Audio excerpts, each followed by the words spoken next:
Oh yeah, that's it. We're in. Ah, look how pink my face is. Oh, that's adorable. Oh my. We had some requests. Wow, that is pink. Alright, which one of these settings did I screw up? I did it last time. I swear to God, I already corrected this. Whoa, pink.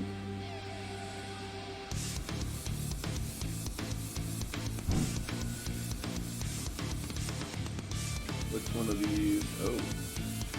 Let's default it real quick. That is still very pink. What? What setting is that? Is that the white balance? Can I do a little more of that?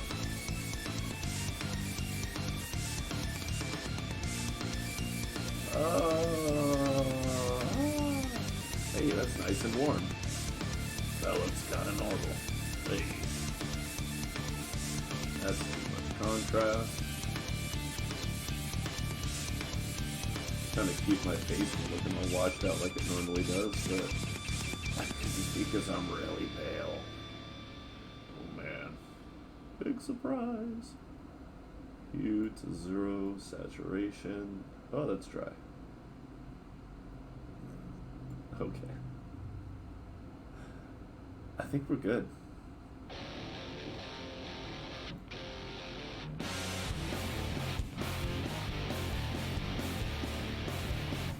Yeah.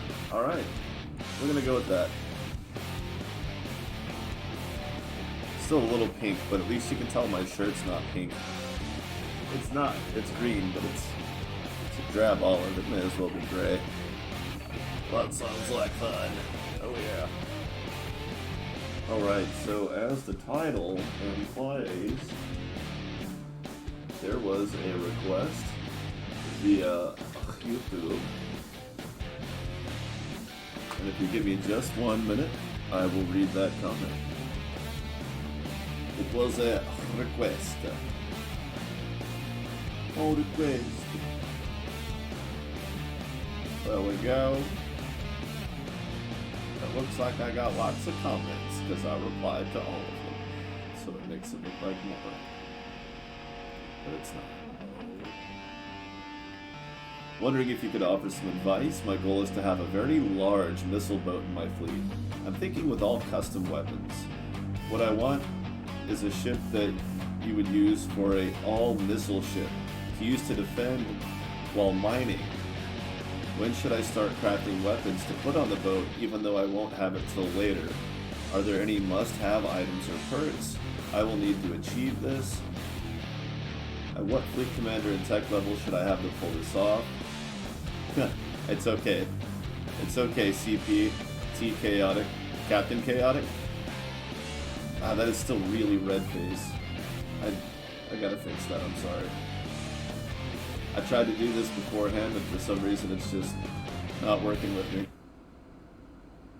Ooh, about black and white. There we go.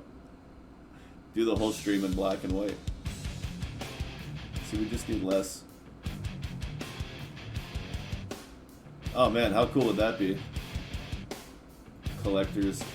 Yeah, eventually not only will they have collectors, but they will soon run up to you and dump it if you have cargo space so that you can collect it. Of course, the limiting factor would have to be them not dropping stuff that you don't have space for. But, I don't know, maybe it'll be like a dialogue box. Like, do you want me to drop this off now? Like, are you going to destroy junk eventually? Or, I assume they'll also eventually run it to the station, too, if you order that. Which could be a little too passive on the passive income. So I wouldn't blame him if he's like, let's not do that. But, I feel like if you're going to do one, you should have both. Now, fleet ships don't get 200%, so on the power system, so they would be slow anyway, so it's not like it's super OP. But I feel like they're gonna get that option eventually soon, or not soon, but eventually they'll get the option to increase their power output. Maybe they'll only be able to do it for like one category, or not full. I don't know. I don't know.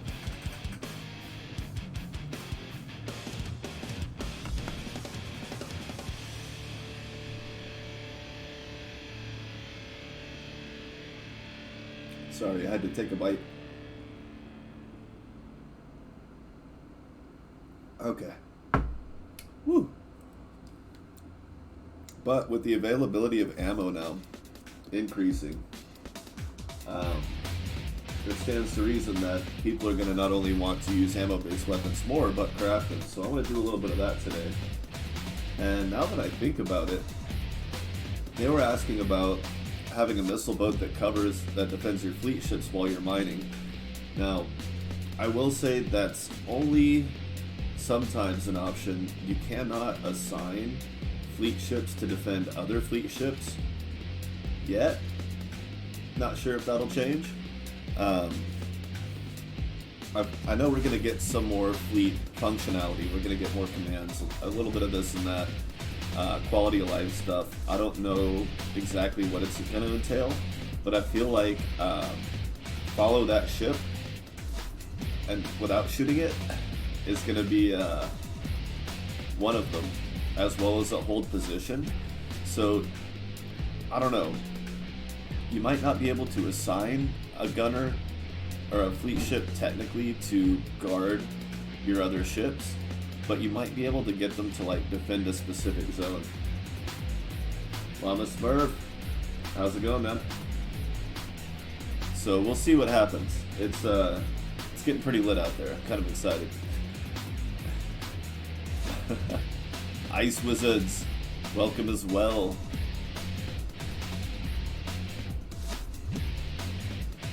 But that was the request put out. Build a big missile boat to defend a fleet while mining. So I should actually go to my mining build for that because I have the things necessary. I think it would actually be quicker. I may have to park the Dominance for a moment. No, I can have another boat. Where's my other boat? They're around here somewhere. Did I sell all those ships? It doesn't matter, I'll buy another one. I'm halfway to a third Dominance, I just don't have any fleet space left for it. Yeah, let's go to a mining system.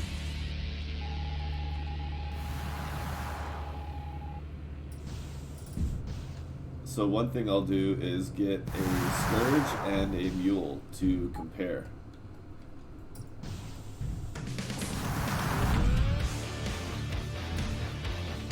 That poor miner, I just can't keep up with him, and he won't lead the guy to me. It looks like he's gonna win now, since I helped a little bit. Oh, run miner, run! No! Run! Holy crap. Masochist. Alright. Well, if he's not going to repair, I can't help him anymore, but... Well, actually I can. Ah, he left. Now, when a ship's sitting stationary like that, sometimes you can shove them into the docking.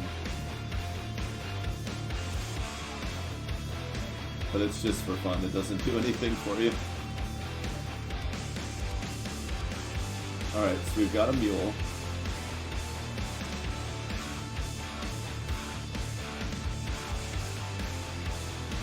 We'll just stick that in inventory real quick because this ship's so absurdly big that it's really not that hard.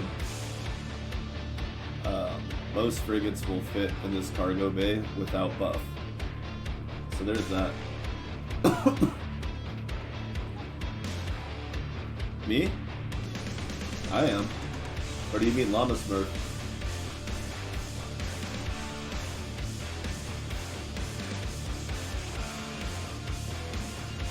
Oh yeah,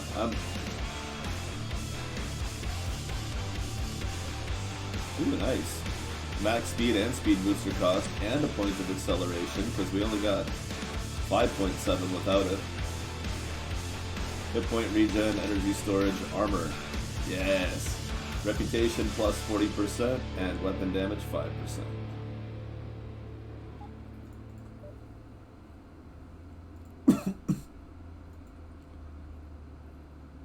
They don't have one.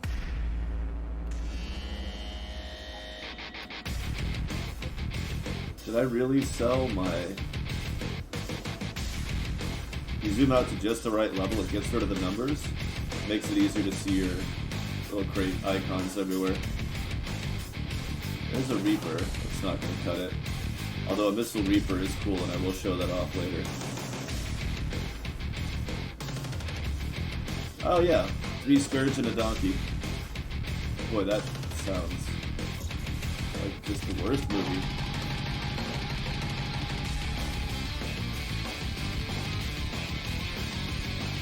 Which station is it?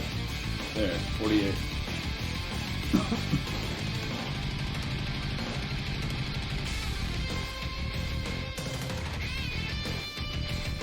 Yep, so far there are 8 findable crew and then Ziggy.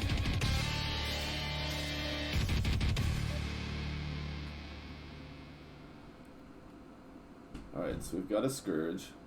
We've got a Donkey.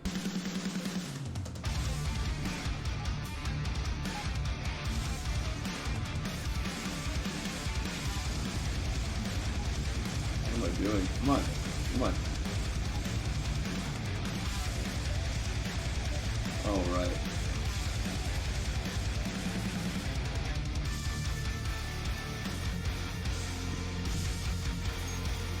Now these Scourge are completely empty, right? Okay, cool. So I can just sell 2 of them for organizational purposes, buy them back later if I need to.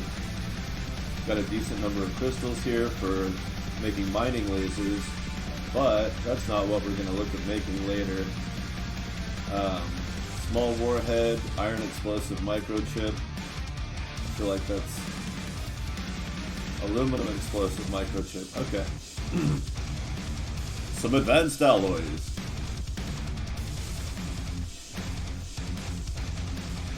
Nice. Nice. And of course you can always add more explosive radius to it at the expense of damage, but we're not going to go too far with that. I think explosive 2 is usually as far as you should go. You start to lose a lot of damage, and the AoE really won't do a whole lot when your damage is really low. Unless you're just fighting all swarms, but the only time that I really fight big enough swarms to justify that radius, low DPS is not what you want. You still want to pick off one ship at a time. So we're going to look at some of that. We're going to look at... I am going to look at, whoa, cannon, regular ammo-based cannons, as well as, of course, Vulcan.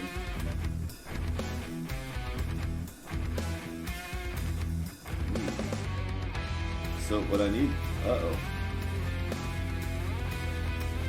oh, I was like, where's my warp radius? I'm in the Scourge.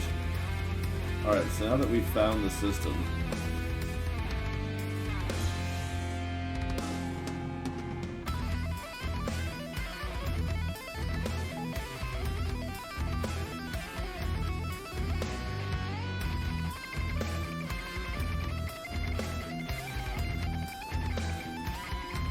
I just want to find a station in a system I haven't discovered yet so I can see what the ammo counts look like, because I think that was done. That was changed after I started this save. So I'm not sure the buff would actually translate. I want to see what a completely unexplored sector looks like. Oh, well there was the Vangie. Well, whatever. I don't like them anyway, right? Not gonna ask them for help.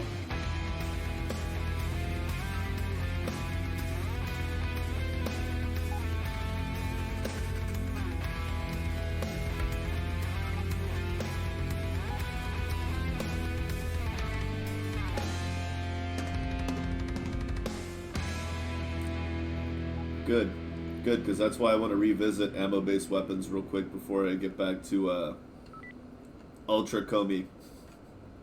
Because we are going to do some Ultra KombE today. I haven't got any of the weapon capacity buffs on that poor little bastard yet. So we're going to do that. At least get one today. Alright, you know what? We'll get there. We'll get there.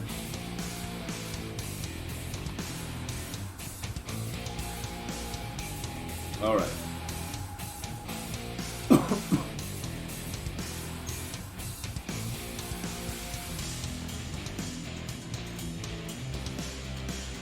Now, first thing to look at, of course, is Hardpoint Layout. So, if you're talking about putting point defense on your missile boats, it's not a bad idea. Just remember that crew, gunners, don't differentiate between weapon types yet. So if you make a missile boat for long range use and then you put a point defense laser on it, it may chase down enemies with the point defense beam. It'll still shoot missiles, but just something to think about. I don't know if that's been completely done yet. But effectively, you got a 3-point turret and then 3 more hard points for the remaining 6. So if you're at a base weapon capacity of 9, you don't have any of the buffs yet, then you get 2, 2, 2 here to make it evenly distributed. But of course, bearing in mind, there's no heat or energy requirements. But with no heat requirements, it really doesn't matter. You can put all 9 of them here. Oh, these take up 2 space, so never mind. But if there's single point, you can just put all the weapons in one spot. Now, for the Mule, things are quite a bit different.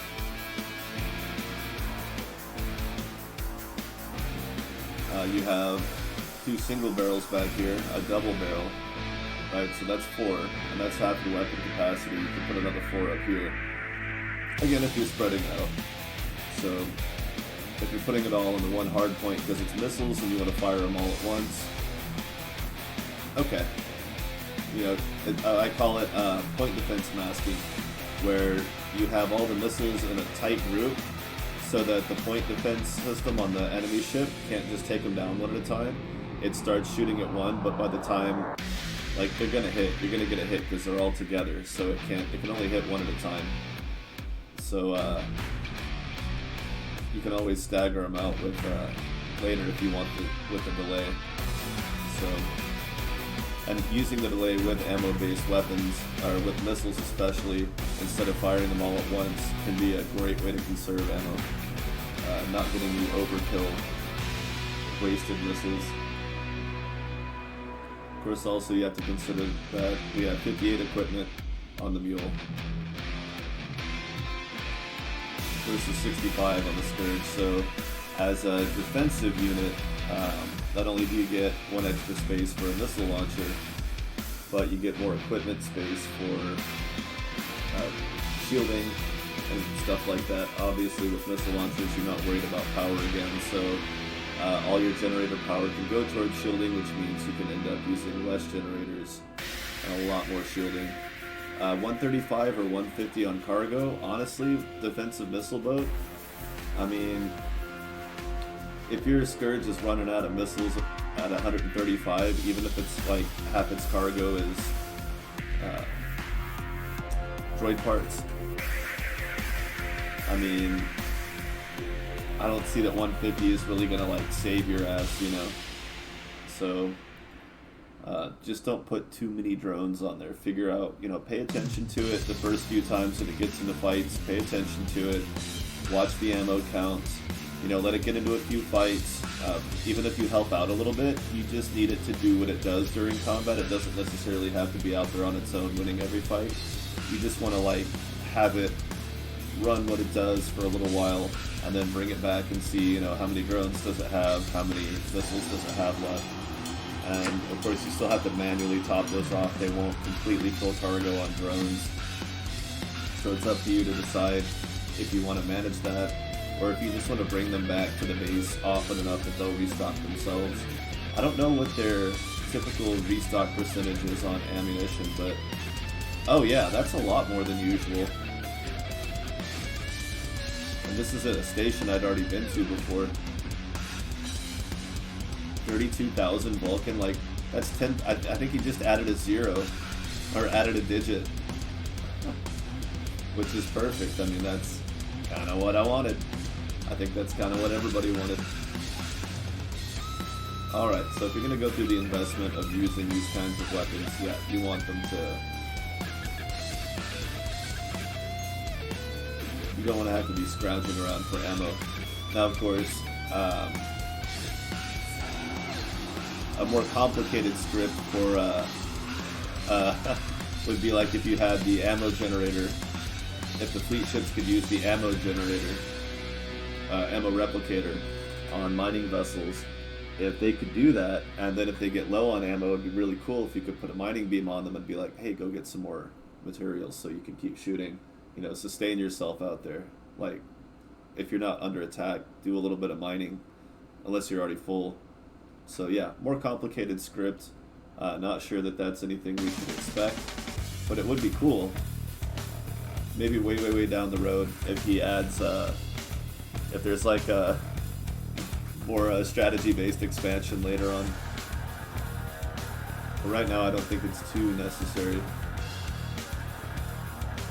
Alright, so first officer. We're going to keep this real nice and standard for the most part.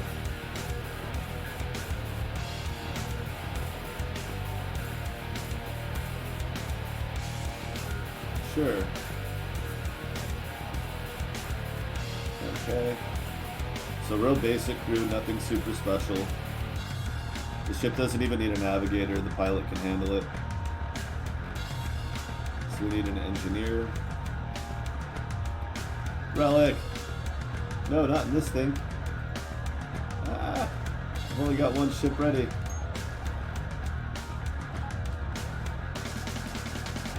Yeah. Oh, that's 6.7 acceleration. Mon Dieu. We're going to get it, Sparky. Don't you worry, man.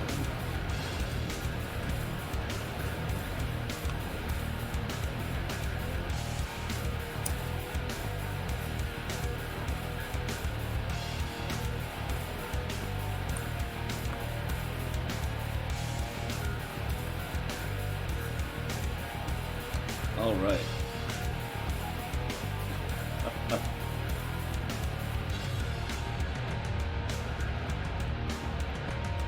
Is that another one? Wow. This is not a nebula. What's going on? Lios, you broke something. I'm not complaining, but... Quick, everybody go hunt relics before it gets patched. No, I don't know. That could just be coincidence. Good fortune. Alright, back to our Scourge. So my personal choice, as I was saying, would probably be the Scourge, just for the extra equipment space, the extra weapon capacity. It's not as fast as a Mule, but it's more nimble, which can be just as good in a defensive situation. Obviously, if you were wanting it to try to keep up with you, maybe a Mule would be the right way to go. But even then, I still prefer Scourge for mining because they can have better mining equipment on while balancing the heat. Again, 15 cargo space, kind of negligible. Oh, and it requires one more crew person. Imagine that. Now I'm gonna put a scanner on this thing so I don't miss any more relics flying by, although I doubt we're gonna see very many. So let's go ahead and give it some shielding.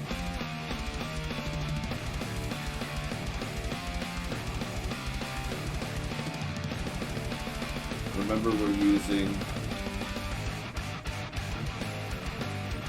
ammo-based weapons, so power is not much of a concern. Large fusion reactor. Okay. Now set that to da.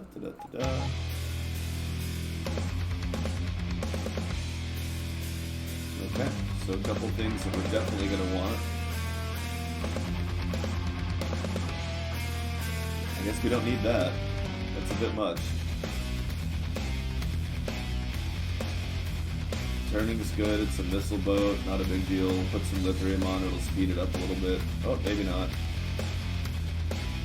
Oh wow, it gets 21 off of a single. Okay, let's see what small ones will do.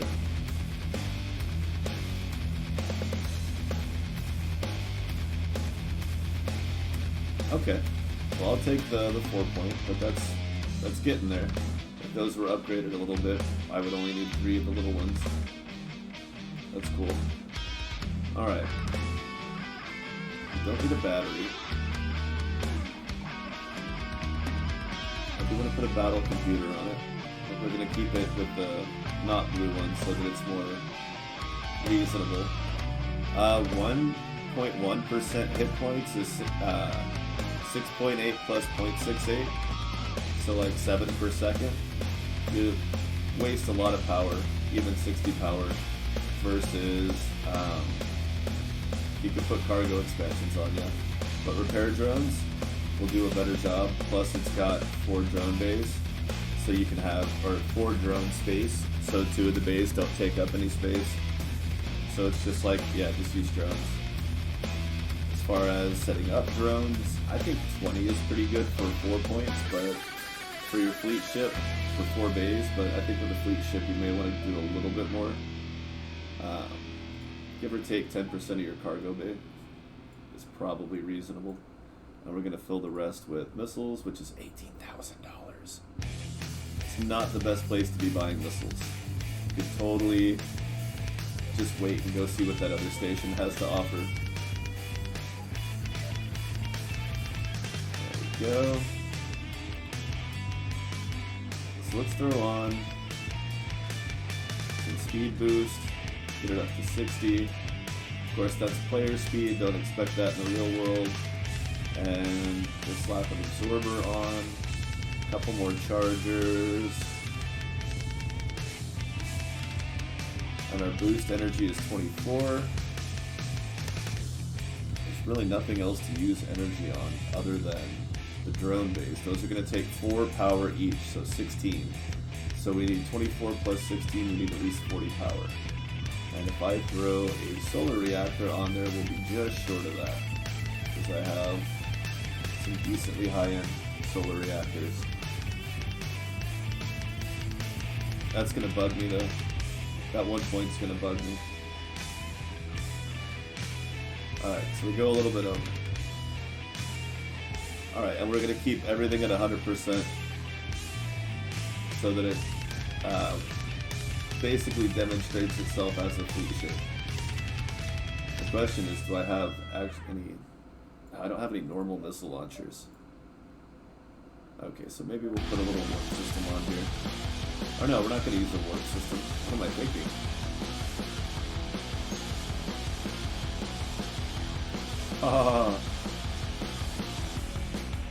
Just take the bastard with me. Back it up. Let's go. Alright. It's just a sexy beast of a boat.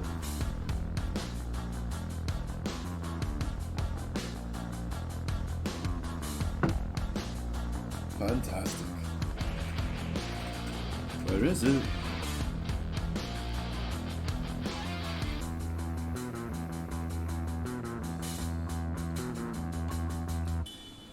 It's not hard to find some standard missile launchers laying around. But every once in a while they make you hunt for it.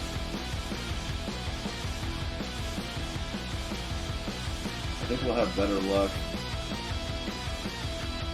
Oh, I know this system. Bangies in the middle, training's right here, and then boom.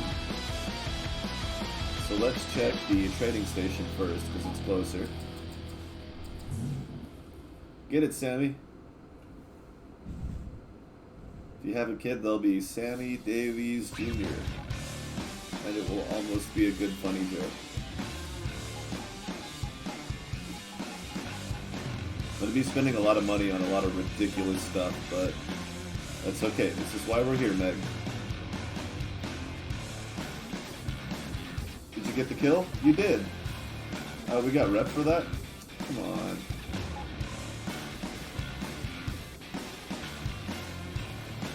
guess it was intervening in somebody else's fight, technically. If they want to get mad about that, then whatever. I may have to go to lower level systems. You would think mining stations would sell at least some type of each ammo variant, ammo-based weapon, just because they have those ammo replicators. It's just like, hey, thank you for choosing a mining vessel from Proxima. Too bad you can't utilize it completely unless you go fly around and do other stuff. But that's like, I'm sure that stuff will get addressed in late game. We get a little closer to the final countdown, as it were. Oh, how would you? Get him.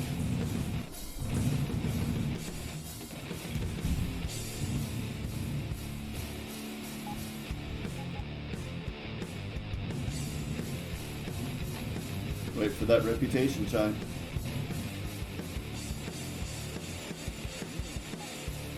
I don't know, that's not just me, that kind of makes sense, right? Like, they have an ultra cannon, but nothing to put it on. There's like 3 ships that you can put it on at that station. The Syndicate? I don't know, the Syndicate doesn't really have anything like that. I guess warp distance. I feel like every Syndicate station should sell a warp drive. Except for like the first couple, you know, because you're supposed to earn it. But like every Syndicate station over level 20.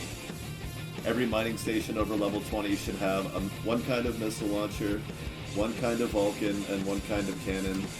And you know, not the Peacemaker, not the Doom cannon, you know, not an Ultra cannon. But like, you know, if you want to get advanced, put like an X-27 and some burst missile launchers, and I'm sure there'll be more variety of purchasables. See, they have a pulse on. Yay! His name was Robert Pulson. He had really, really big missiles. That's our insensitive joke for the day. Comes complete with a movie reference.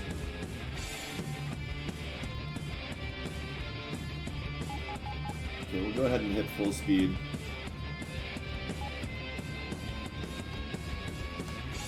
No reason to nerf myself on this boat.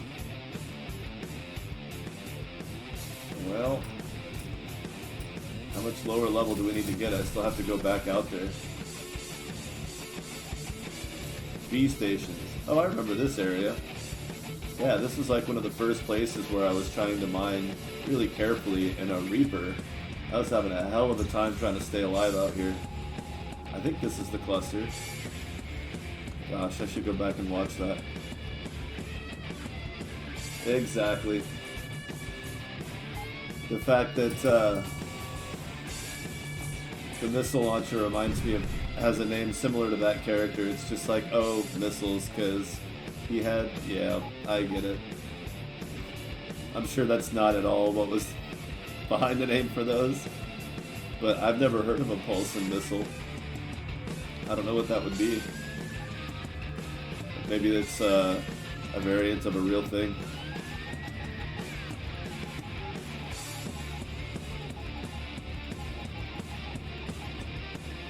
Burst cannon.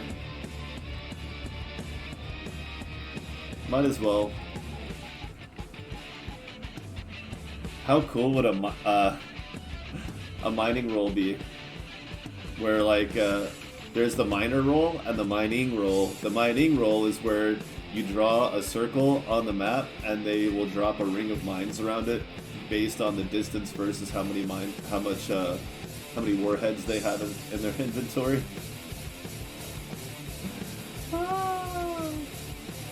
That could be hilarious. Or just have them draw a line and then just drag Ravagers over the line.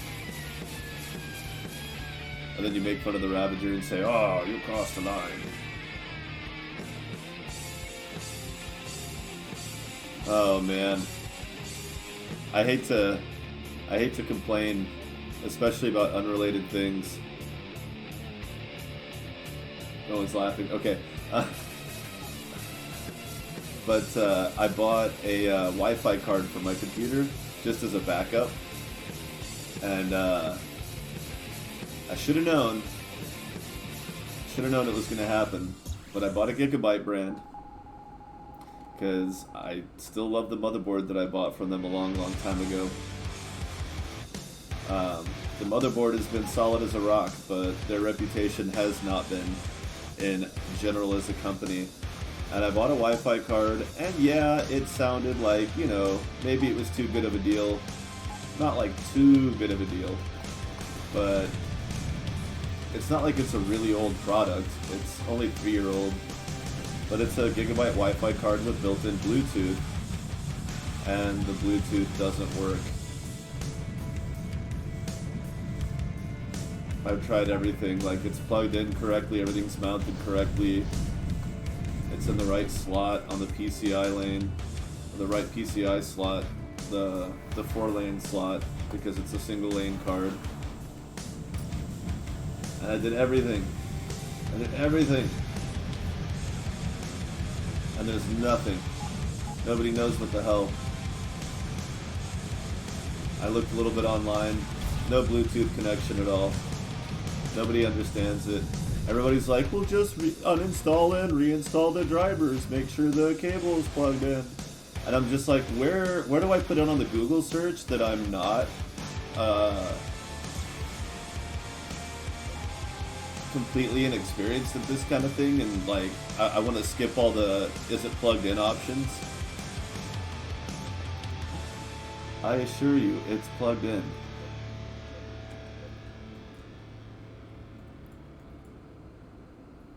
I've had to tell people at tech support that before. I'm just like, look, like, I don't want to sound like that guy because I don't know everything about computers, but can we skip the is it plugged in part and get to like, I tell you what I've done so far, and then we start working on solutions, because I don't want to go over every dumb little thing all over again. Especially when I'm frustrated because I already just did it. So, slowly losing my faith in Gigabyte as I'm slowly losing my faith in Newegg.com. Personally, I haven't spent as much money as Steve on Gamers Nexus. I haven't spent as much money as him, but I built 3 systems that were like 80% of the parts across those 3 systems were from Newegg, because it was cheaper than Amazon, and all I had to do was wait like another 4 days tops, which I wasn't in a hurry, so.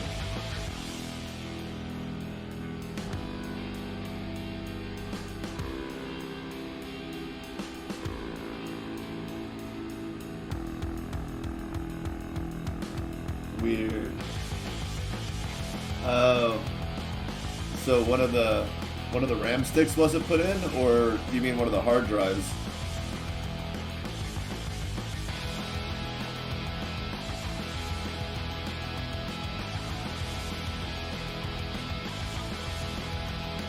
That's crazy. Yeah, I'm so glad that I learned how computers work and how to work on them. Because it's not just building your own computer when it comes in handy, you know?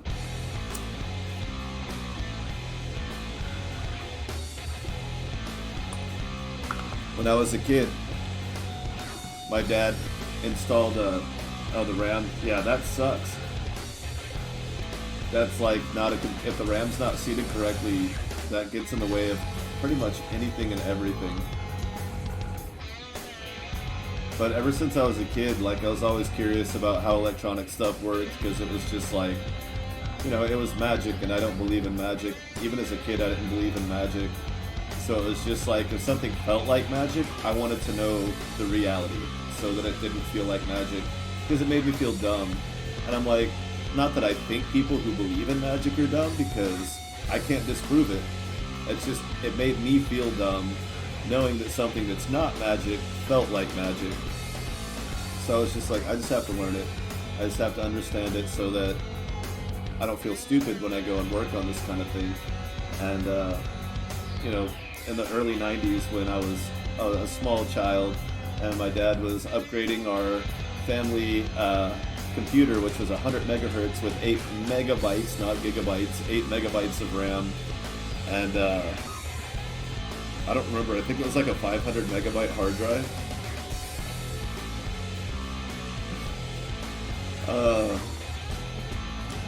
But yeah, he was putting a CD-ROM in it, and I watched him, you know, open the thing up and put it in the bay and plug the IDE cable in and the power connection and everything, and I was just like, oh. I mean, it looks complicated, but like, unless you're actually worried about soldering shit on the board, it's really just a jigsaw puzzle with really big pieces that have really small, weird connectors on them and power cables. So I was just like, alright, so over the years I just did everything I could to understand it, and now if something goes wrong with my computer, it's not so much that I can just automatically fix it, but my ability to find the solution on the internet or figure out a solution along the way somehow is usually pretty solid. So when I get a PCI card that's been on the market for 3 years and I plug it in, and I know I've plugged in everything correctly, and I've got the drivers, and the system says it's updated, it's the latest drivers, and I've gone on and I've looked at all the tech support common issues, and it's none of those, and I'm just like, so why did I buy Gigabyte? Why did I buy this stupid thing? I know the company sold bad power supplies. I know they've had a lot of other issues lately. Why? Why did I give them one more chance? I really love this motherboard, but I feel like I shouldn't have given them one more chance.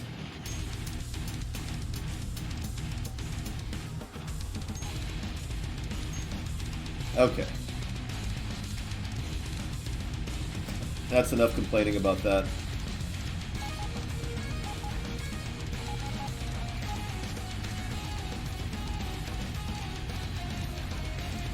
Eight? Supposed to be 9 of those. I got some burst ones too though, right? Did I not? I swear I bought some burst missile launcher. I know I got a burst cannon, a few of those. Oh well. Okay, so experiment number 1, we're gonna run around and we're gonna see how good this missile boat is. Now, bear in mind, this does nothing. They're not energy-based weapons, so it has no effect. So the fact that your fleet ships can't control their energy has no effect on the missile damage. Just on their shields and speed. Like, I could get this thing up to 73, but it takes a lot more power.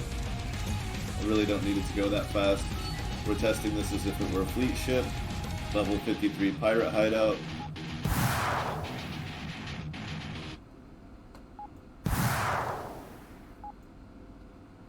Just give them all a taste real quick.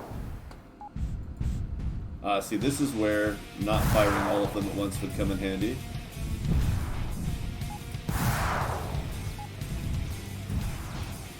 And I don't want to shoot at that one because I'll get splash damage and they'll blame me for hitting them.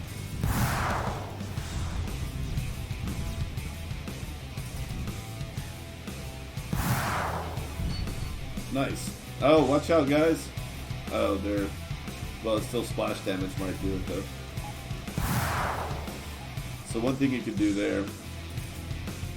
Whoops.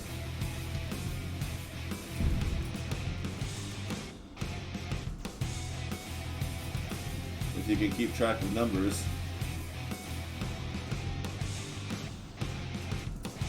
And then these you just... So you end up with something like this. So you have a little more control over your ammo consumption. Of course I fired way too many to demonstrate it, but never mind that, never mind.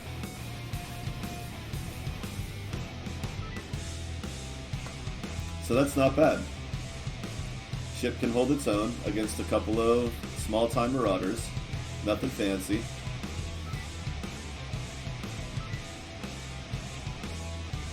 Well, I didn't want help, let alone some... Wow, you just... Okay. Oh, it's a walrus. Well played. He's trying to get in a fight, but okay.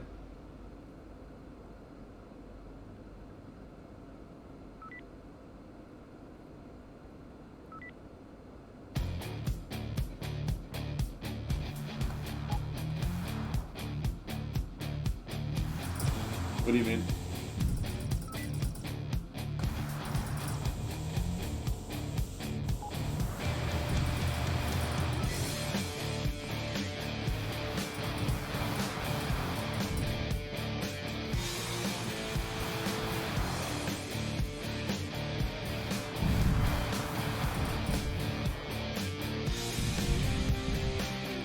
Oh, like you want to be able to order them back to base if they take too much damage? And see, a function like that would also come in handy with loot. Because when they go back to base, they can drop off the loot and restock drones, and repair, and refill ammo if necessary. Wow, the missiles will not hit head on. There they go. And I get that he's shooting most of them down. See, now he's shooting them down. I find it easier to reset my timing doing that. So fire them all at once, and you got a better chance of hitting. There's less you can do about it. Well, especially if he's just going to turn and run. That's not a missile boat. Oh, wow. Tough little bastard, isn't he?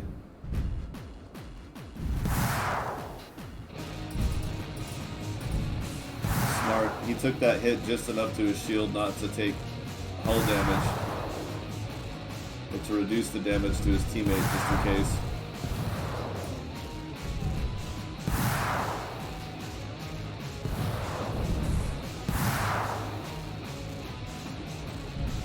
Now of course your fleet ships aren't going to fly in circles either. They're mostly going to sit still.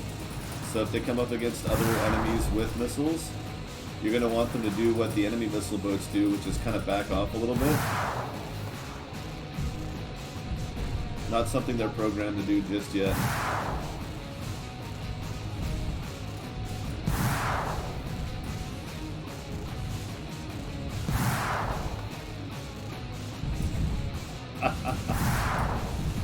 Use my ship to block his point defense from hitting the missiles. It's a jerk move, but it works. Now,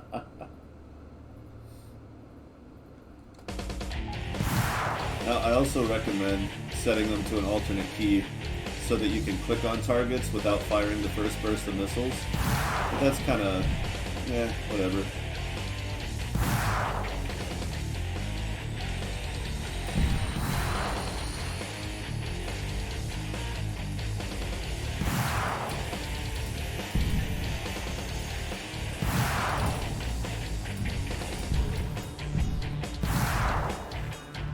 And shooting through enemies.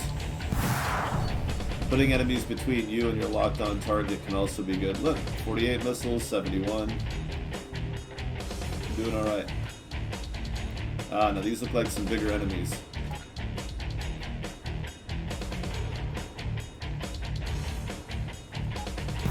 Oh. Okay, that guy's got a little bit going on. Not really. For a 54, he's got no hull. Oh, that could be a problem, though, yeah. He's got some attack going. Oh! He killed all my drones.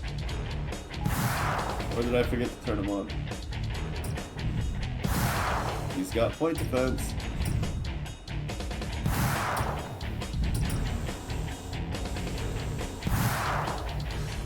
You can also let your drones block for the missiles to hit too. Even though you're just going to use drones.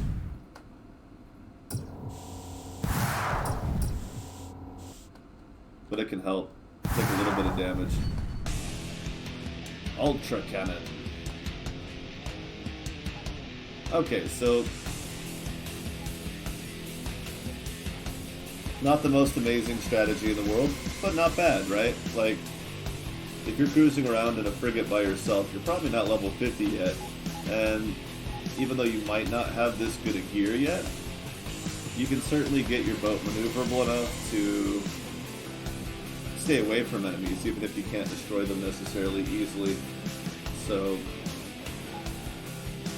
I'd say it's a pretty viable, and you know, when you talk about what did I burn, like a couple hundred missiles maybe, and then I found 100 or more, and then we're talking about 11,000 ammo in a station. Like, that's not bad. Like, what's the most I can fit in this thing?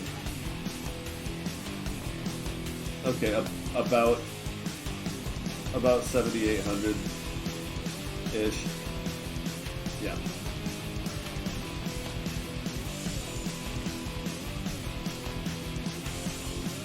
Yeah, we definitely don't need that many. So you should be able to find missiles pretty easily as you go along just from enemy drops, but even if you don't, they're available now. And stations buy them too. There were times before when you would run into stations that didn't want the consumable ammo. Now it's like, no, let's not do that. Alright, we'll put the thruster up just to get where we're going. That guy's way gone. Alright, so these are the 1-point missile launchers. Basically 6 DPS, range 320, projectile speed's only 32, 4 seconds per shot with a low crit chance. 27 per ammo is a critical thing to look at. Not just damage per second, but damage per ammo. Of course, later game, you make enough money, it's not that big a deal if it means getting the job done faster. Early game, it could be a pretty important consideration.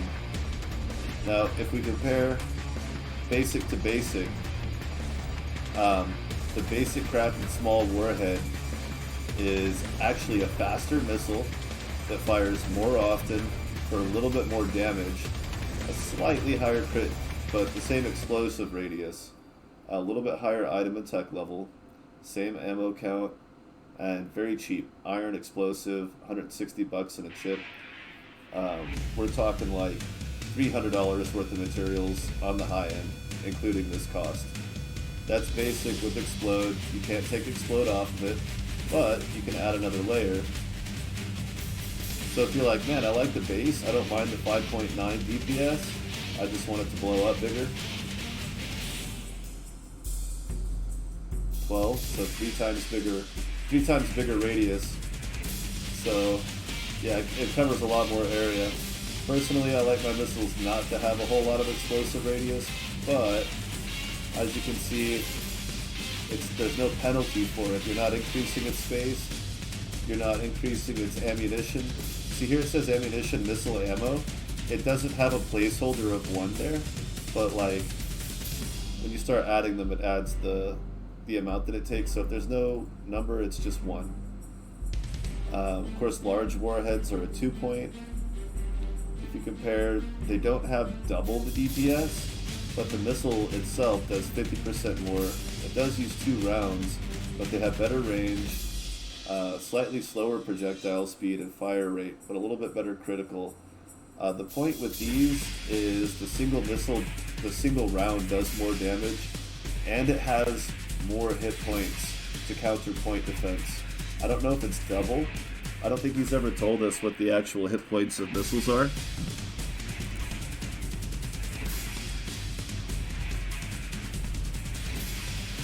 It would be good to know.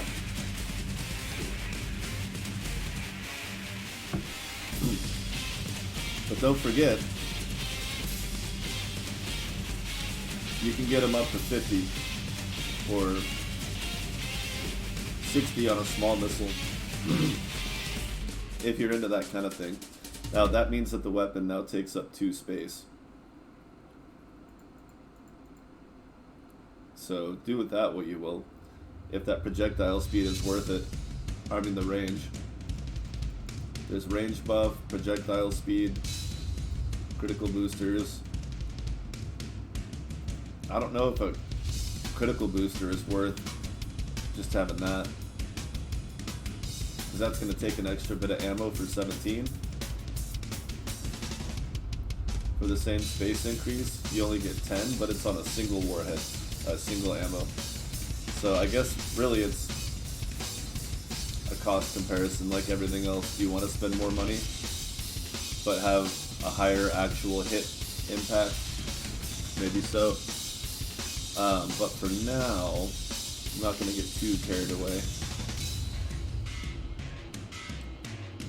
Rapid fire. Oh man. No charging. See, each missile now is less damage, but your DPS goes up. You can overwhelm them if you're moving. You can try, and they don't have a point defense turret, they're relying on forward. You can overwhelm them and keep them from being able to shoot at you by just constantly having point defense targets for them everywhere. Problem is, you probably won't get a whole lot of actual hits in.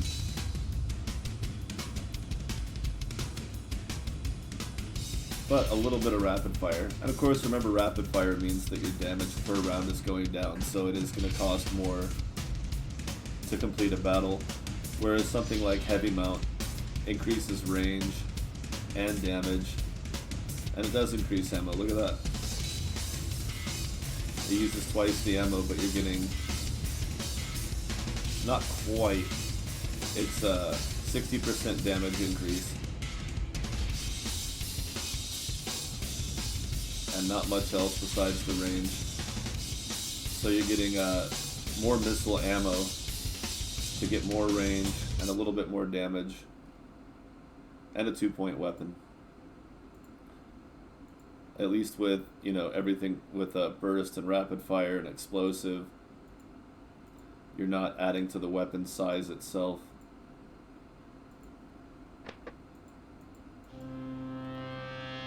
Ooh, buddy. 5-shot burst for 11-second recharge. Do you want to wait that long? Not if they have really good repair.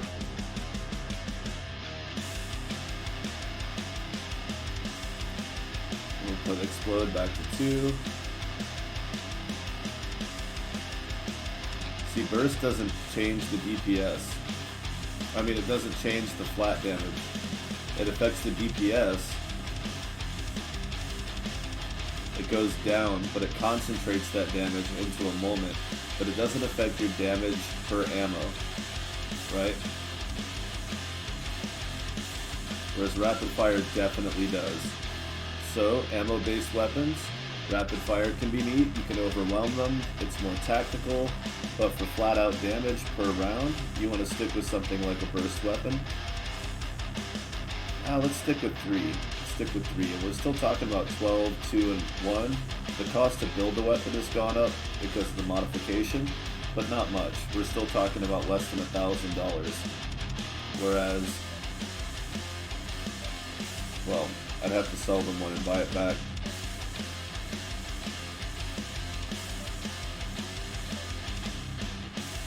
$700, so about the same.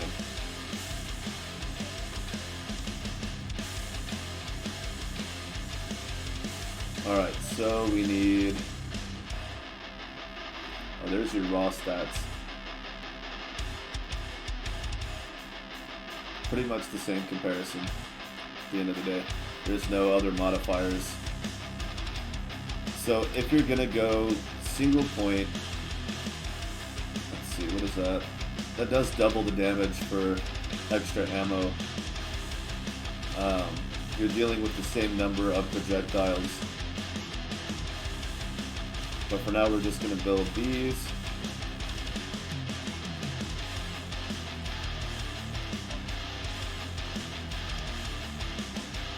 Look something like this.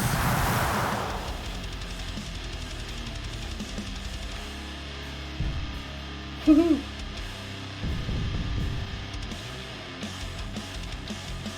And I should have just not saved so that I could attack the same group. For a nice apple-apple comparison. But that's okay. It's a lot of missiles. I'm just gonna go piss off some mercs real quick.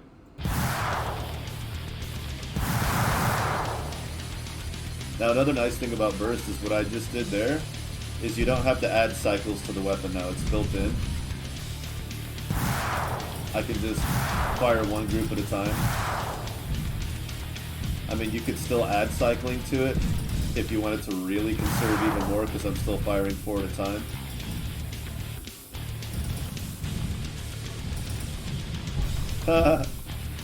Alright, a serious fight this time. I need to go this way, because there's no way that was going to be a good battle.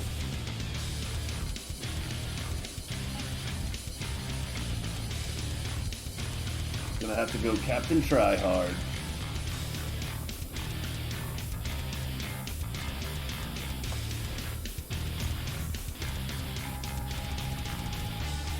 Nothing to fight here.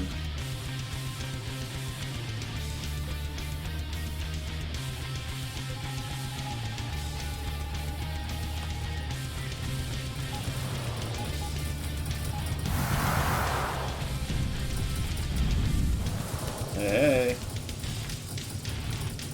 And remember, when you're a missile boat, there's really no reason to stand still.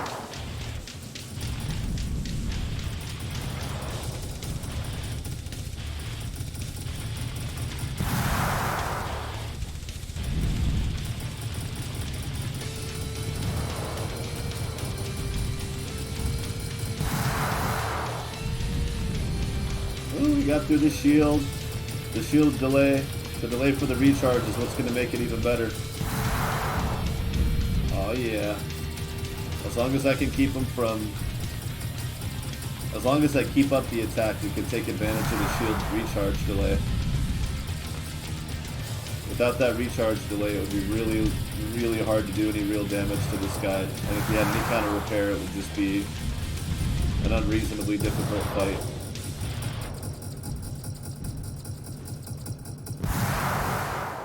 That range gave him a little bit of recharge time, but I think, yeah, we're good to go.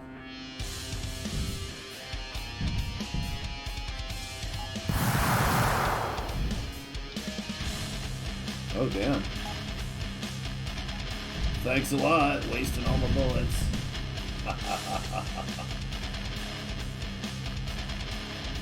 So as you can see, the crafted are probably a lot better than the ones you find. It gives you control over the bursting, over everything. And projectile speed and range is just a massive bonus.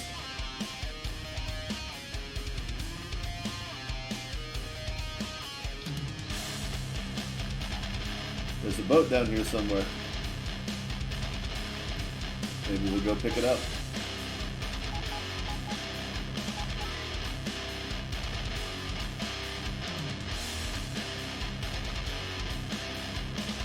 Don't save. Crap.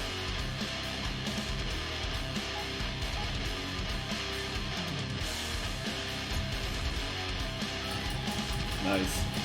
That's what I was hoping for.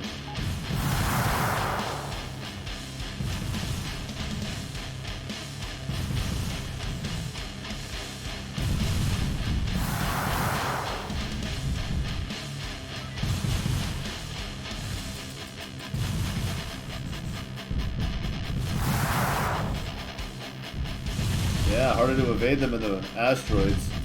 Some of them will hit the asteroids, but the second you bump into an asteroid, all those missiles are going to make contact.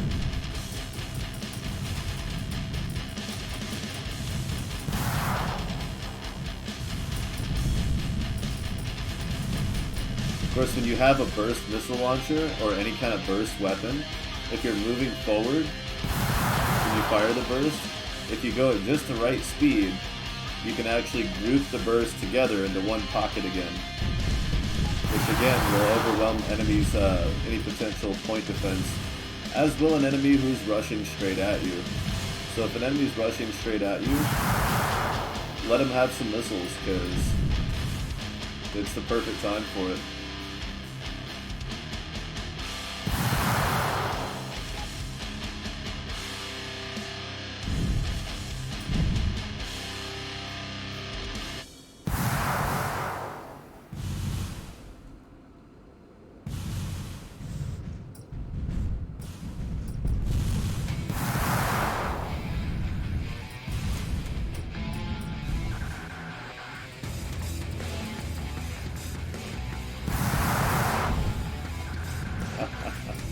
Use the explosive radius against them. It's why I buffed it.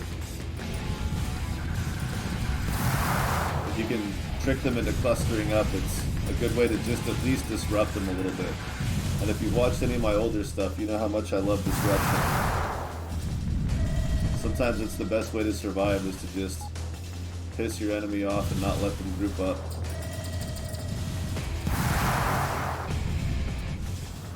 It makes it harder for them to aim, it makes them harder for repairs. If there's a repair ship behind your target, target the repair ship. Some of what you do will hit the actual target up front, which will keep the repair ship going on him. Otherwise that repair ship may run away. But you want to hit the you want to take repair ships out first, always. Am I out of missiles? I'm out of missiles. Fair enough. The time was right. Alright, Thim's burst missiles.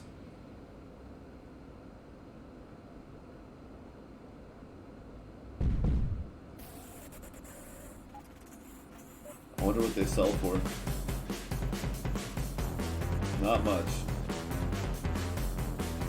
About a third of what I paid in materials and everything, so that makes sense. So you want to do a large warhead, huh? Okay. Large warhead, one space. Why did I think they were two? Oh well, doesn't matter. First. Oh, they take 2 ammo, I know that much. Alright, so these will be a longer delay.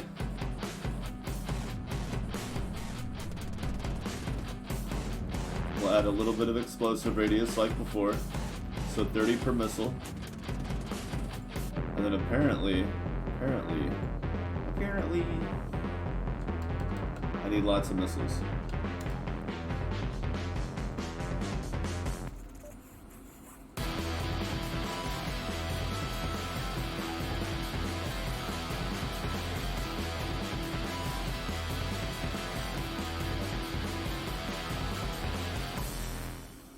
Ta-da. Go away, kid, you bother me.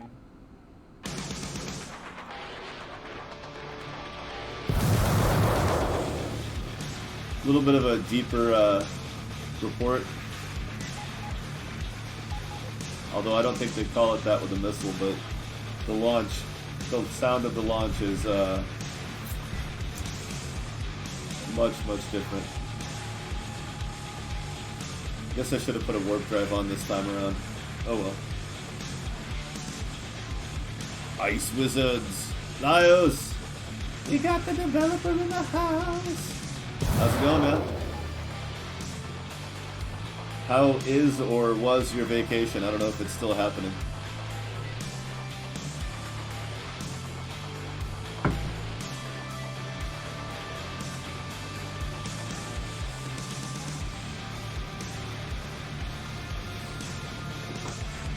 Somebody in a YouTube comment was asking about large missile boats.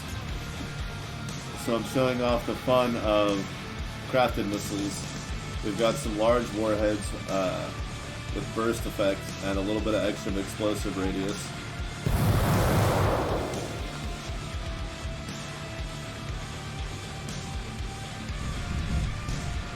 Woo boy! Oh, they got him! Yeah! And the rest are just like, maybe if we pretend we didn't see it, he'll just go away. That cooldown, man. I love having the cooldown at the bottom so you can see it.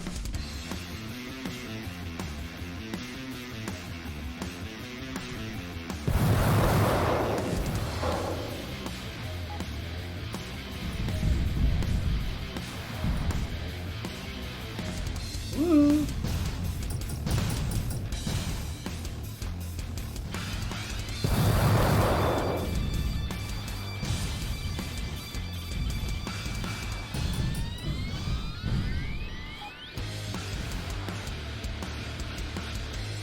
Mr. Chuckleteeth. And I'm testing them as if they were fleet ships. So they're at 100% thruster and shield.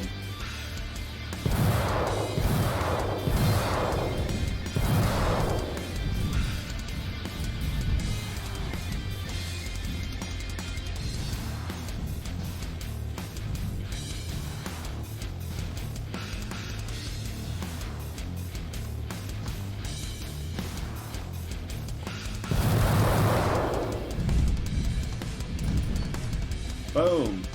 Got a little bit of missile ammo back. Let's 27 and 1. Let's see what that consumption rate is. It should be, well, it should be 18, but it's per shot, so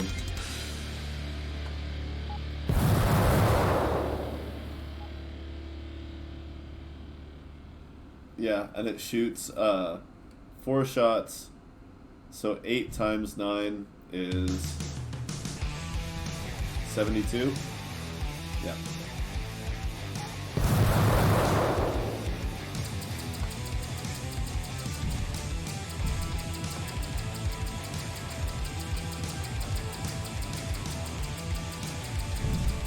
Sit still, you bastard.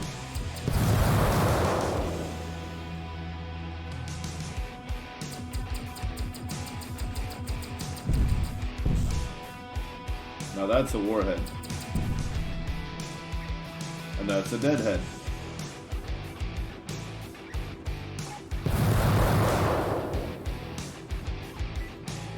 And that guy's just dead.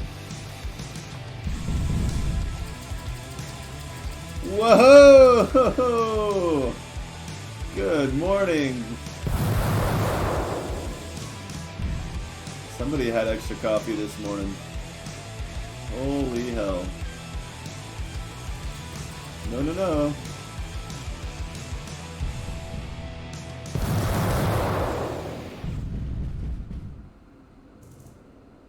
Nope. Would be hilarious if this was Nova. Like, what a time. Just some jackass named Ralph. Well, Ralph is going to have to wait a while for the interview.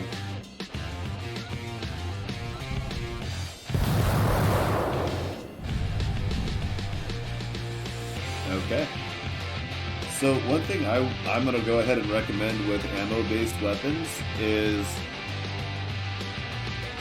whether you use missiles or cannons, bring some Vulcan along. And if you're a Vulcan primary, I would say have some missiles on hand. I feel like that they're very appropriately specialized weapons that work better when you mix them up. If an enemy has a lot of point defense, fine, you know, blast them with some cannons. If they're really, really heavy shielded, hit them with the Vulcan. But you're going to run into different kinds of enemies. They're not going to, you know, all use the same thing. So I think having a mixture of weaponry that's cannons are good for nimble enemies because they are good with explosive radius. Missiles are good versus enemies that are have overwhelming attack or just really big and you want to stay away. You know what I mean? And Vulcan's good for things with heavy shielding. There's good times to use either any of those weapons, and I think they just do best as a mixture. Although a well-built, any of them being well-built is going to be an effective weapon. Especially if you have a nimble ship at decent range, you're gonna be fine. You know what I mean?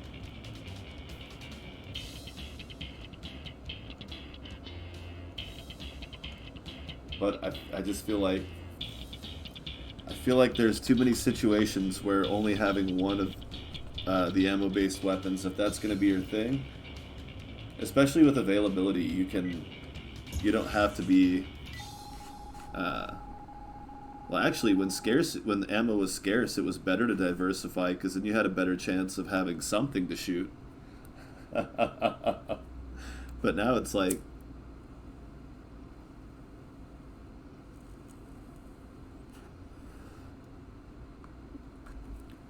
now there's plenty of bullets. Okay, so that's fun for a Scourge, right? That's fun for a smaller boat. Mid-size. Frigates are a middle-sized boat. How are we doing on explosives? Oh, we got plenty. Attack Drone Day 3, hilarious. Alright. Yeah, let's just...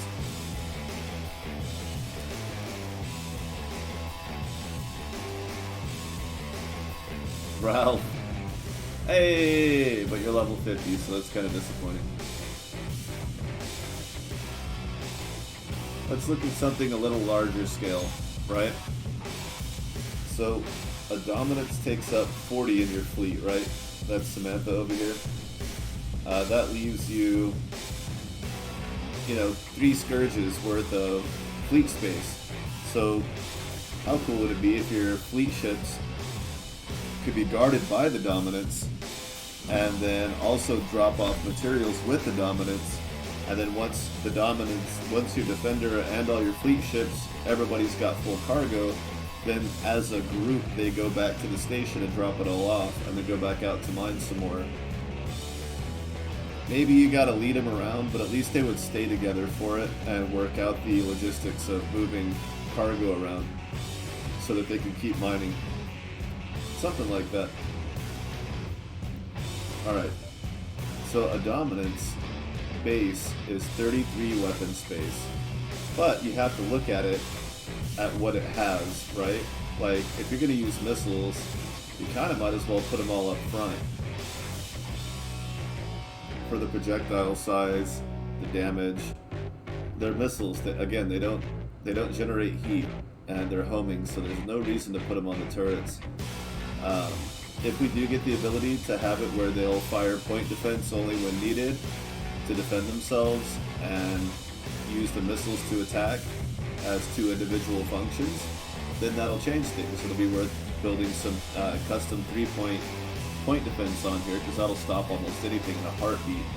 Like, you would only need 1 or 2. I would do 2 so you don't have to add any cooling. But I could rip these 10 heat sinks off since we're using missiles, but I'm not going to worry about modifying it right now. We're going to go straight to large warheads. I have 3 slots for 33 damage. So I'll just go ahead and build 11-point heavy warheads. Definitely going to have some explosive radius, a little bit higher than last time. They will be burst, heavy mount. We'll go max burst, because we expect to do insane amounts of damage right off the bat. And we're going to add the speed modifiers to give us that 11, that 1 extra. And so these warheads are going to consume 18 missiles per shot, 5-shot burst, but each warhead is going to do 247 damage for 18. But this is also times 3, so 90. So we're talking about 270 missiles just for showing up. But again, they're bursts, so you don't have to fire the full burst all at once.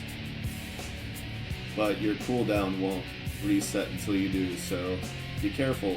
Each cycle of the burst does not have its own cooldown, so you have to finish the burst off before it'll reset, before the cooldown will even start. So be aware of that. That's just how it works. And again, heavy mount I'm doing for the range. And we need lots of nickel, aluminum, and I have enough explosive to build 3 of these, but I think I need... How are we doing on chips? Yeah, we need more microchips.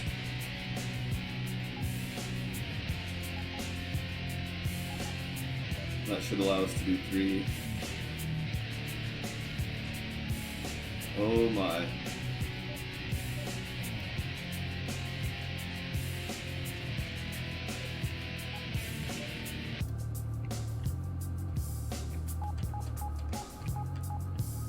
And again, 273 is still 273. Oh, somebody's got a range booster. Look at that. Who's that? Wow. That's critical damage. get Ziggy on one of these for his extra, read all about it. And don't forget,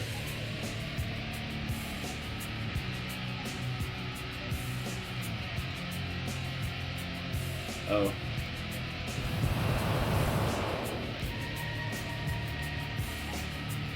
So as you can see, 223 missiles.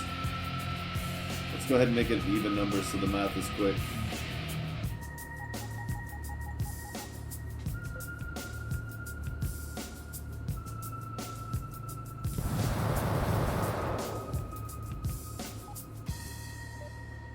Yeah. They used 270 ammo for that full burst. So, Ravager Hunters, maybe don't give your fleet ships burst weapons that are this absurdly huge. You know, give them something smaller that they don't have to consume. Well, let's see, 270 ammo. It doesn't tell you how much that's going to cost, but 52,123. It's like $800. $800 every time you fire a full burst.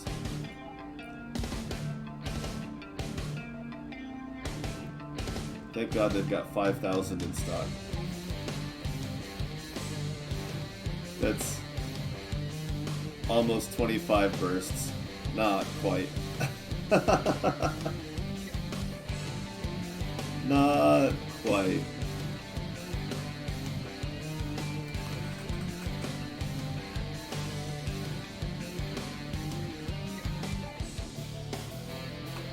I'm going to take a screenshot of that right quick for the Discord, unless somebody already did it.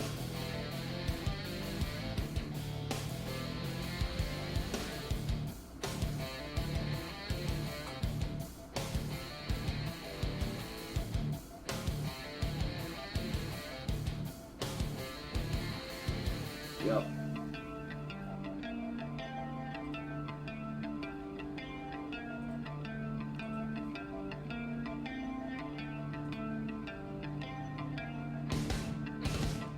There we go.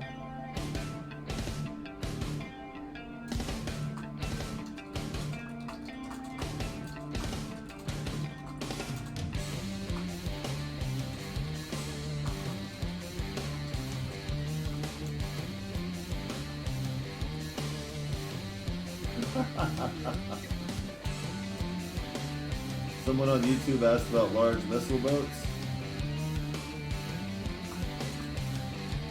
I wonder if this is what they had in mind.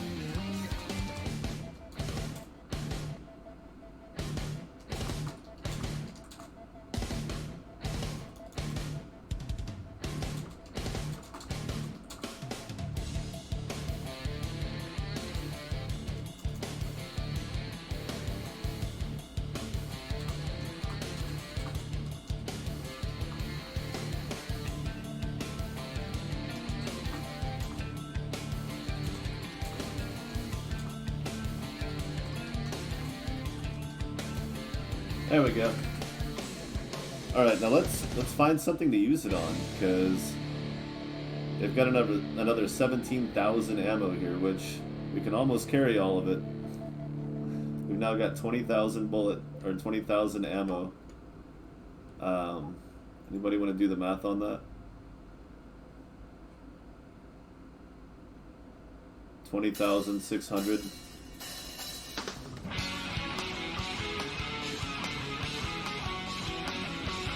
Divided by 270. 76 times.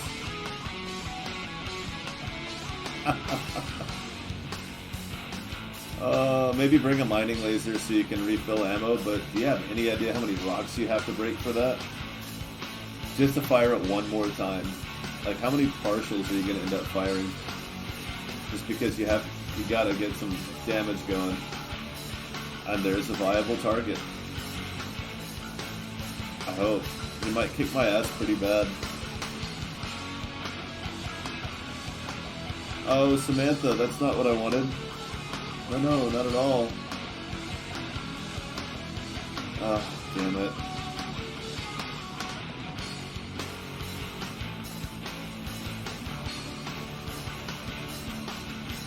What the hell button did I push? Oh, I hit 5. Didn't I?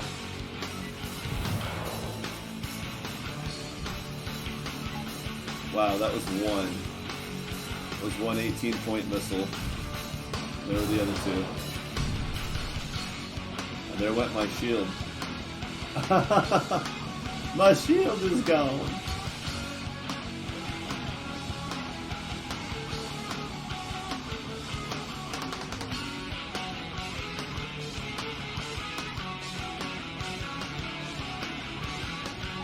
Come on, Sam.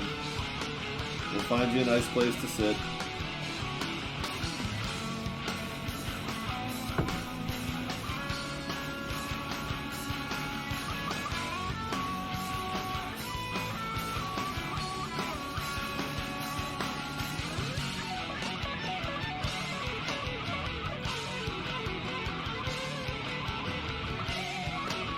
Go ahead and top off. Oh, weird. Bruh.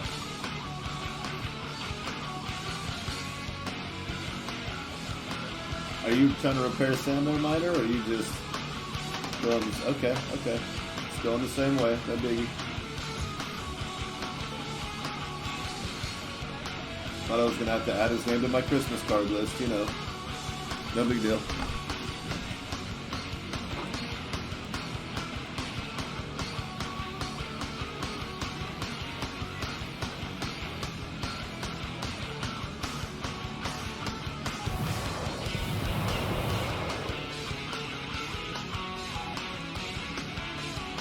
That cooldown, man. 19 seconds.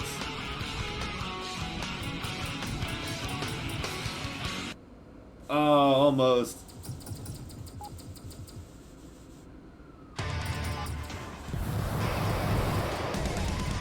They're all like, oh God, why? God, no! Ah!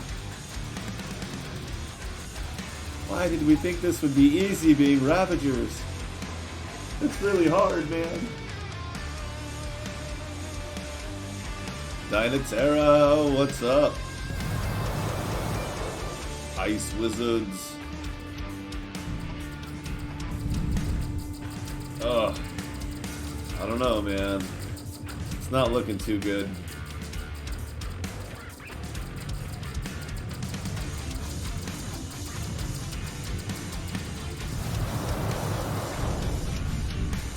I mean, I'm not saying I can't win, I'm just saying, like, I hope I have enough ammo.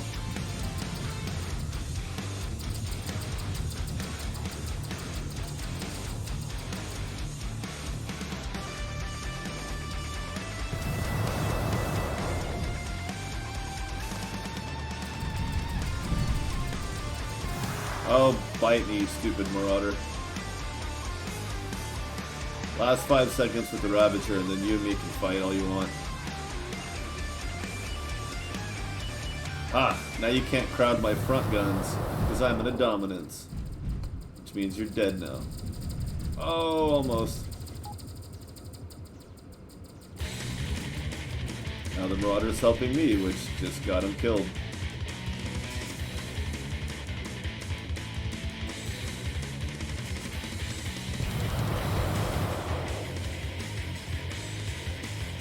Oh, derp. Jesus.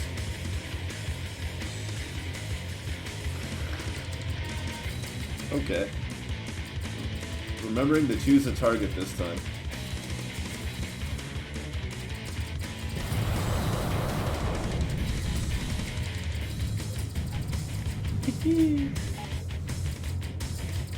No, you're always the target, buddy. Don't you know? I just needed to get your shield down and draw you away from the Ravager with enough time for my cooldown to hit. Ah, damn it. I should have got in between him and the Ravager. But at least those missiles will hit it, I think. They got the range. Yeah. It's just enough to knock his shield down.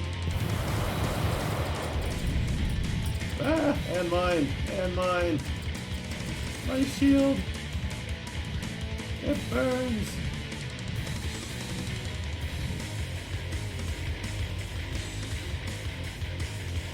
You again. Do you not remember how this always ends?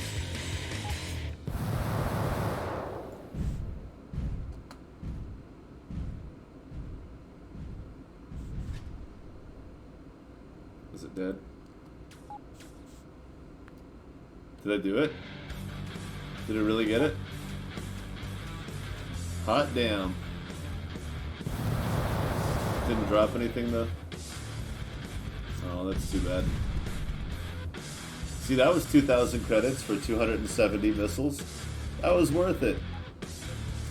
Not super worth it, but if I hadn't overshot it so much, it would have been more worthwhile.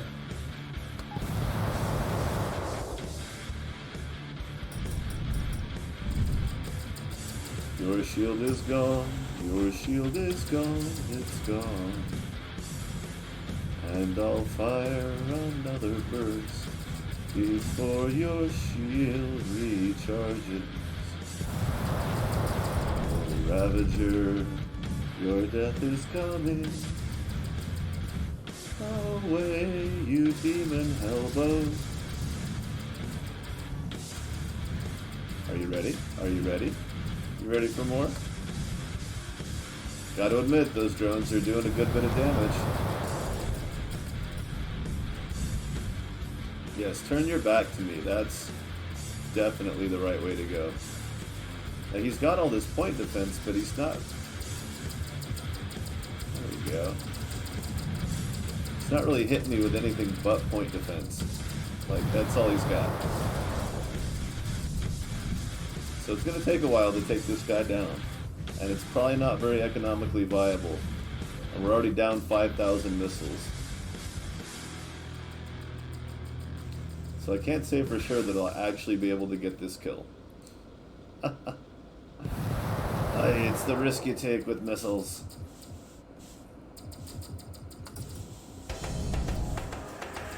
But if we get some more good shots like that he doesn't get to roast down with point defense, we'll be pretty good.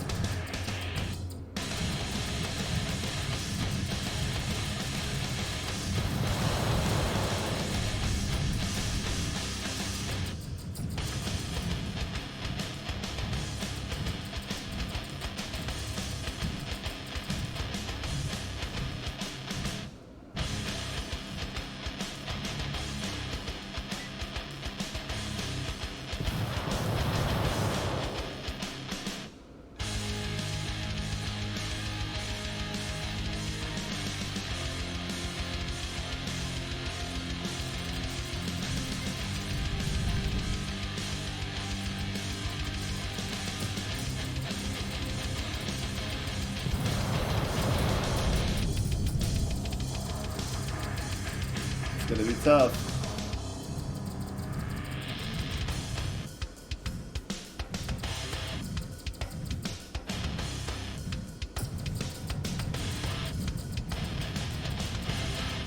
I might have to go blow up some rocks and come back.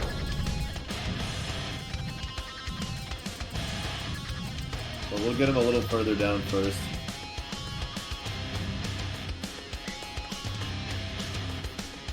The important thing is to not be too far away when you fire every shot, because you want some of them to be right in his face. And you can always block for point defense, but just remember that it's going to blow you up too. So, I don't know. I don't know if missiles are the way I would go in that regard. It may be better to build missiles like that, but not make them huge launchers that take 18 ammo, and then have your burst, and then have those cycled out. And you can always do a delay here too.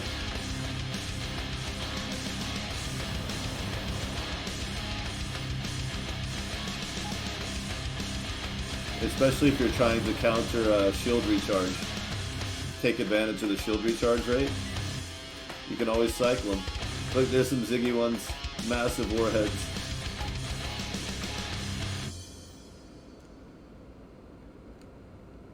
So missiles are fun, man. Missiles are great. They can do a lot. It's just, you know, similarly to, say, a mercenary, you know, it's just a matter of deciding whether it's worth the money. Like, if you know you're going to need missiles to take down a Ravager, okay. Relics are rare. There's not a way to trade money for relics other than ammunition.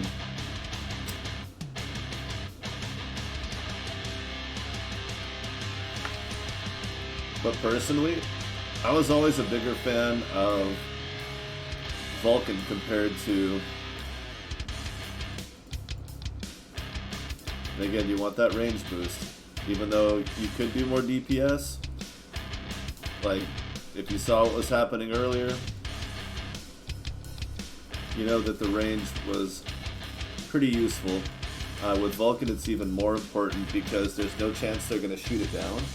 So shooting from farther away is useful. With missiles, okay, maybe don't take heavy mount for range. Maybe be an up-close infighter. But when we're talking about, again, a fleet ship that you're trusting with missiles, I'd kind of say go for heavy mount for that range, and hopefully your guys will stay at a safer distance for that. We are going to do overload. Vulcan does generate heat, but it does not use power. But as you can see, still not affected by this at all. Although you can make it point defense. This drops your DPS way down.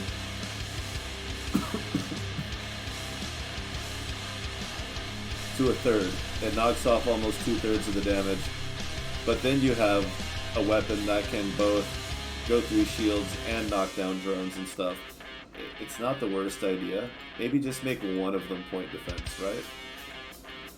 So again, we stack it up to 11. And we say that we want projectile speed maxed out 140 rather than 100, right? So it increases your accuracy, it makes it easier to track an enemy, you get more live update on reacting to enemy movements, armor piercing, adds to your DPS. Does it do anything else? Yeah, it adds to the heat. Or no, it reduces the heat, sorry. Weird. Oh, it affects you, it adds energy cost per shot, but there's no energy cost on these. Does it not add ammo? No, only the 10 cores are adding ammo cost. So that you might as well do. It drops the normal damage per shot, but it increases your critical, and therefore your DPS goes up a little bit. It's not bad. Now, if you don't want to do burst, you can always do rapid fire, which is no bullshit. 13.33 per second versus a, whoops, damn, versus 1.67. It doubles, doubles again, doubles again. It's kind of a big deal, but you're firing more shots to do less damage per shot. So keep that in mind. Rapid fire wastes money, but it can make your weapon a lot more powerful. So if you need that power, there it is. It's just going to have a higher cost. Makes sense. But I'm going to go with burst because you get... Wait.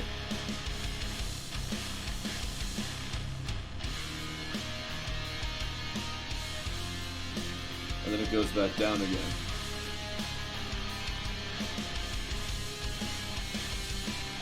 Oh, because of the delay. So you're doing all the damage at once. Okay, so 2.3 second cooldown time. That's not bad. Alright, let's build it. We got an 11-point weapon. We need iron, aluminum, microchips, and nickel.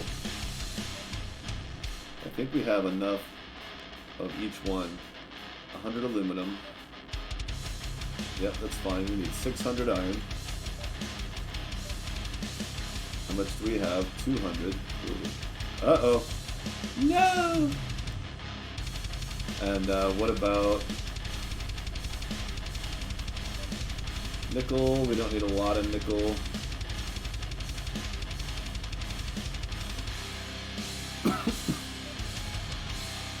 Microchips.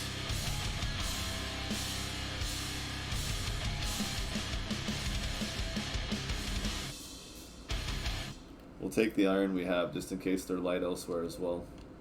Or at least as much as we can carry. But I should be able to get enough iron over here. I believe. I do believe. IOSU lurking. He's probably still on vacation, so cool.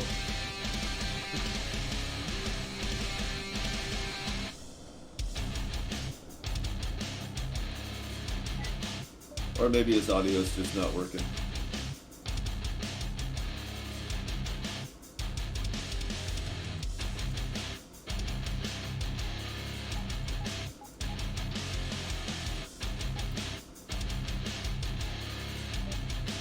Okay.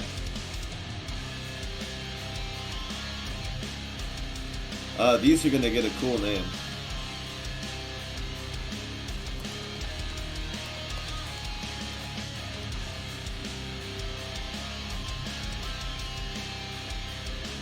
How about... Oh. Orokosaki?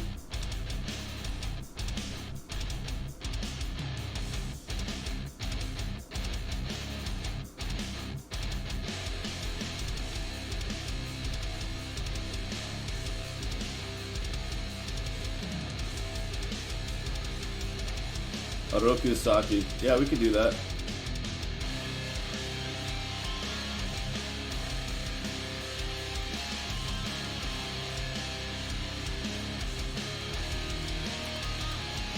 The Shredder.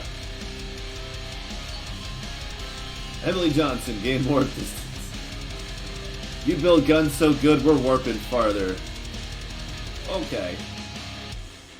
If you say so. Oh, I guess I need that kind of bullet. Boom. 10,000 ammo takes 20 space. Now, again, we're talking about 10 ammo per shot. So I've got 10,619. It overheated. 469.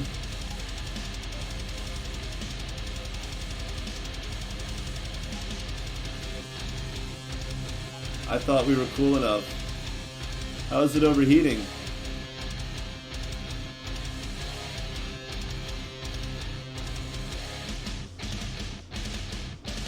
It shouldn't be, should it?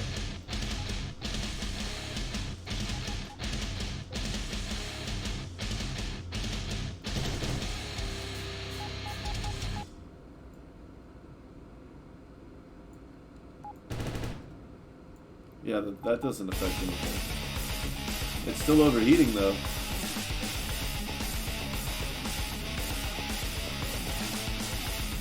Uh-oh. Ruh-roh, Raggy.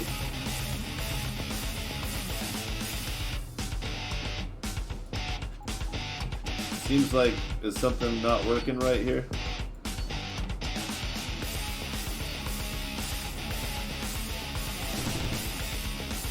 Still overheating.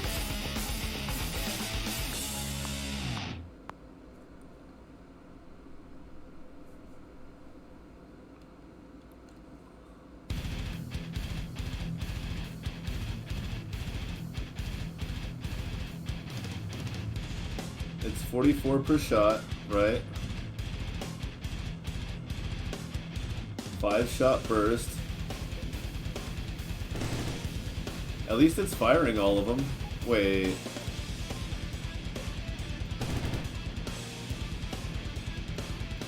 Oh, well it cools... It's almost like it's following this cooldown, see? They stop at the same time, so I don't need any of those heat sinks. fact, I probably don't even need that one now that I've got the purple.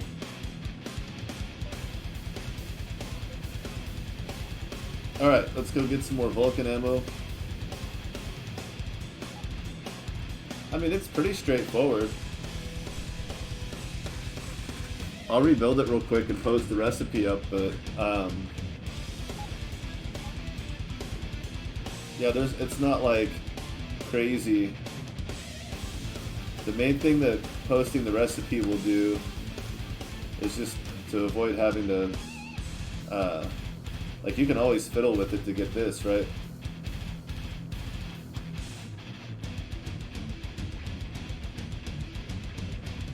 Oh right, I can't do it on this computer. So to take clips and screenshots, I have to go over to the other computer, full screen the out signal, and then move my head out of the way. Which that didn't really do.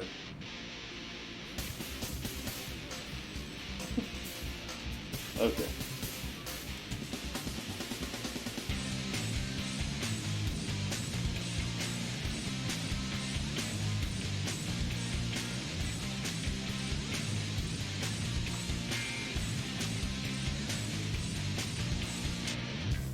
Damn it. One more time. We're almost there. Got it. Alright, exit full screen, Discord.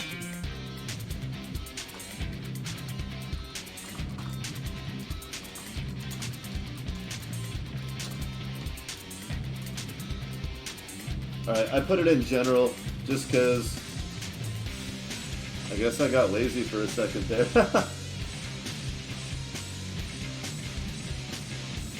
But there's the recipe.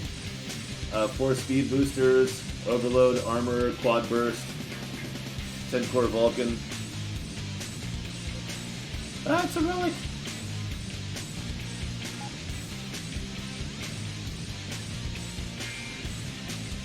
That's the third one I've found in this system since I started. The other two were like back to back. That was ridiculous. I'm on a hot streak.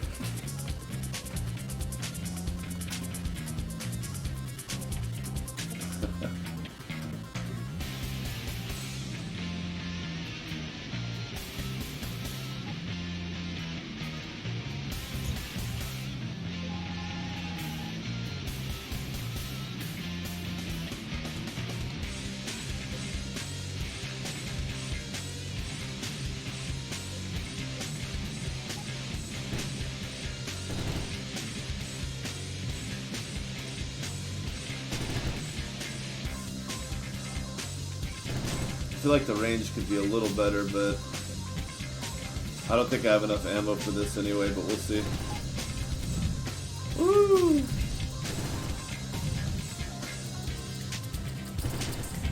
Oh, bye now.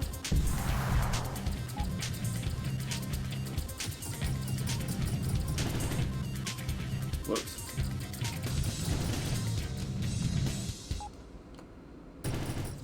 Damn.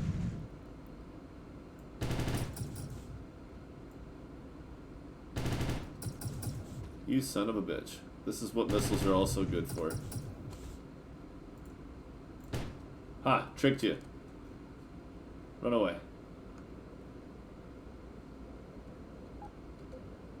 Alright.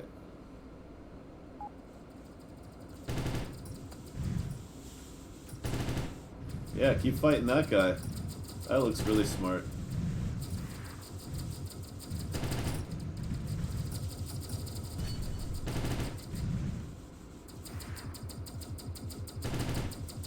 Woo, burned his ass a little bit.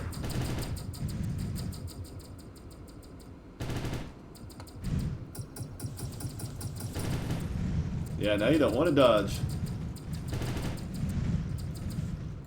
Because I'll kill everyone else when you do. Whoa. Hang on, guys, let me get my radio fixed. Hey, let me fix my radio. Not fair.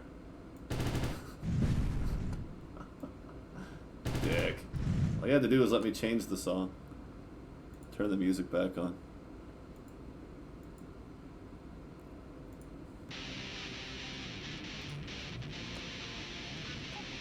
Well, we're only down to 5,000. If I hadn't missed quite so much, if I keep moving, maybe I can get him down.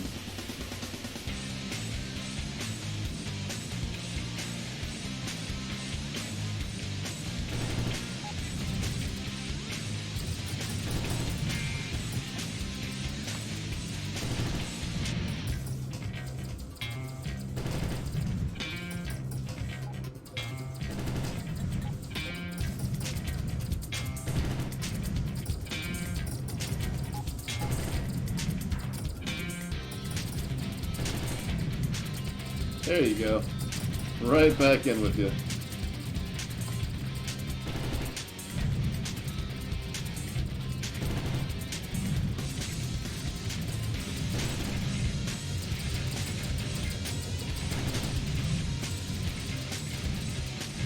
Oh, the drones. I always forget about the damn drones.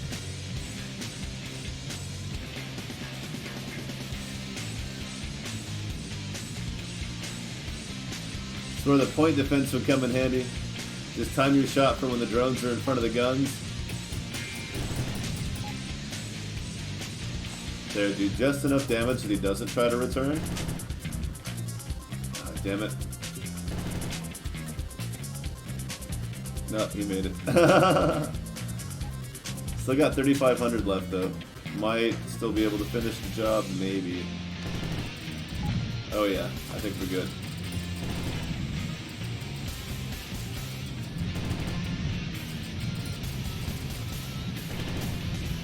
One more. Ha! Now what are you gonna do? Nowhere to run, do you? Well, I got plenty of bullets for you little bastards. Well, maybe not you.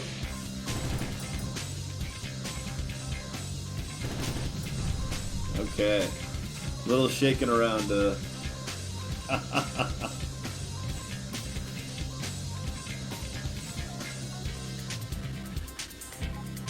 Took down a Ravager. Can't complain, right? So then, like, what the heck are cannons even for then, right? I will show you exactly what cannons are for and why burst cannons are kind of a ridiculous weapon if you're like a mage type. Oh, look at this.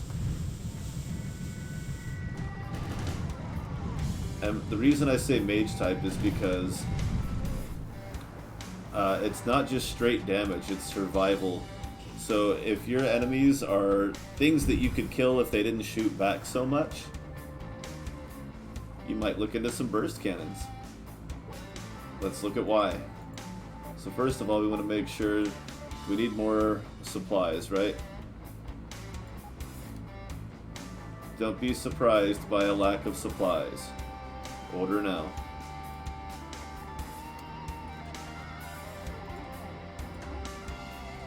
$17,000 is more than enough. It's 140 cargo space worth. It's plenty. Let's look at what we do need for cannon. And remember, if you've ever seen flat cannons out in the wild that are ammo-based weapons, that is simply time fuse. But you have to add explosive first. Cannons are, like plasma cannons, are not inherently DPS. But, if you remember I was saying mage type, there goes another relic. You want that AoE. You want that AoE. Unless you just like brutalizing things with cannons. I mean, if that's your thing, and you don't really care about AoE, that's cool. But the AoE on cannons, especially with burst fire and like 8 to 16 burst explosive radius, will really throw off those guardians. Really throw them off. You can push them back a little bit. You can... I mean, if one's almost dead and you've got one hit left, you can just shoot pretty much anywhere, and as long as it hits the Ravager before they dock, boom. And if they doesn't destroy them, it'll push them away from the Ravager. Hopefully in time for the next burst. So Rokosaki the Shredder, retire. Now again, I want that speed boost. We've gone from 80 to 120. See, 50% boost and projectile speed. Really useful in cannons, especially if you're doing like I was just saying and you're intentionally being disruptive. The sooner you can get those blasts there, the better. So let's go ahead and crank it up to explosive. Let's do 12, because that's kind of the middle of where it's most effective. 5-shot burst, less than a 4-second recharge. We could go ahead and add flak. It really doesn't affect anything except for material cost. But yeah, we'll go ahead and add it because it's only 190 range. It's not like it's going to go off screen. These make hilarious point defense weapons, and I don't recommend it at all. But if it's what you want to do, like, go for it, man.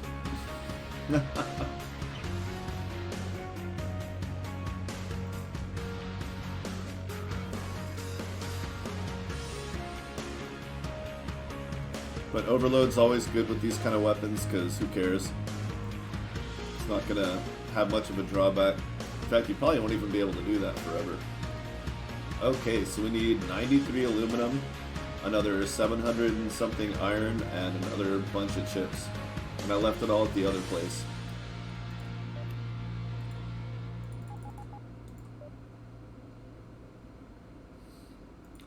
Nickel supply. Gonna need more than that.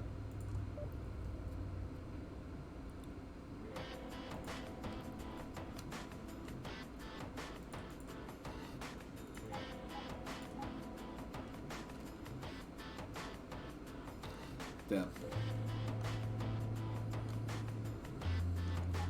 So let's just do it this way.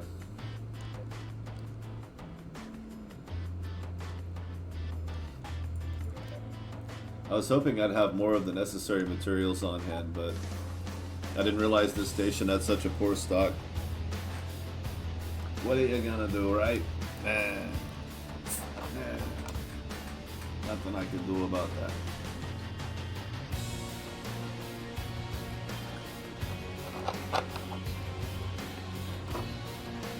It's good to be the king.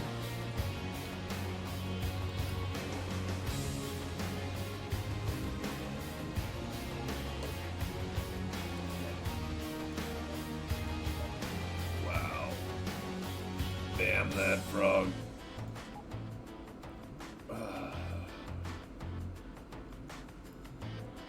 Kinda sucks.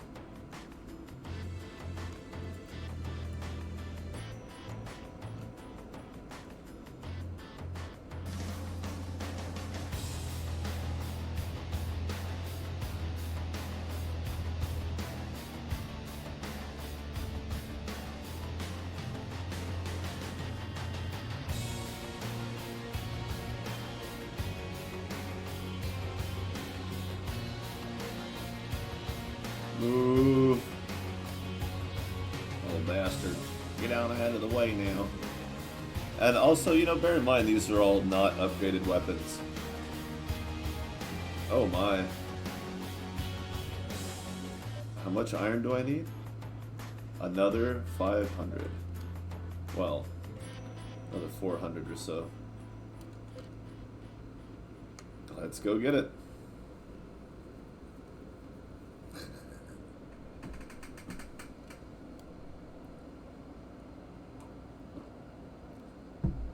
Okay.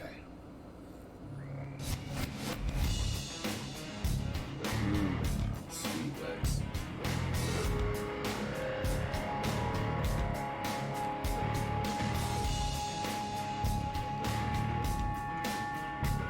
Hope that's enough.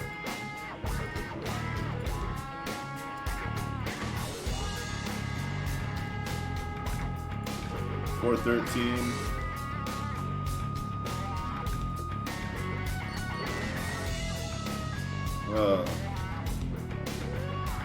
Oh well, that'll pay itself off eventually.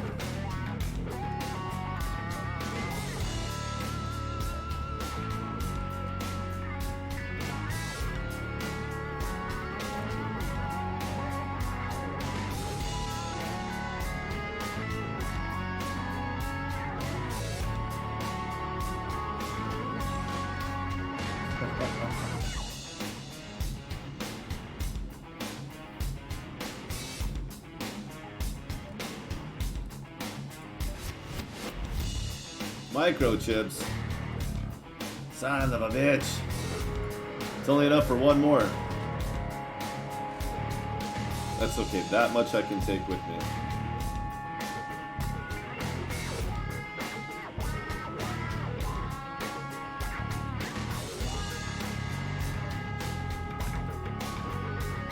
$238 iron.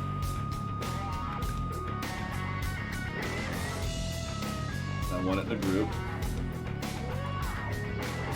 One single line, so I don't have to keep doing the math.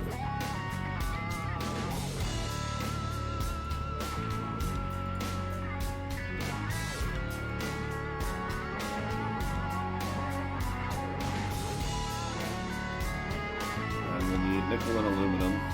3137.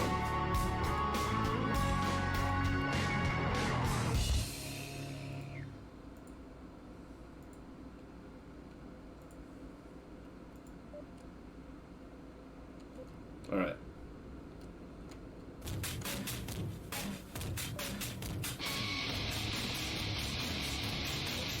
All right.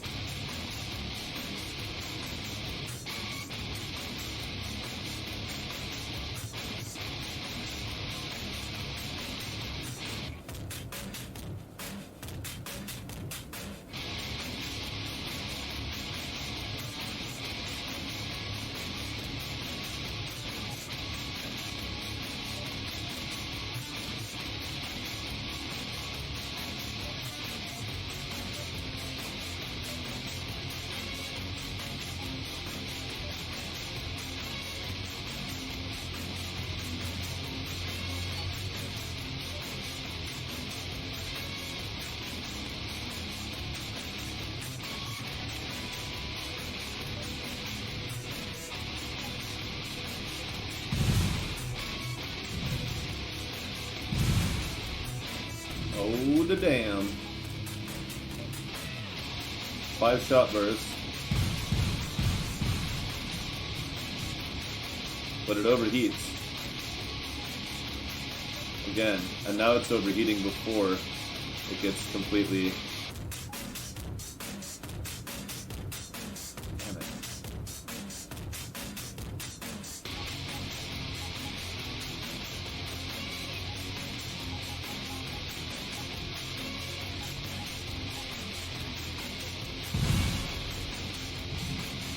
Is it firing all... It's not firing all 5, is it? Oh, that's only 3.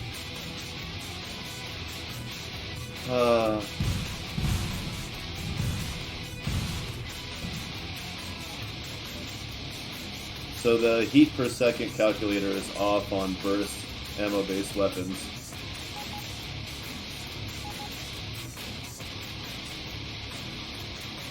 Or I'm just completely crazy. Which, you know, maybe so.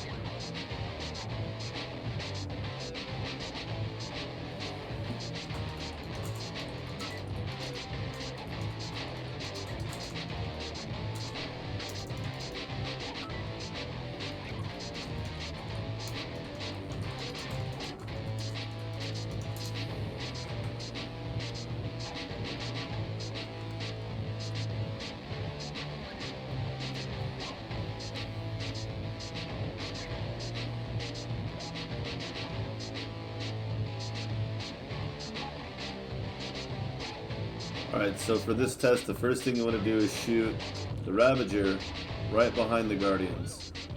Test out your explosive radius. Oh, we're out of range.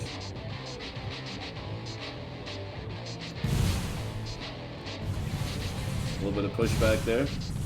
Knocks him way the hell back. Over and over again. And I'm dead. This is a much more difficult Ravager than the last one. Here's a little bit tougher. Oh really? The KombE wants a piece? Gotta remember I'm using flak. So if I put it here, it's gonna go there.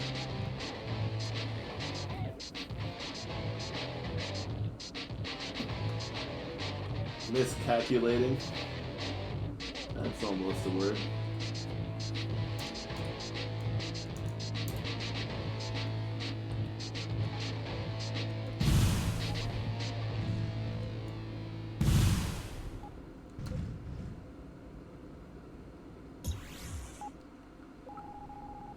Yeah, it's 5-shot burst. It's not firing 5 shots, that's for damn sure. EPS is absurd though, for how fast it's going. Hella cool, hella cool.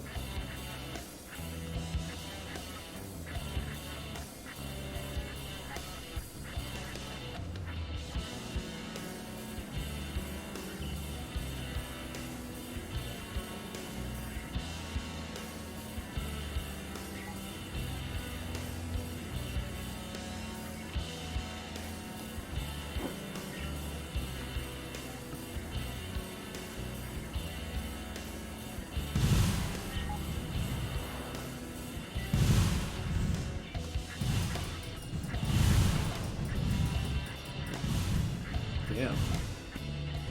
Oh. Ow, ow, ow. Ow, my face.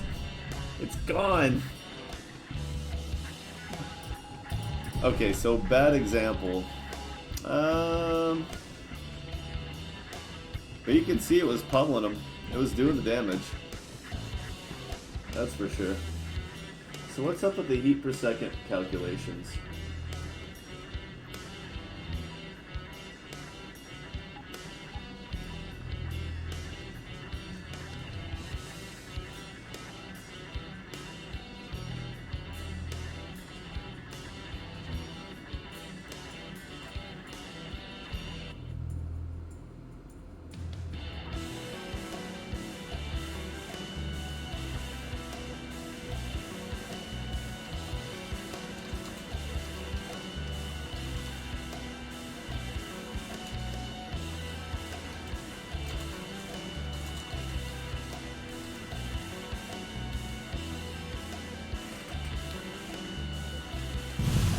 Because it fires the burst in less than a second, so it's not like...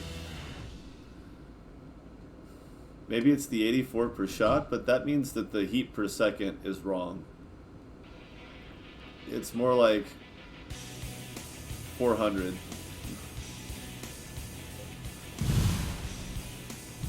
Which would be a really great case for taking advantage of all these turrets instead of stacking them in one place.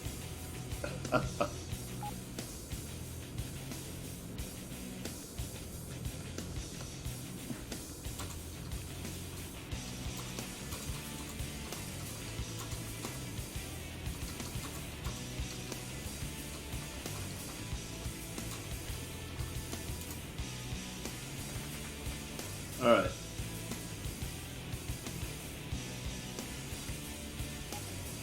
Now, that is the basic condensed down crafting tutorial. Leaving out lots and lots of details on exactly the right way to do every little situation, because guess what? There's a crap ton of them. And I'm going to get back to my ultra laser KombE, because it doesn't have its ultra laser yet. And I want it. Oh, my custom PD laser. Love my little KombE. Who knew? A Ravager. Don't want any of that. Yes, this is what it's like when you try to do everything with nothing but a KombE. One KombE. Not two. Not a fleet. Not all the KombE. Not a Titan full of KombEs.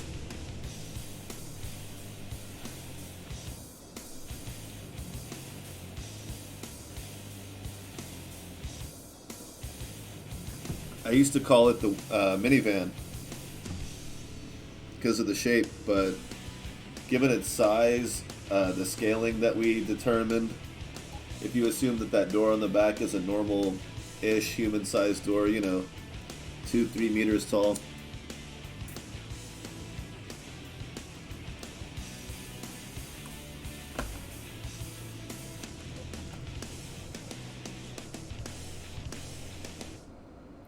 think it's more like an RV, like a Winnebago or something. Ha! Mockery.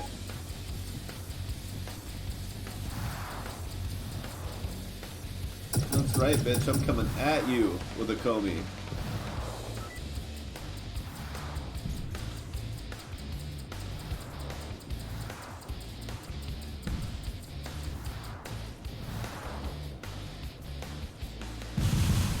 Oh shit. I'm not fighting them. Jerks.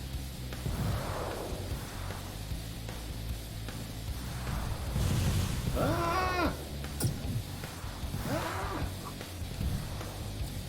Ah!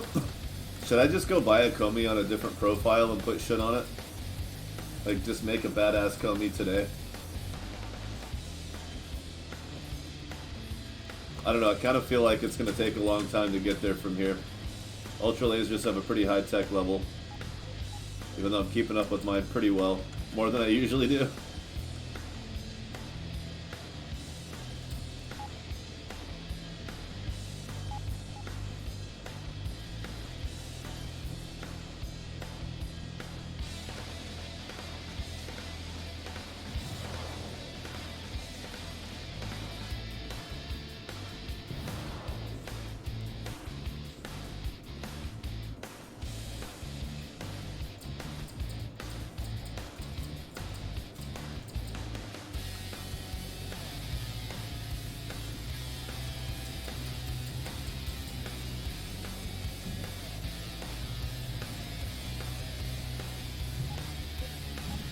Ugh.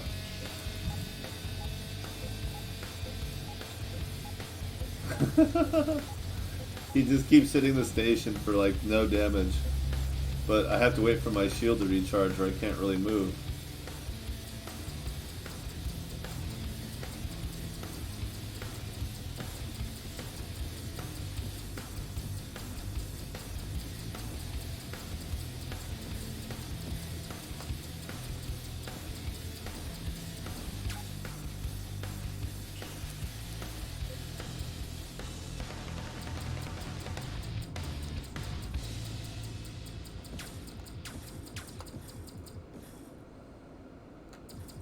Where'd your friends go? They bail on you? Because if they did, they bailed on me too, and that makes me unhappy. Oh, here's the doofuses. What are you guys even doing? Come on. Let's go.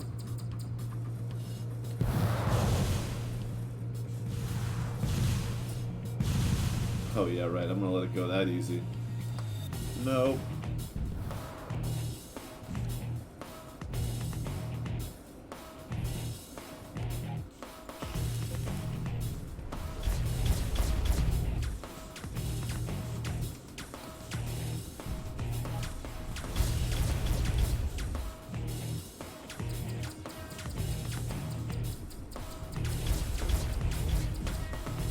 Ah!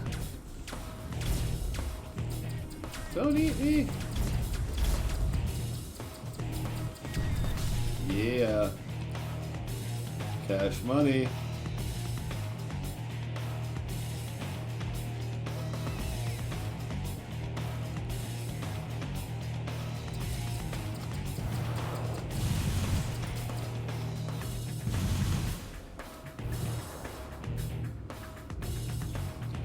This is what I would do if I was getting hunted by pirates driving around in an RV.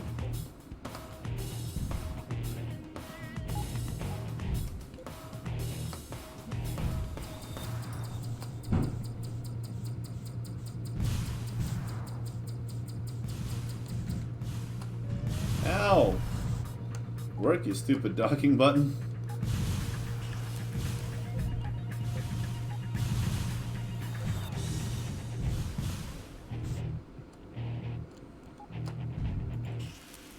Shield's going up.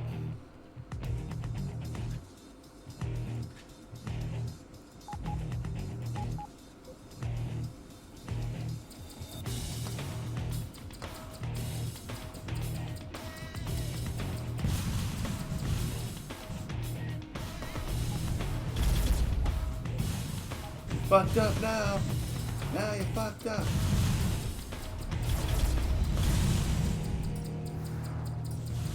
You're still not gonna hit me with those missiles, you jerk.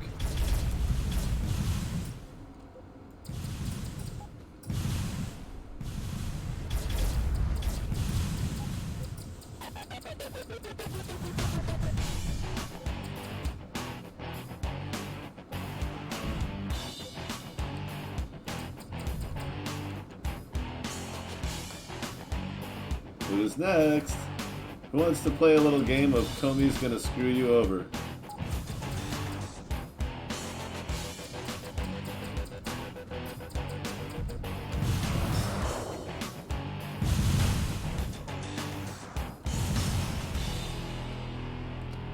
I dare you. I fucking dare you.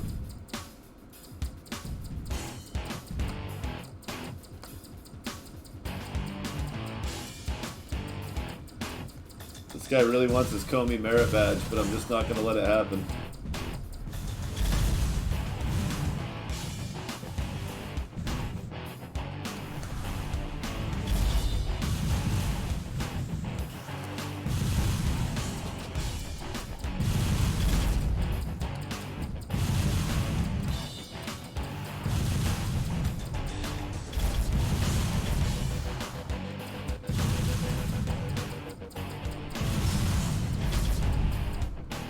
There's 1,100 credits I didn't have before.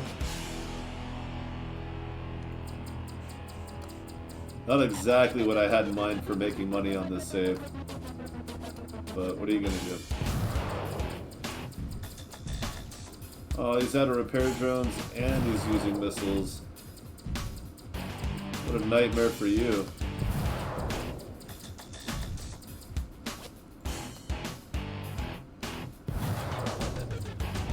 Just kidding.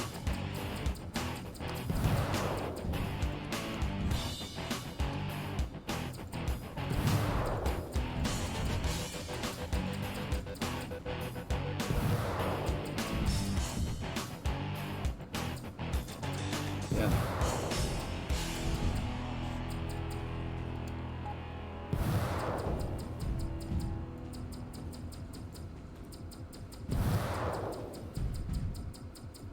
Even at 150, one hit still takes down the missile.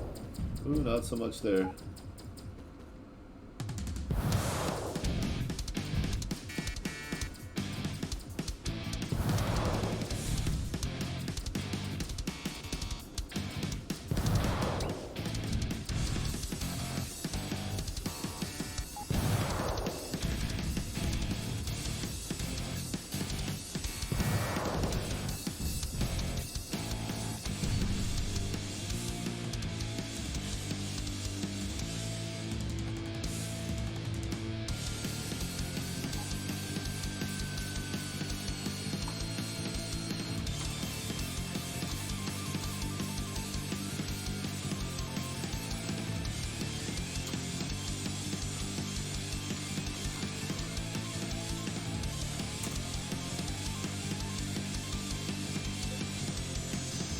Awesome. So we took those guys out with a little help from the station.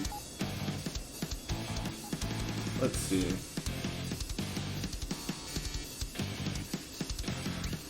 That's 92, 3.8. 6.8. 92, 6838.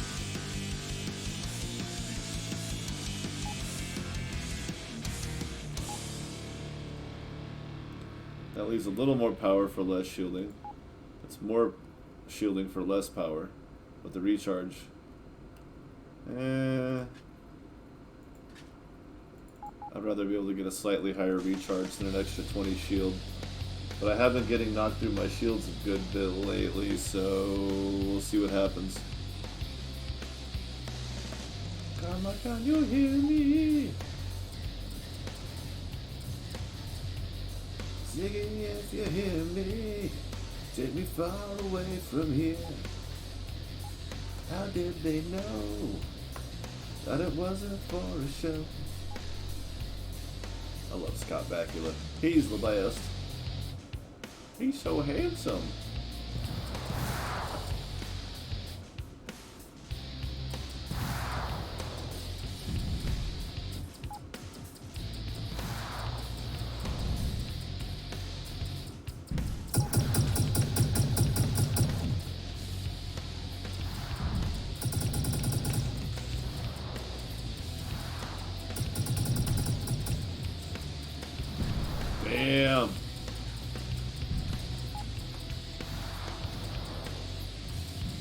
Oh, he's out of range. Oh, not anymore. Some of them are moving faster. You can tell he's got 2 different weapons up there. 2 different ships. Alright, I'm just going to go build out a KombE on one of my other profiles. Because I want to see this. I want to see the Ultra KombE! I feel like I've put in my time. I've done my time behind the wheel of the Winnebago. Heh, heh, Winnebago. Heh. Gotta love Quagmire. The quaggiest.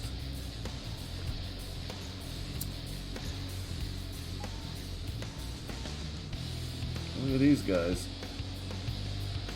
You could just station farm all day with the KombE, it's so small.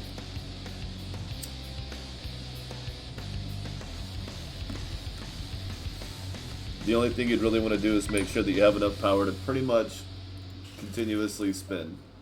I mean, you can't continuously spin, but you know what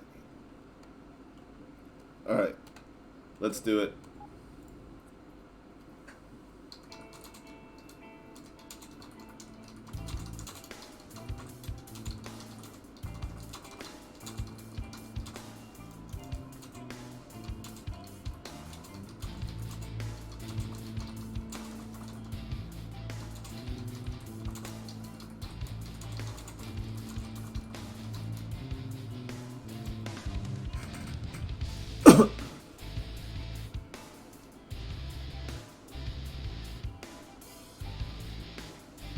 We're going to use Sizing Run because it's got a lot of extra stuff. I don't know if it'll all be geared for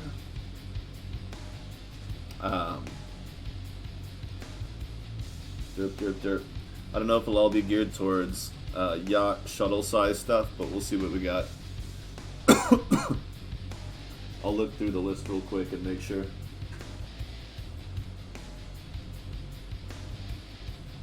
It's going to take a minute. It's going to take a little bit of a minute.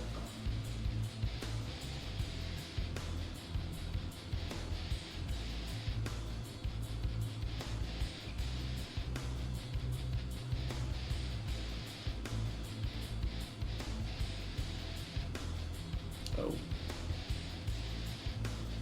Not clicking on that. What do we got?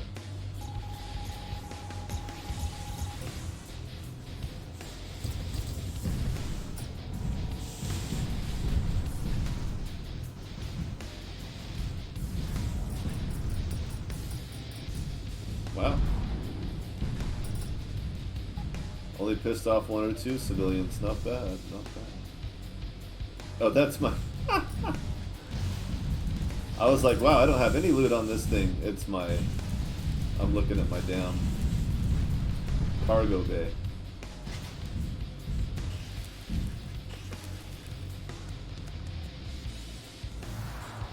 Hilarious.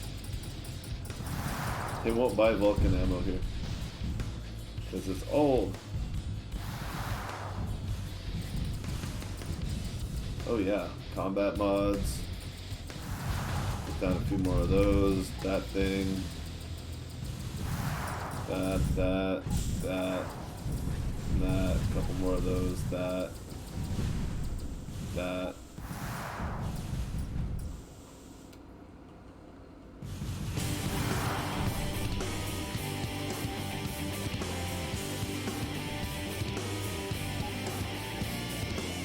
Tell me where I can find a KombE, or I shall be furious.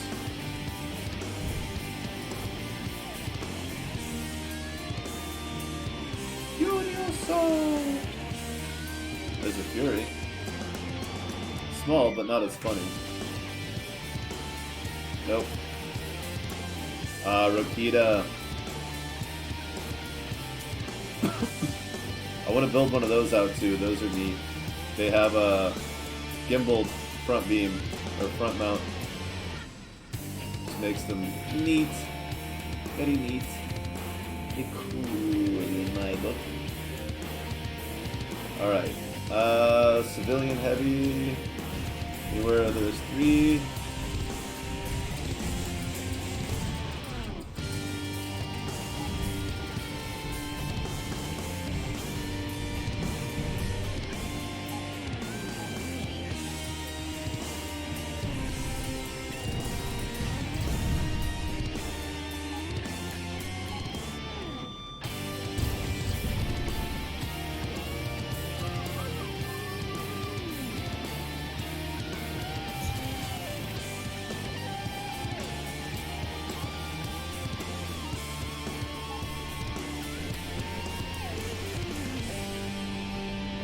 Beat you to it.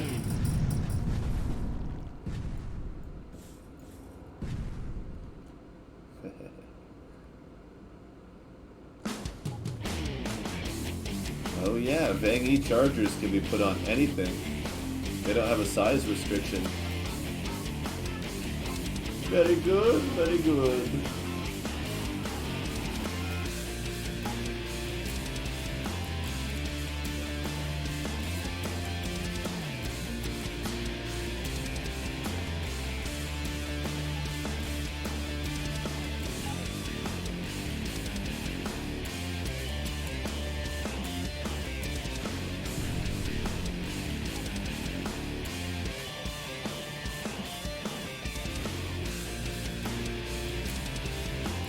Syndicate stations.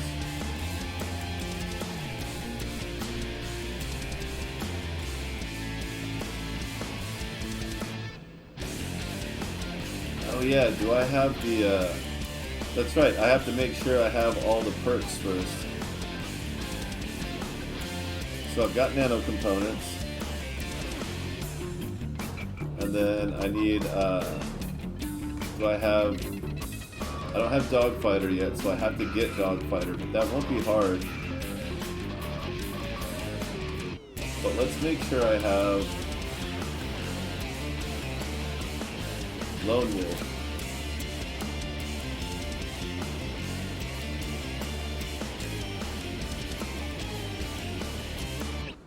Space Pilot, yep. Okay.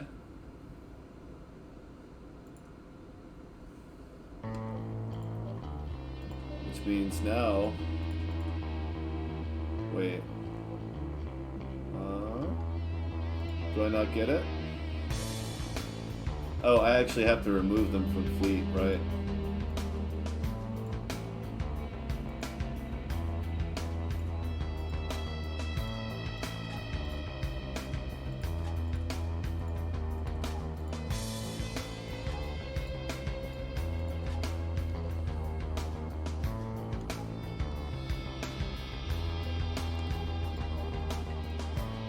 Now I have 29 weapon space. Sweet.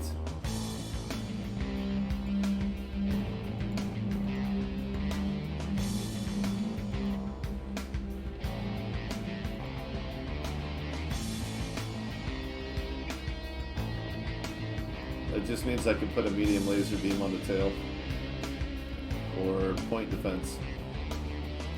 Or probably a medium laser beam. Yay! Alright. So yeah, with nano components and Lone Wolf, or Space Pilot, I mean, as a solo, you get 29 over the base 22.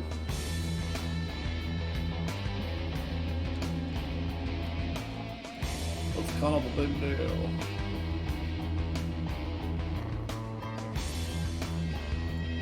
Because that's 5 for that, plus another 2.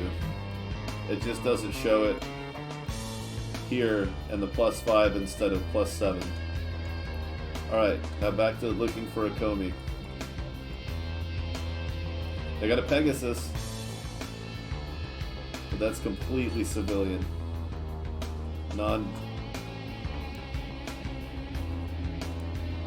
Non-military. Hey, what's up? Bios is in the house. I was having a hard time with some burst cannons overheating because of, well, they were burst cannons, and I made them 11 point. It said the heat was going to be like 100 per second, but I kept forgetting that that counts the cycling of the burst. So it was more like 400 per second.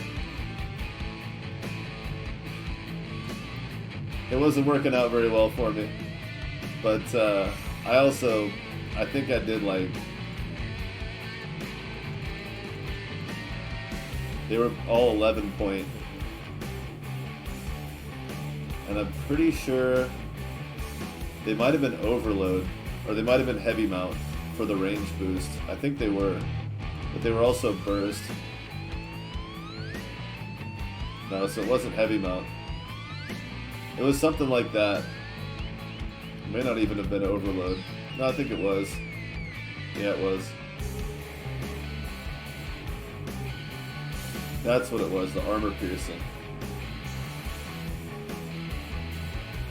And then I added some explosion. I think it was that. I made that. It was pretty nasty, but I could only fire 3 of them before it burned out. And it was still doing a lot of damage. But if I had taken off overload, then I probably could have handled it, because at one point I had 140 cooling. So 45 per shot times 5 is what? 180, 225? And it was over the course of a second. I don't know, probably would have still burned out. Probably still would have burned out, but like at least that there would have been the possibility of adding cooling. My goal right now is to pick up a KombE and make it the most badass KombE in the galaxy. Mining, Syndicate, and Rebel. Alright. That sounds like good luck to me.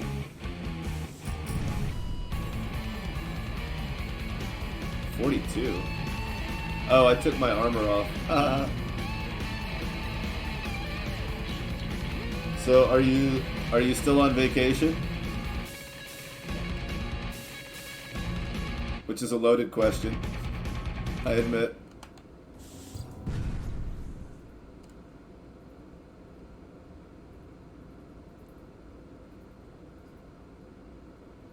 Nice. Good to get away though, right? There's still a lot of people around me that are way too nervous for anything like that.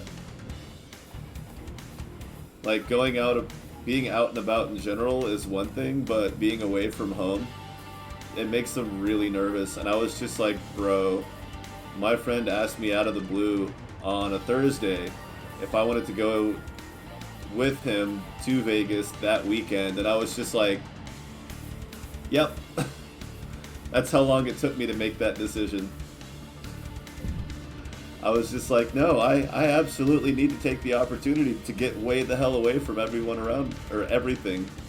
I was just like, it was really cheap too, because it was January. Like, you can book a plane ticket, round trip to Vegas from where I am in Texas.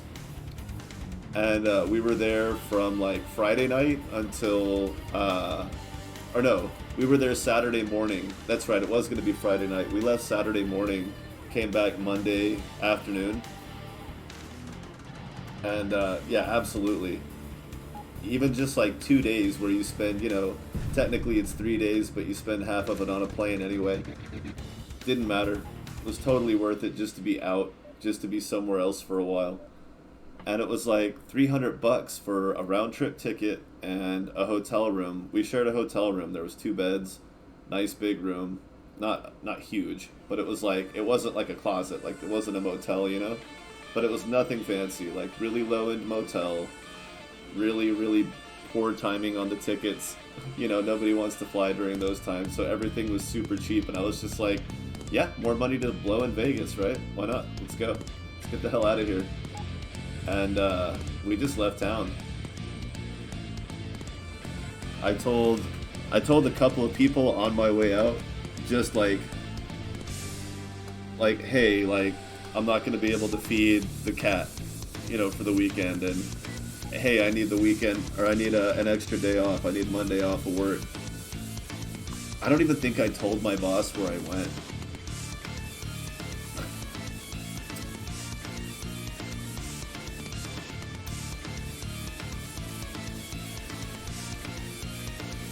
But I work from home, like, I could have stayed there, you know?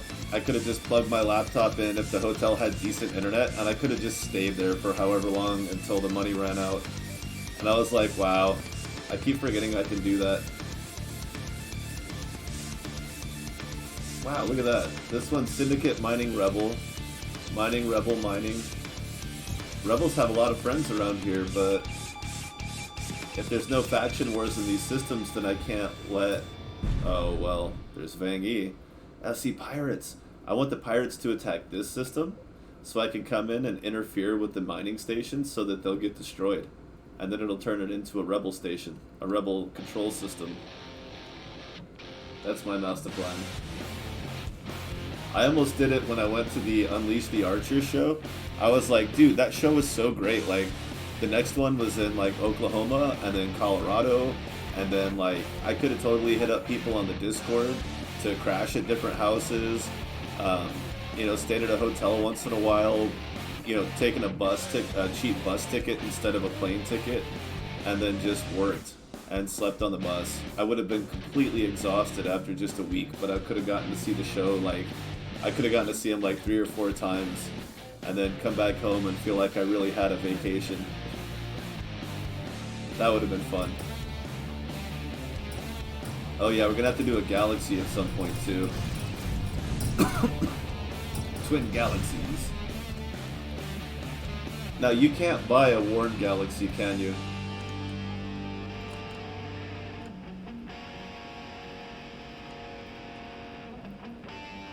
That's something you have to start with because it's the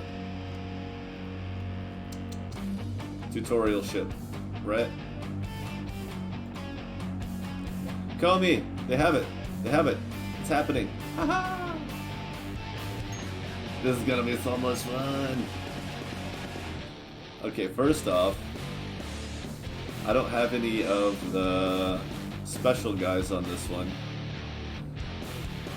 but I have some good ones. Ooh, wow. Critical max energy. Where's one that's cooling? Completely cooling. It's a gunner. Weapon heat generated minus 39. I feel like I have 132. Alright, Francine, you're my co-pilot.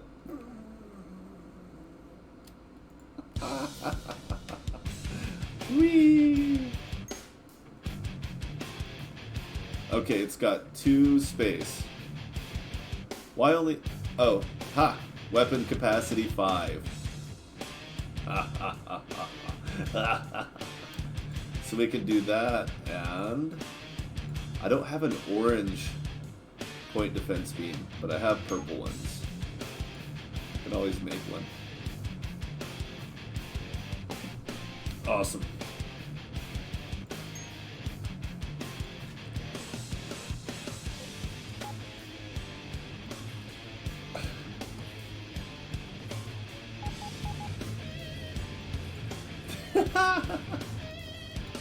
I see your Schwartz is as big as mine.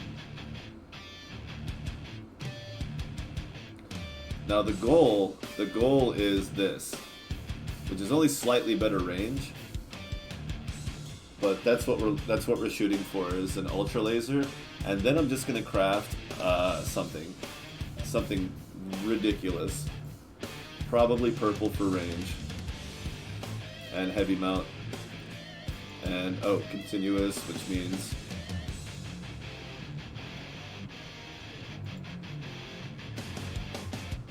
we're gonna have a heck of a time getting this right at 6.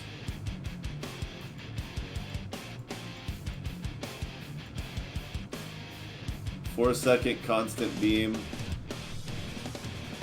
at 120 per second, but that's over the full 10-second cycle, right? So it's gonna generate 1200. And then I don't know.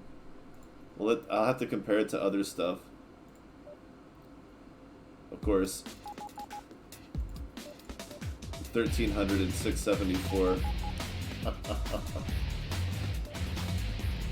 But that's not what we're here for.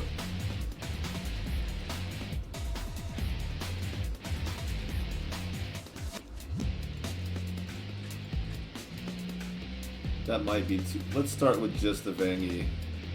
See where we end up. I don't have any orange regular impulse. Heavy capital, pirate capital, pirate impulse. Okay, regular pirate impulse. That's gonna be the best I have, right? I don't have impulse 5. Capital 5. Heavy, Oh, I do have Impulse 5. Alright, well, let's compare them then.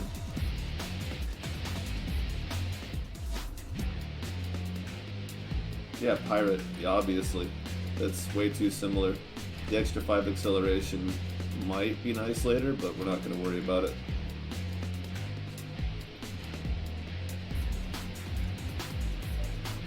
Yeah. Minus 72? Where did that come from?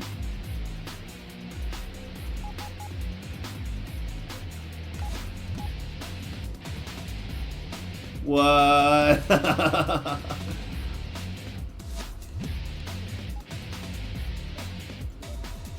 Is that some space pilot thing? Crew efficiency 3%.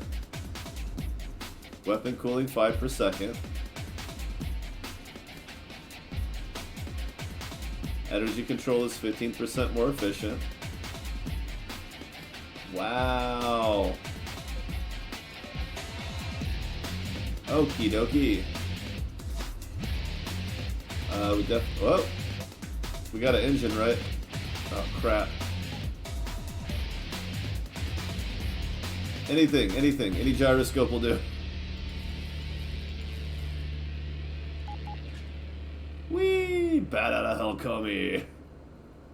It does 75 without a booster. Oh, for the love of God. Yeah, we'll go for the top lateral thrusters.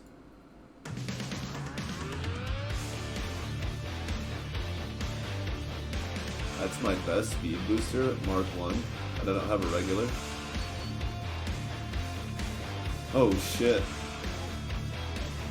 For 4.7 energy, I get another 16 speed. Wah!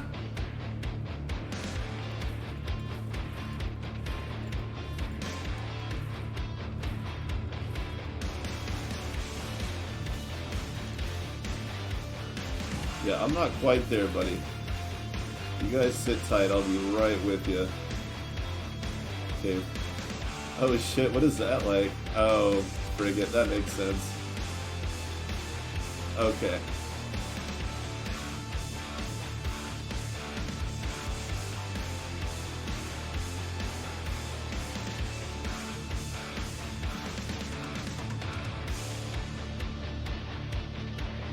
I have a Mark II.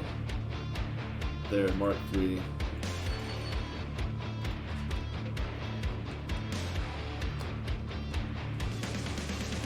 It's bigger than the KombE.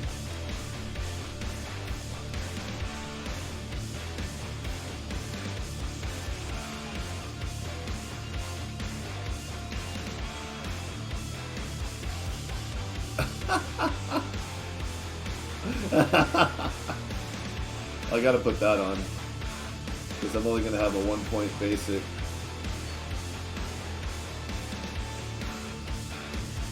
Five more equipment space. Don't tempt me with the combat mod.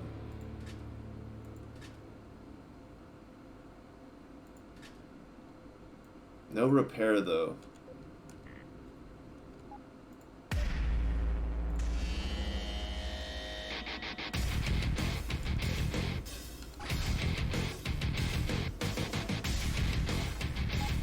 Hahaha! Permacloak KombE. Oh mon dieu. He's ça. Oh shit.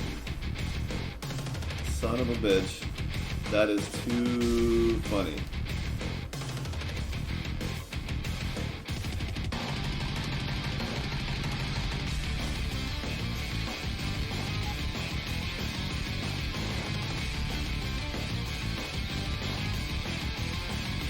That level, the booster takes 2.6.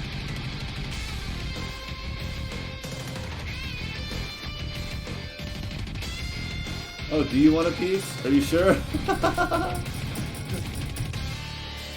No, I do need some kind of repair though. It's gonna be a problem.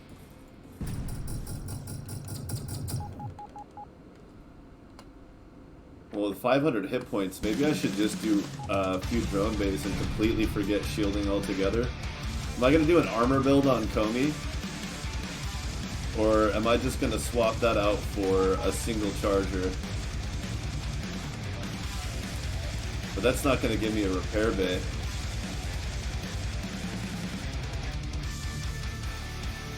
Let's fix that. Well, wait, let's see. That puts me up to 27.9.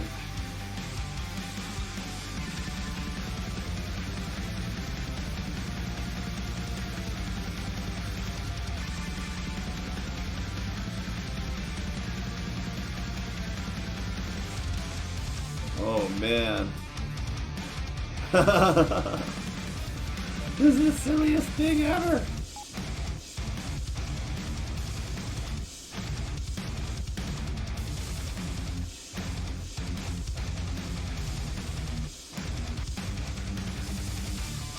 Okay, I don't have a 3-point charger. But oh, that's an armor build.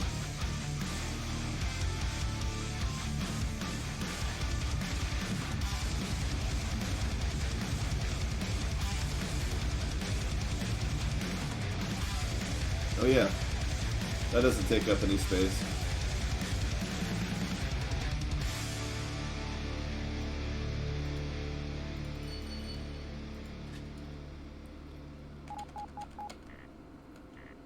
Oh, it won't go to full. Oh, so sad. I guess I don't need the speed booster.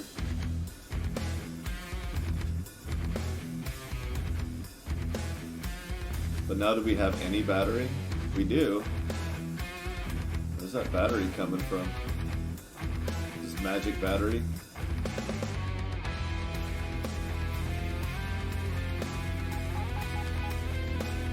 Okay.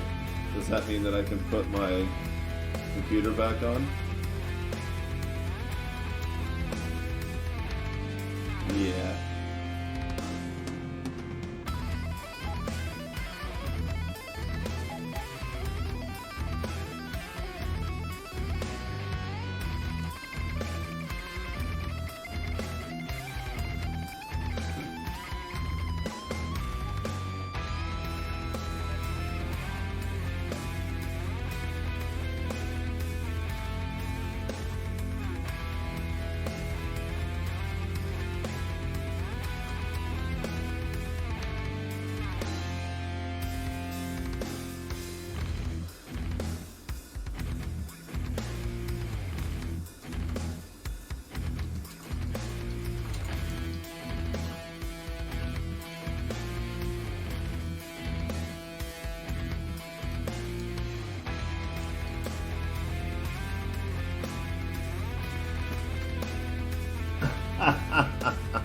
Now I just gotta get dogfighters so I can put an ultra laser on it.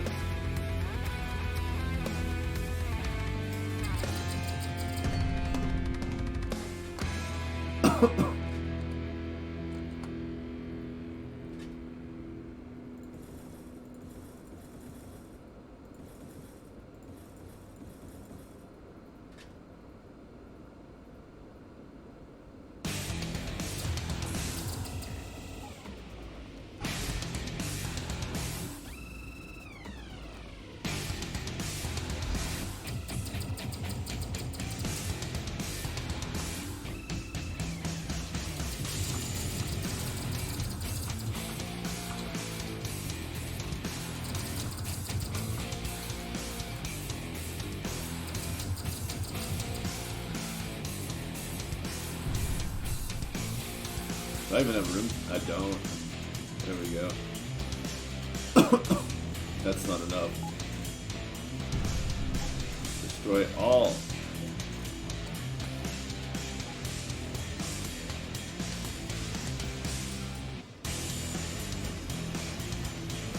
I guess if it permacloaks, do I really need point defense? It's not like there's a 5-point weapon that I really want to put on it, but I could. It's really hard to choose between cloaking and, well, I mean, anything really. But at least it can take a cloak, and I guess I could get rid of those two for now. And put on something. That draws power, but if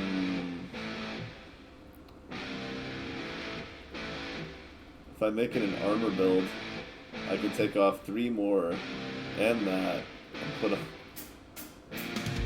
Like, it's really hard not to make it an armor build. 39. An extra 4 cargo space.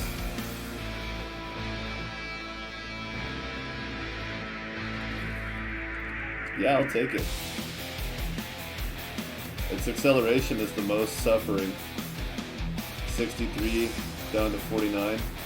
The turning speed you barely feel because this thing's so powerful it goes way over the max.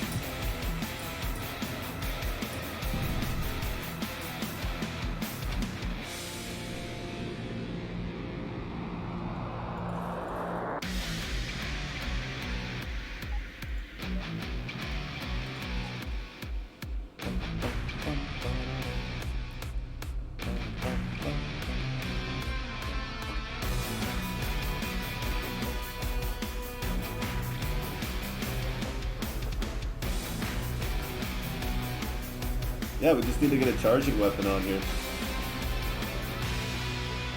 Let's see. That's 4 points.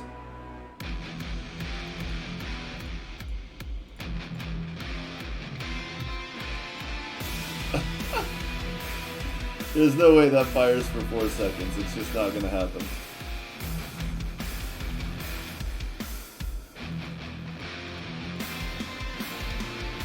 We can do that just to get it there. That keeps our heat minimal.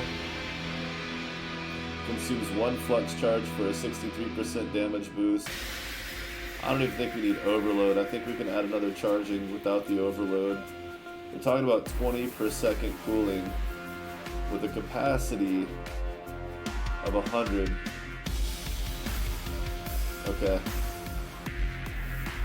So this thing's gonna fire for 2 seconds, generating 23 heat per second. Now we can go higher than that, as long as it doesn't go over 100 total. So like that's 46.8.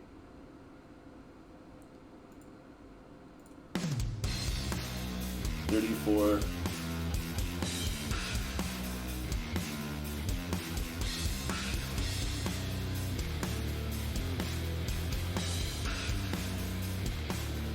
Even then, okay, so we need a heatsink, an extra core. Now that makes it 80. What if we heatsink on that? 73, 53. Charges for half a second, fires for 1 second.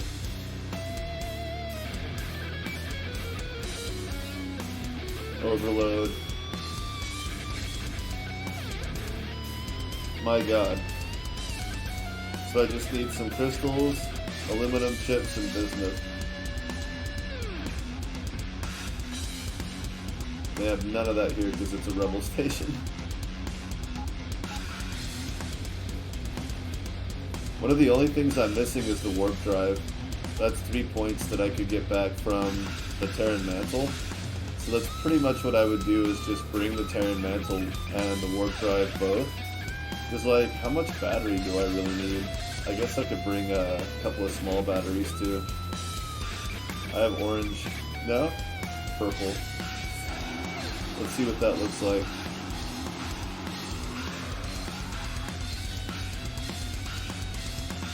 So what did you think I was going to do with it?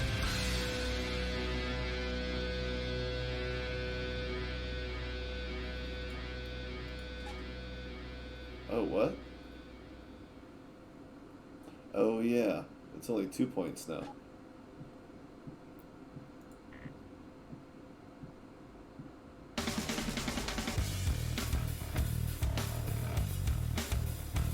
Is there not a 3-point one? Oh, there it is, Iridium. It's like I know there's a 3-point one somewhere. Let's see what we actually need here. See what makes sense. Warp distance 7.7. We need a little over 300 battery. So we actually need to not do iridium. Oh, I wanted both of those with me. I don't know why I did that.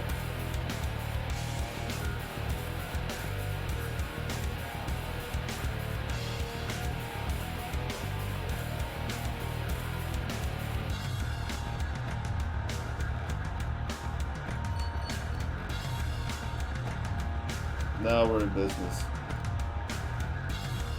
And that takes up 5, which we've got decent stuff going on to counter that.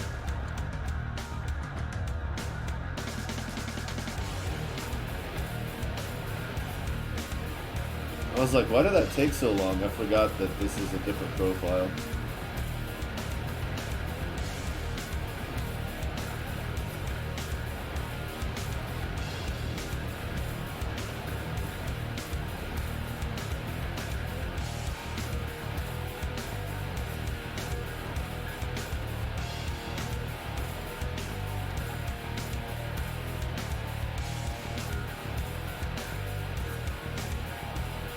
Okay.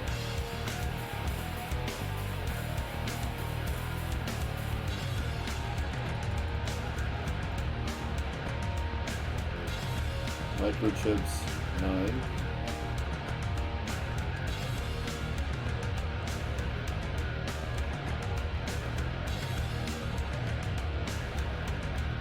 They don't have them. Blue and red crystal, 6 of each, and 25 aluminum. Uh-oh. There goes our space. Alright, so we're not going to carry it around just at the moment. Let's go ahead.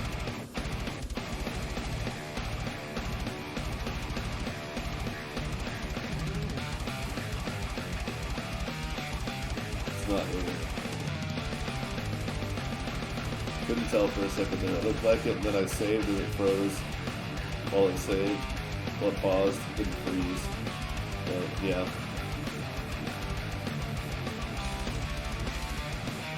Froze and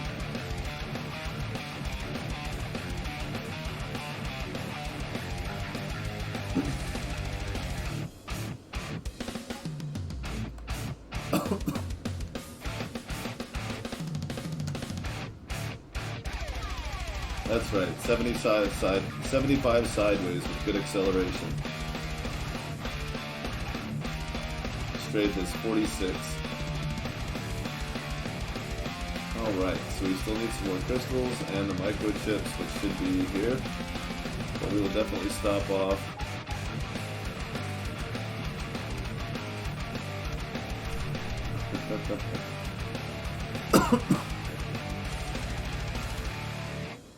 Oh. No philosophy shit. Insane. But all we do is complain.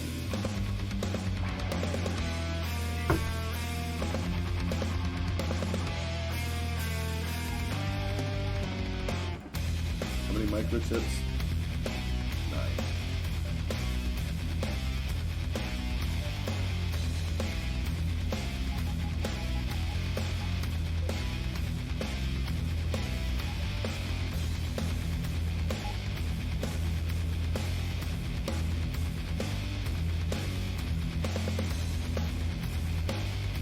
Now this is all temporary because this is going to be a 5-point weapon. Should I make it point defense? Or should I just not get hit by missiles because I'm too damn fast for that? We shall see. It's not bad for mining.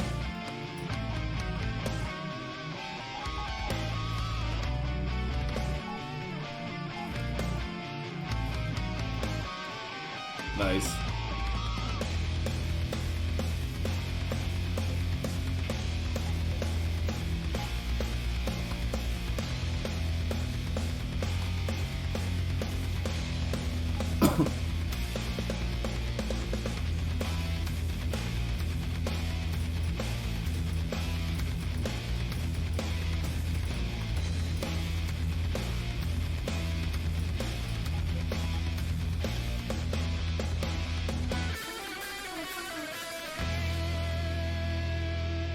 that's a 6 point.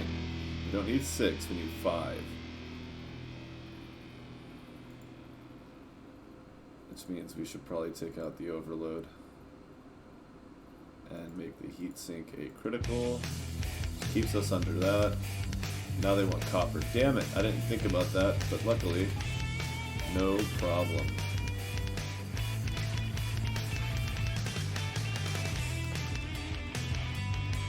Whoa!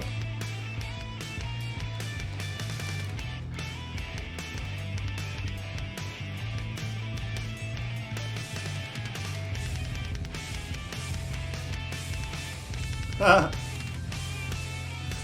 It's almost as good as the orange one, but I have lots and lots of relics somewhere else. Where are those lots and lots of relics? Way over here. Let's go get them.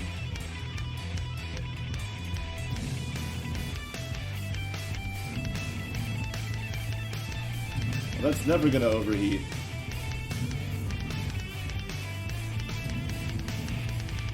Well, that sucks. Oh well, at least the power draw's not bad. We'll know better next time. We'll do better next time. In the meantime, it's still gonna kick ass when I purple it.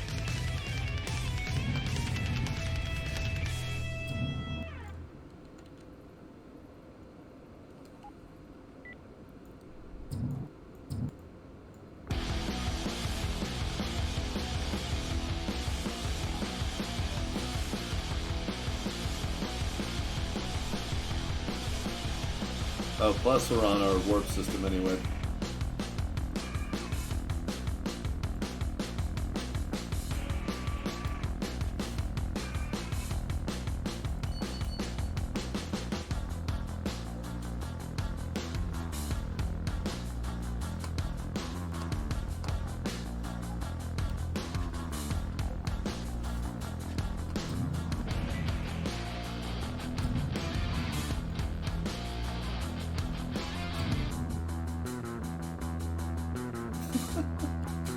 Oh my god!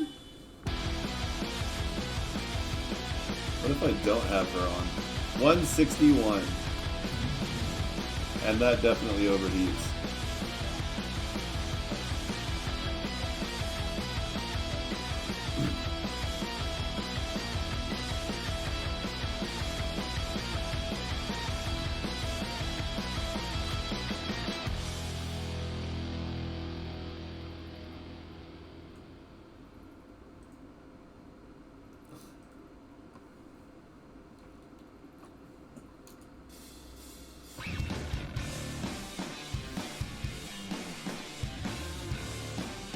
Nice, what's Grant doing? Good for you, buddy.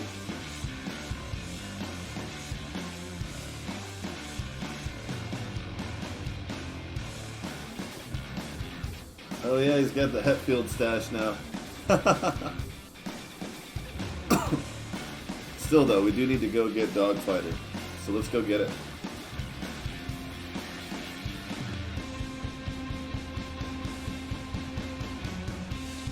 First things first, remembering that we had extra inventory space set aside for that and that.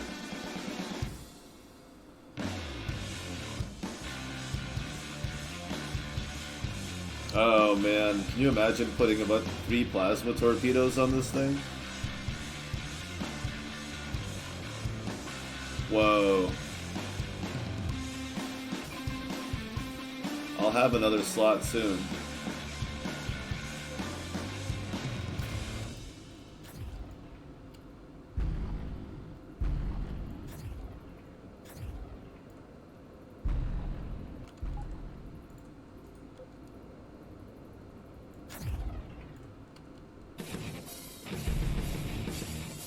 Holy moly.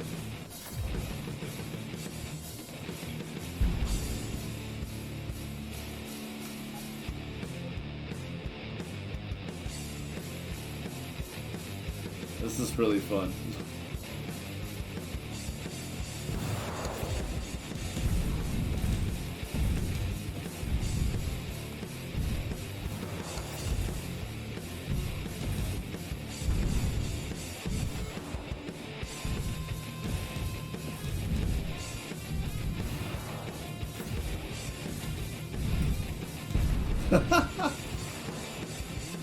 you.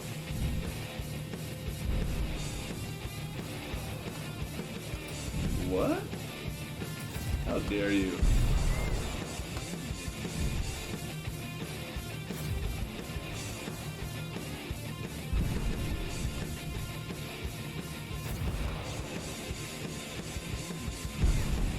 I was gonna say, you better not let it hit you at that range. Oh! The reason not to do that. Very clear. Very clear to me now.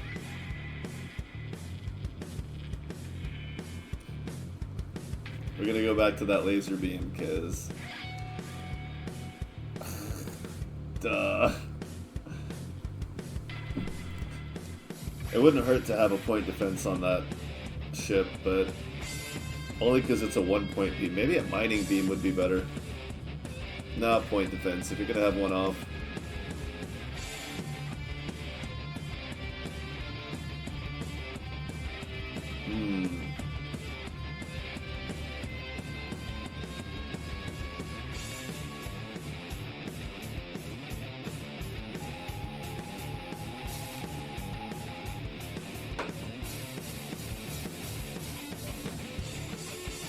Alright.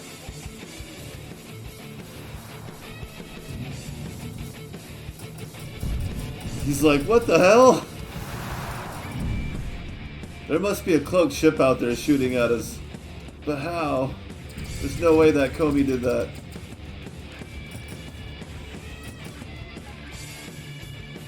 Oh yeah.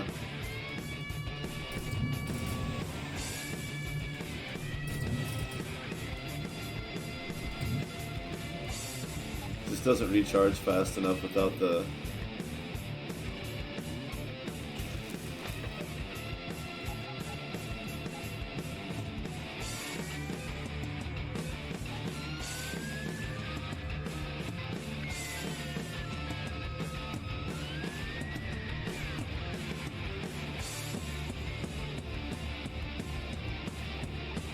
Oh. Yeah, I guess we're stuck with it. Okay.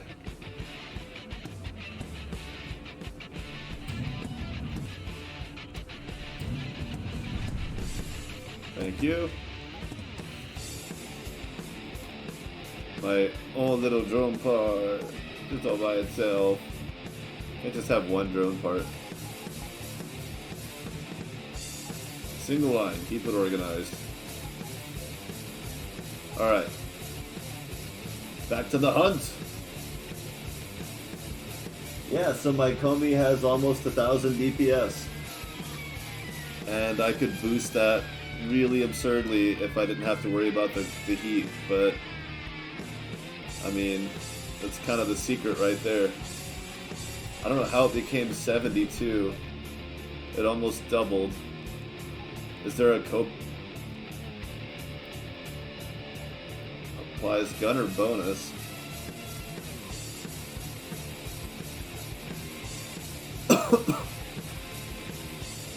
I don't get it.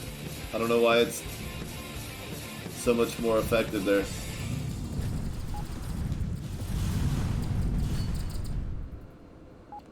Nice. Good job, Civ. 14.4 seconds.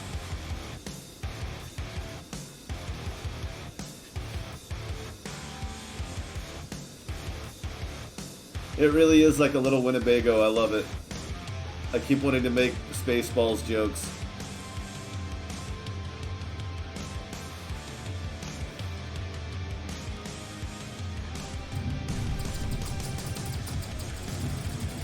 Except Lone Star's Winnebago was not this cool.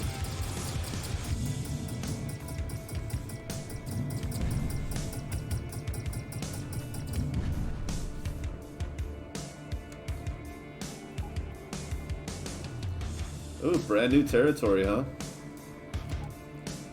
I just love that it does 75 without a booster. And if I put a 1-point booster on it, it goes... Like, can you imagine if I'd taken engineering instead of social and gotten the equipment space up? It would be another 2 equipment space. And then I could add a booster. And a solar reactor to keep the thing firing longer. That's all it's missing. Although, I won't act like this doesn't help a lot. For that 25 accuracy. Even though it's not doing anything for me right now.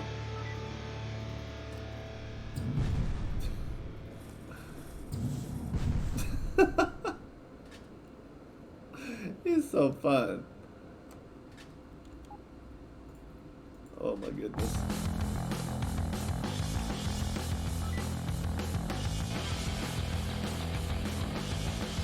Oh shit, what do we have here? Bert! Nah.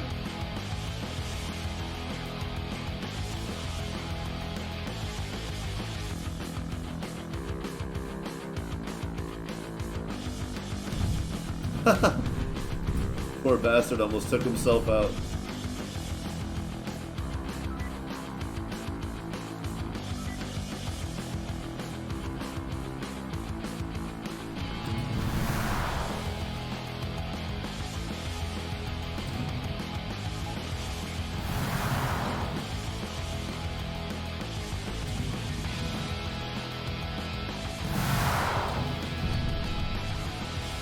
Woo!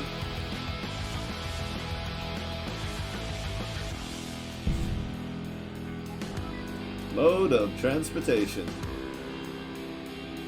What?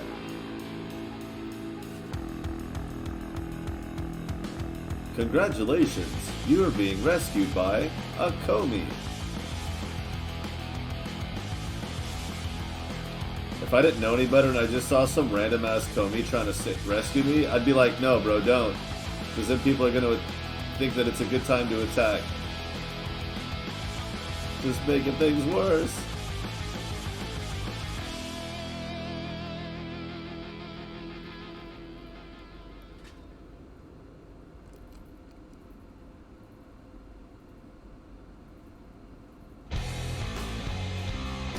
I was gonna say it would recoup some of the cash I spent, but I don't think that's really an issue.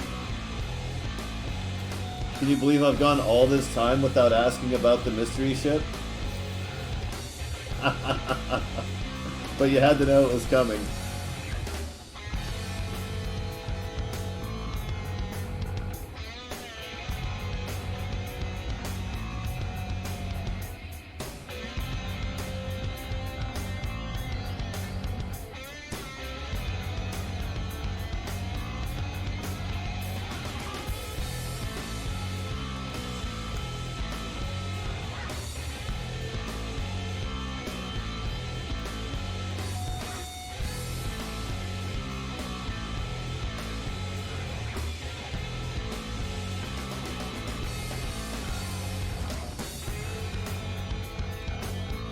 Damn it. I keep forgetting how long it takes to save on this one.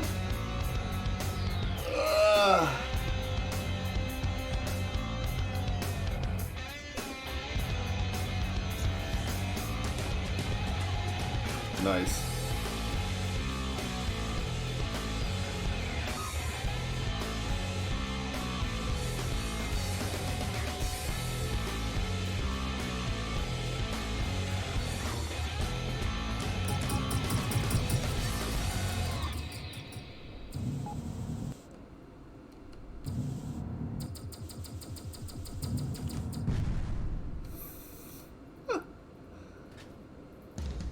How embarrassing that must be.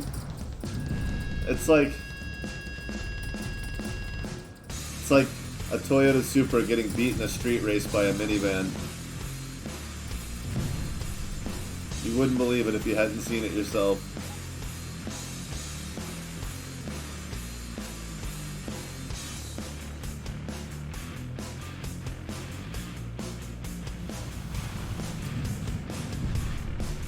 Man, it will really, really test your timing though.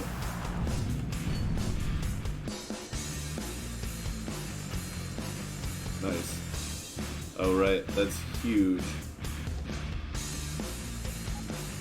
Oh well, don't need it really.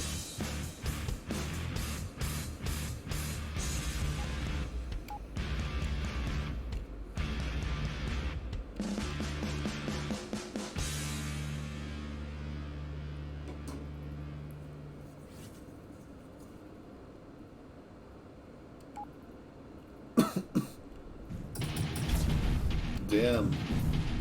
Poor civilian, all they do was wait.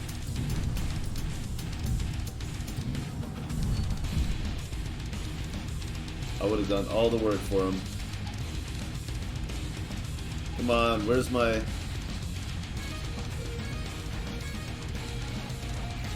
Aha.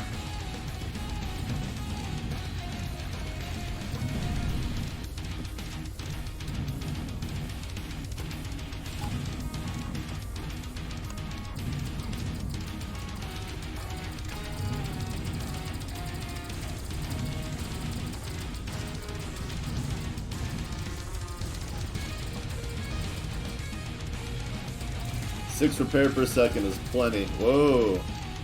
Unless I get in front of that for too long.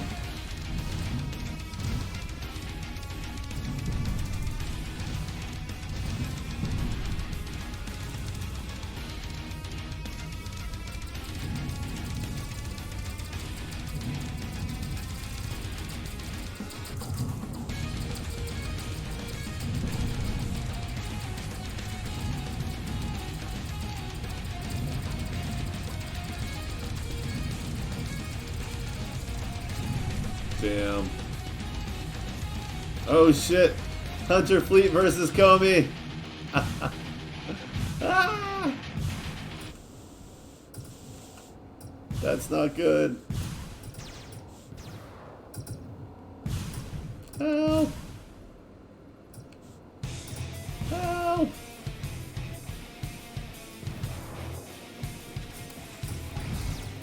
Ah. I was like, maybe if I cloak really quick. I should have cloaked sooner. I forgot I had that. Gotta remember the cloaking device. That's what it's there for. I could totally fight a Hunter Fleet with a KombE with that cloaking device on.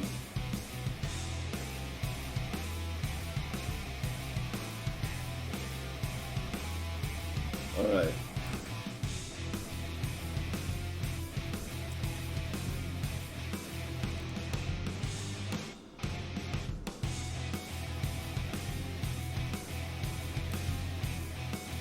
Food's important, man. Gotta eat.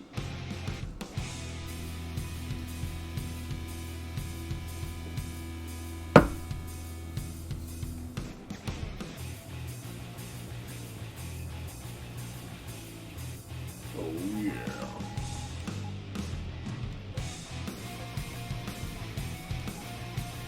Alright, where were we there? Here. Alright, no more dying. I have to kill things, which means I can't die.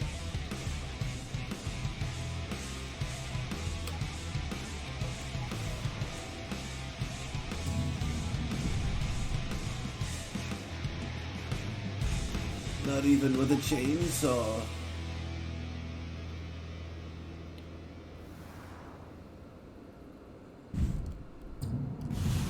Oh.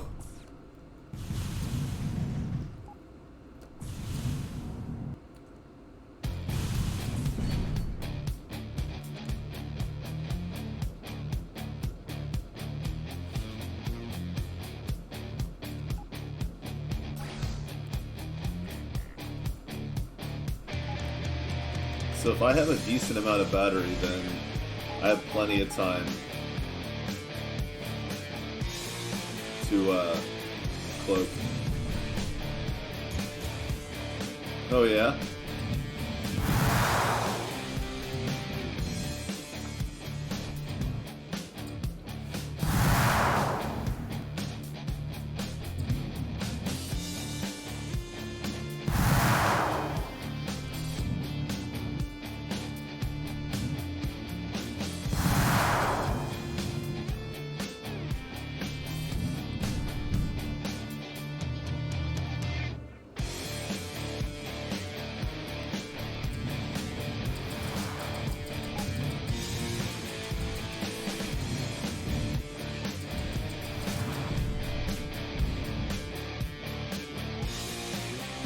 Damn, this KombE's a beast.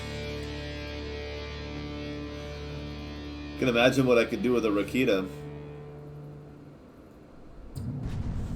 Oh, almost got a double kill.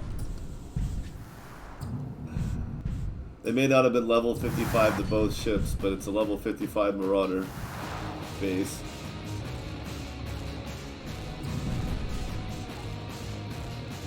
Alright, now let's save there before the pirates show up again. Because I want my kill count to keep going. I don't want to keep losing my kills for Dogfighter.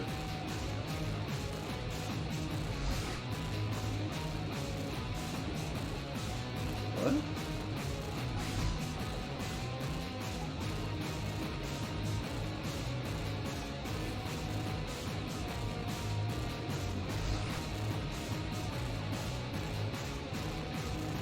Oh, about a 4.5 second, 5 second recharge.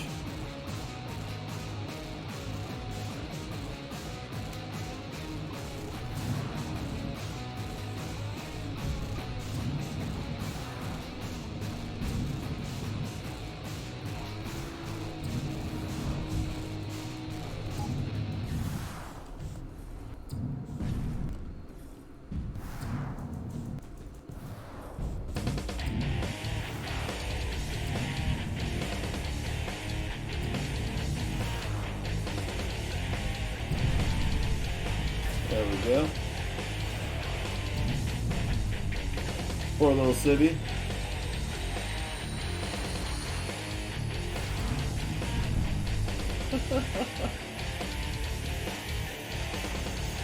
KombE. Yes.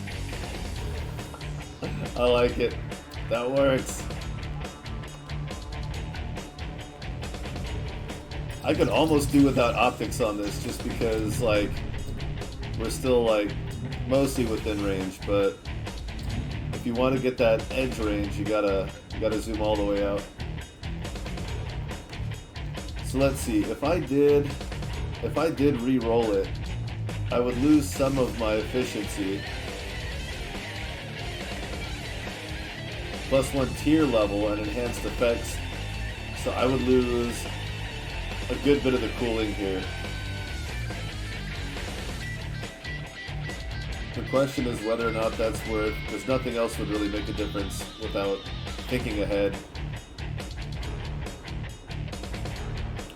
If I scrapped optics and this side of social, I could get harder components. And that would give me, it would round up, right? From 15 or 14? Would it give me 1 or 2? I think it always rounds up, right?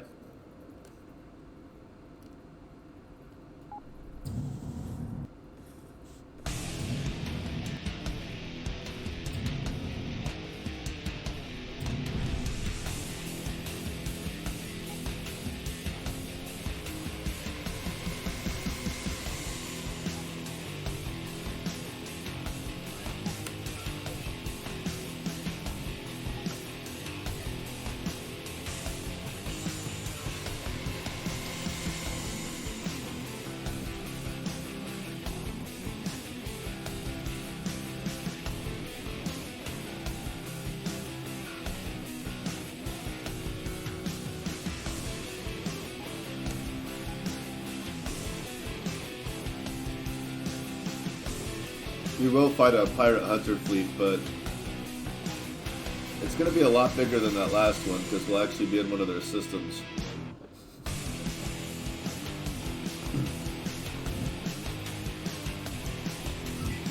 But if it's damn it! If it's successful, it'll be the fastest way to get Dogfighter.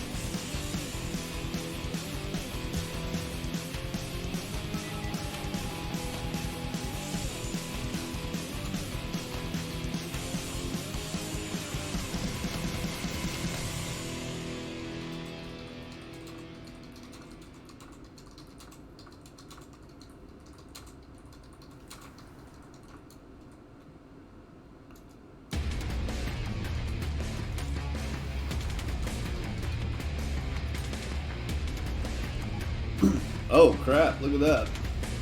Well, we're not going to find a lot of pirates here, I'm afraid. Or maybe.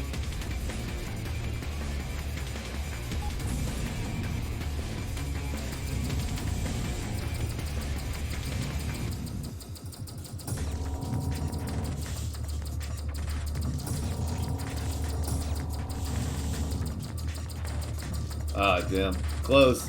I was like, if I could take this guy out without having to move, that'd be pretty funny.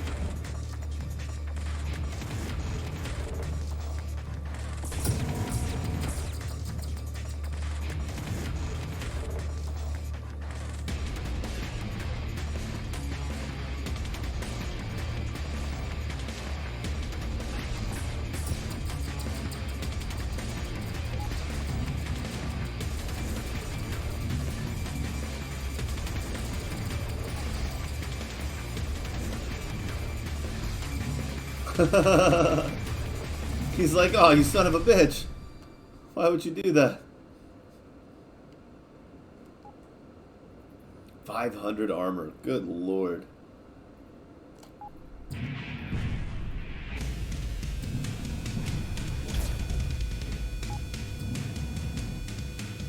That might work on the big ships, but you just gotta know I'm gonna dodge it. He's like, yep, I know. Barely trying. Nice. Just a quick tag.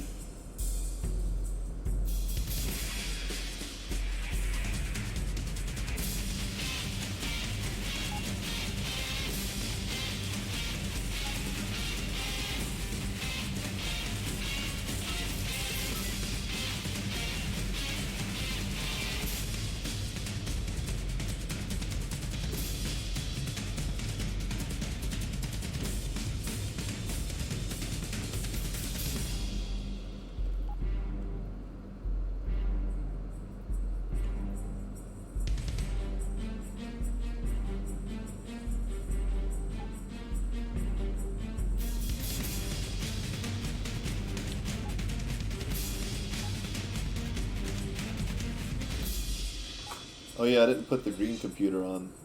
I actually have to like look for the gates. Although I do have... No, that's...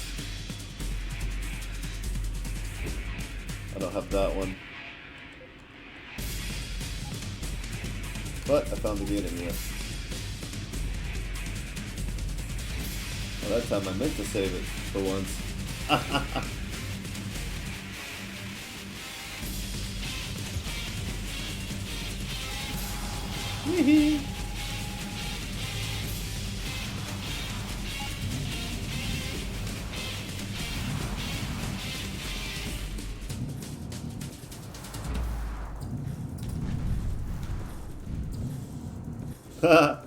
Bye now.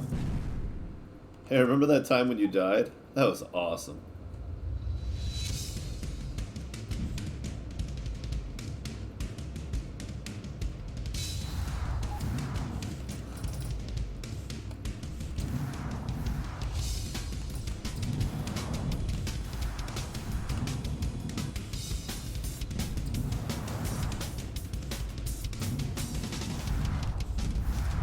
Ha!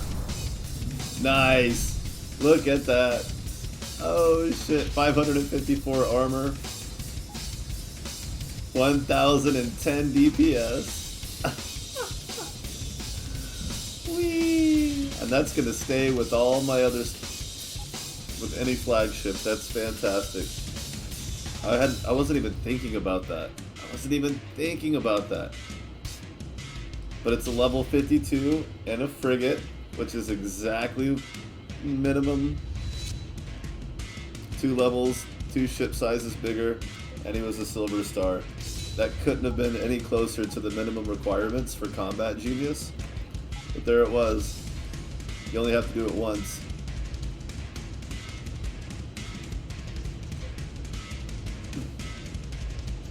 That's fantastic.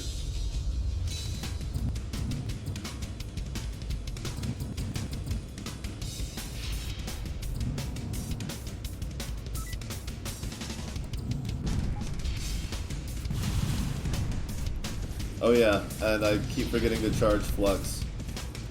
So all 4 of these guys just died without Flux.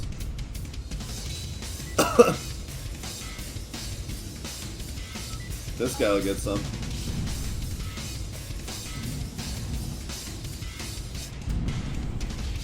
Just had to know how hard it would hit. Ah, Vulcan, the only thing that I really feel vulnerable around.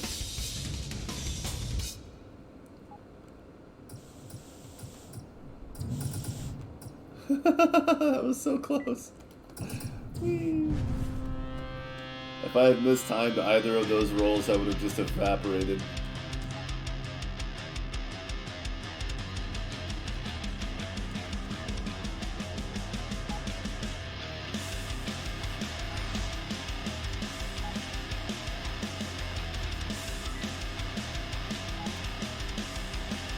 There, .1.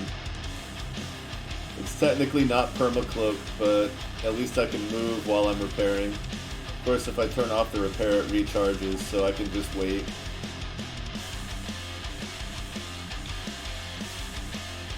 If I ever run out of battery doing that.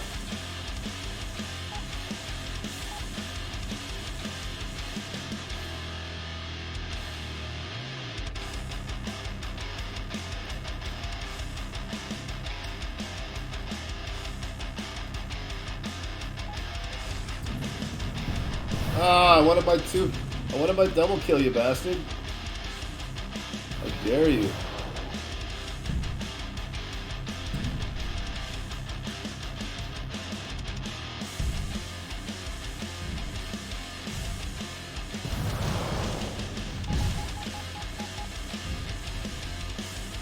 Surprise, I'm much faster than you thought.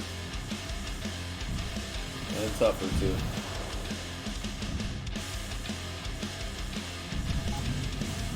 Jousting.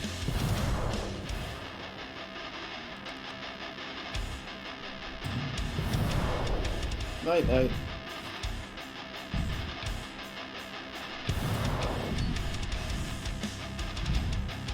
See, I had a capacitor and cooling system on here in place of the ion reactor, but then it turned out the heat wasn't going to be an issue, and I was like, oh, it's kind of a bummer.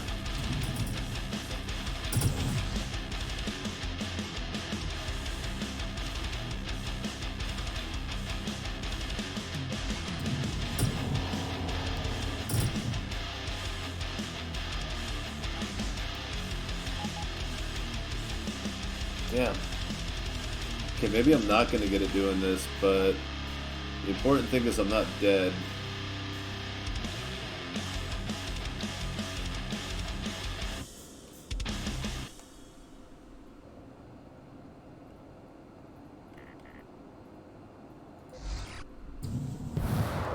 Damn! Ah, fucked.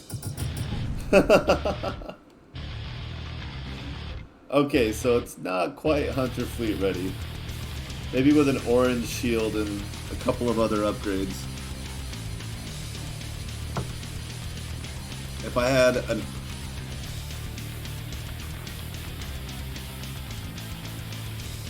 If I could get to the 6-point weapon, and if there was a way to make them orange, I'd be set. Set like Fett.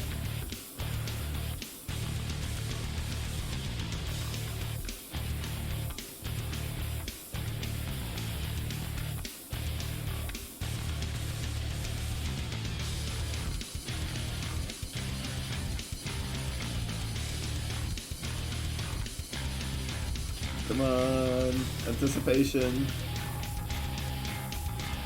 Oh wow, not bad, huh? Whoa.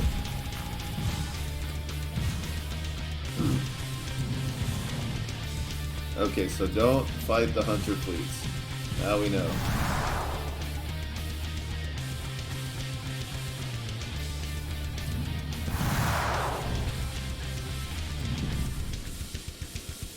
Easy peasy. Turn and burn, baby. Turn and burn.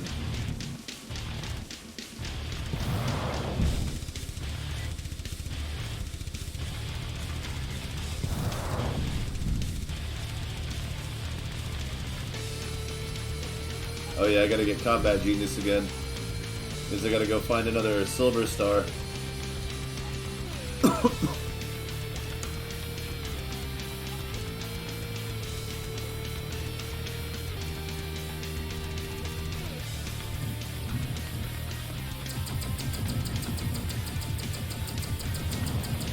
Oh shit.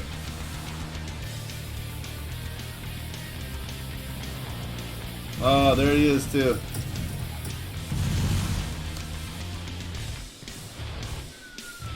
That was pretty gosh darn close. So I just have to wait for all of them to leave. Shit. No! Son of a bitch! Not what I meant to do at all.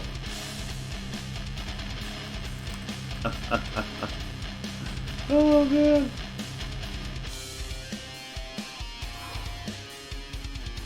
This is the ultimate challenge.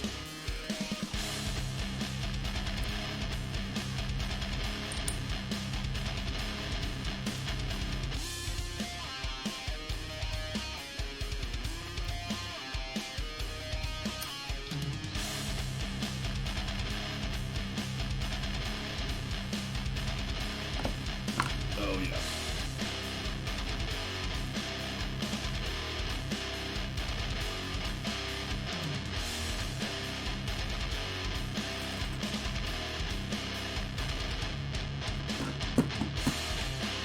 Oh man, I'm so excited. Graphics card prices are finally coming down. I got my eye on a 6600 XT hopefully.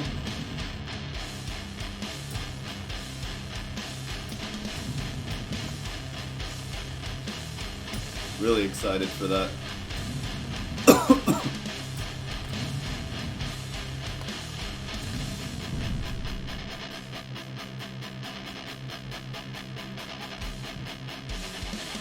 Straight to the gate. Gotta find us another candidate for our Combat Genius program.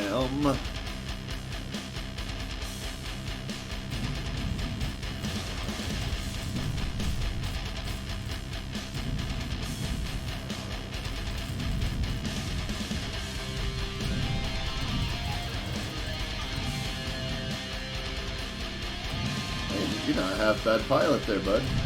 Good job. Not great, I mean, you're dead, but, you know, good. Above average. Beyond expectation.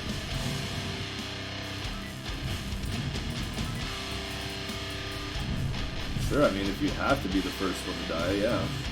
Shoot me with Vulcan. That's how you do that. Alright, this looks like a frigate. It's not. Bye now. Arrivederci.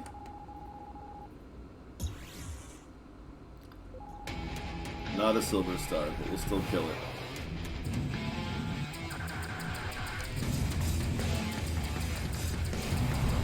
Haha! The missile went through the guy and hit me, but he still caught the blast radius. And now he's dead.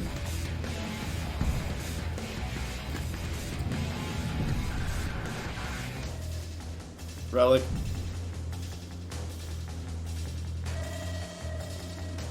Not a silver star, damn it.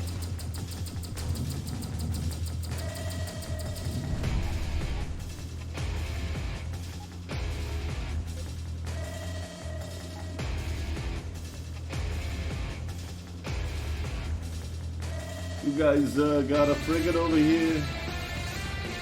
Nope. Oh, maybe this is it. This is it. Ow, you bastard, you pushed me in my burst. I can't counter them when I'm under the agility debuff of the charging. Come on, throw me a flux. It's only supposed to take 15 seconds. There it is. Boom.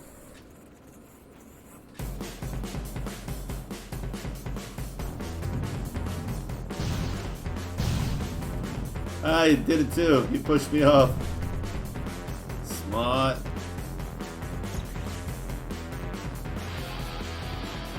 Alright, now we got Combat Genius back.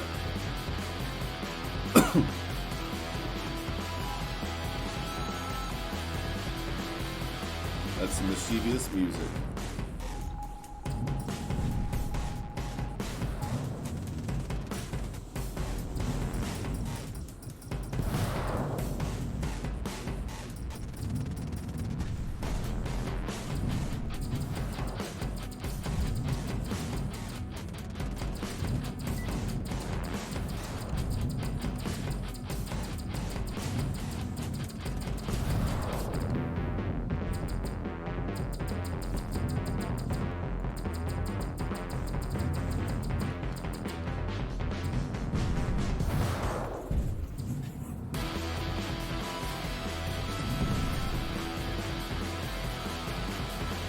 Now what do I get for taking out a dreadnought?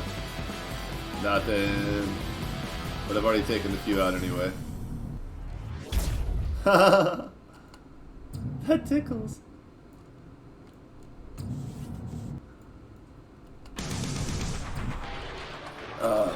Disgusting. I was almost hoping he would be a challenge, but somehow I just knew. Bye-bye.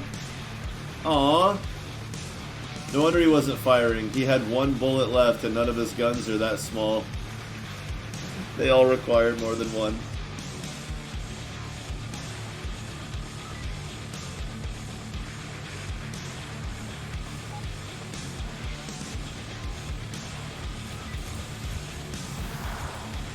Yikes. I'm not into it. Wait, do you only have missiles? Tell me you only have... Okay, good. I was like, if you only have missiles, I'm gonna beat you.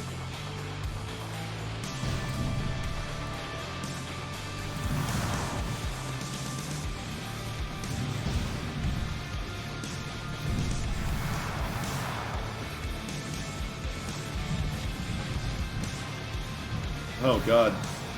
That was way too close. They're still firing missiles at me too. Oh shit, don't chase them. Thank god for that cooldown being really short.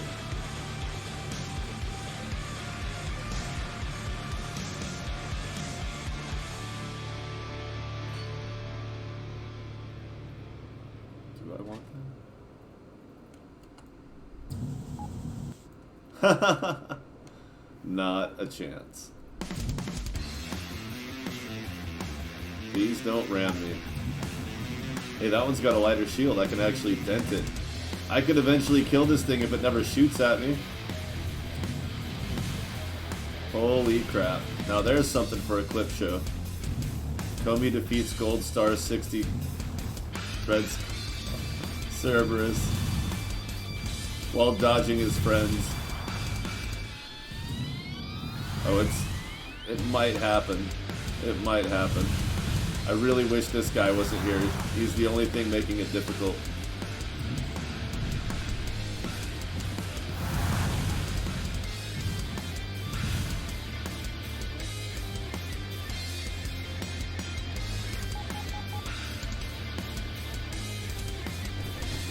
Aw, damn, which one was it now? Man. Ha! That was pretty good. Oh, shit.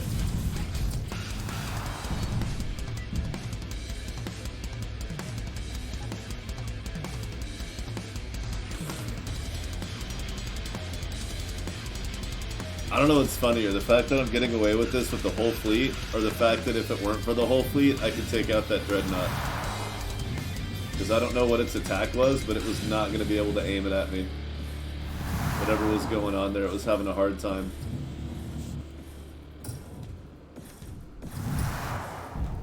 But yeah, I could 1v1 most of the ships in this fleet. But that's why it's a hunter fleet. So you can't do that.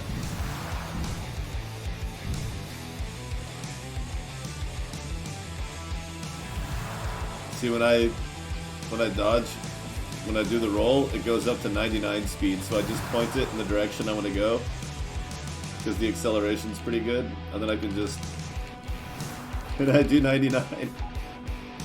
Watch them. Look at the radar, you can see it slowly pull away and then back again.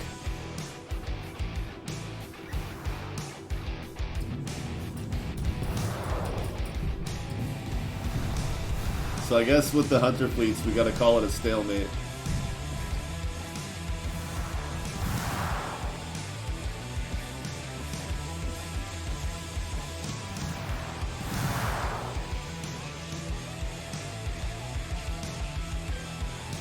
Where's my drone?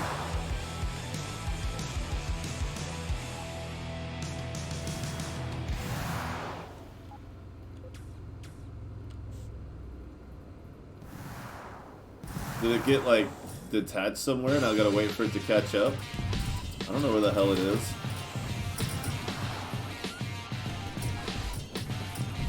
Ah, they still got me, son of a bitch.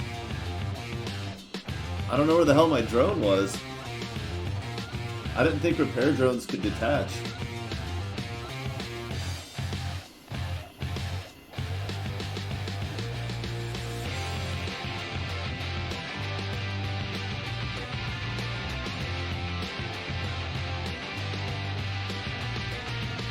I really need Dogfighter for an extra weapon point, and then maybe I can battle these guys better.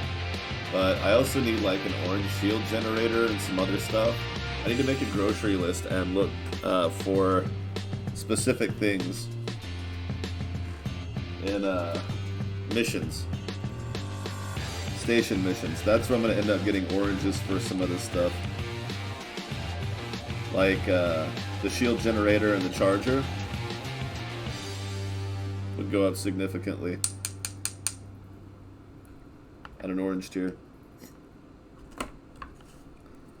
Let's see, what else? Obviously, if I could make the weapon orange, that'd be great. The engines. The repair drone bay. Really the only high priorities. The expansion would be nice because it would lighten it a little bit. I could probably just take that off for now.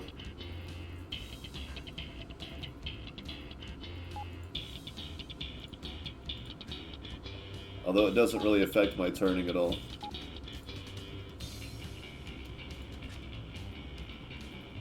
It only affects my acceleration. But, you know, 15 would be nice. It drops it by almost a quarter. Or over a quarter. Drops it by almost a third. So there's one sec. Let's see. Of course, I could always...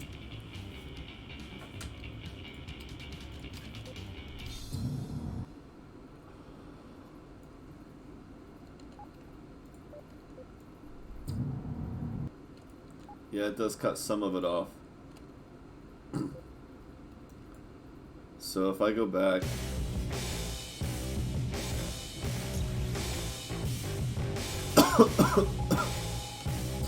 Whoops, wrong way. Let's go ahead and get Combat Genius for the road. For the road.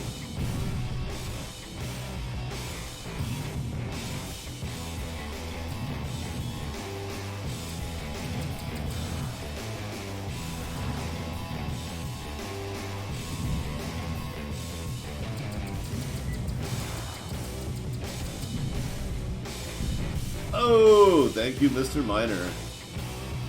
Oh, I saved it after I already got Combat Genius. Okay. Cool, let's get the hell out of here then.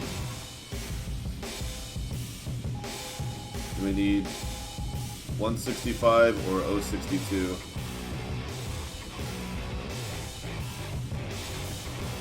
I don't know where the other one is.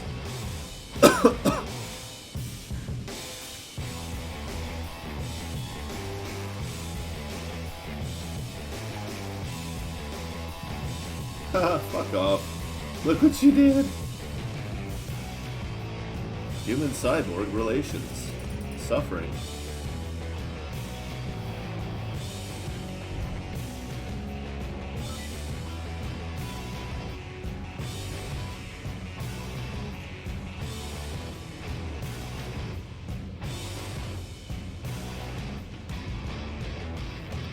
So there is hope for my other KombE, for my other save, which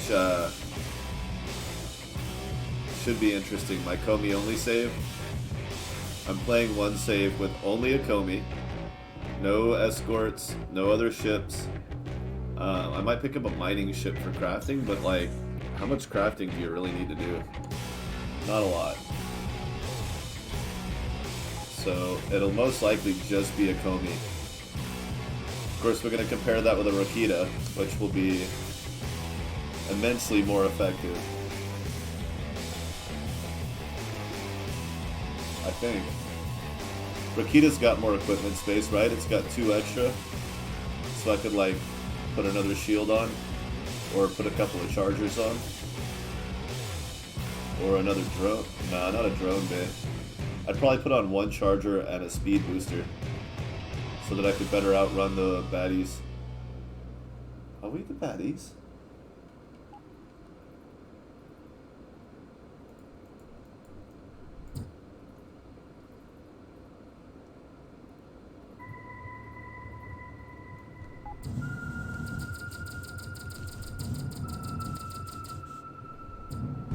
You won't get away. Yes, please. And absolutely.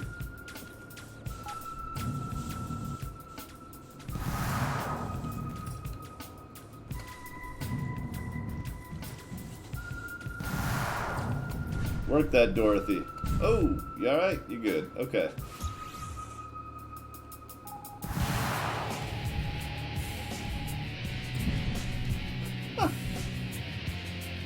No one expects the KombE to be a badass.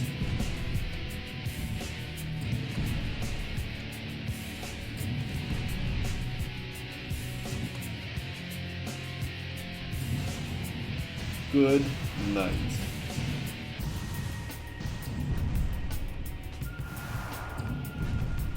I mean, if all I gotta fight are regular guys, that'll be easy.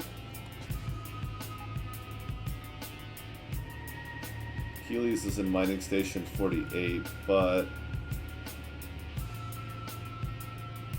the galaxies are in the rebel station.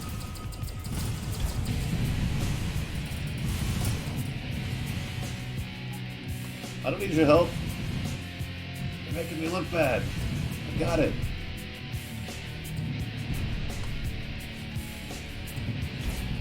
Wait till after the fight. I don't want him to say it was not a fair fight. Alright. No big deal.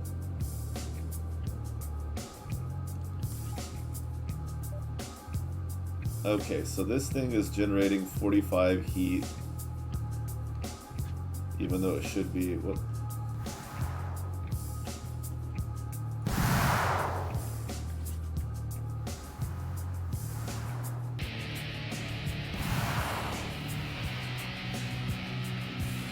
Yeah, everything else looks good.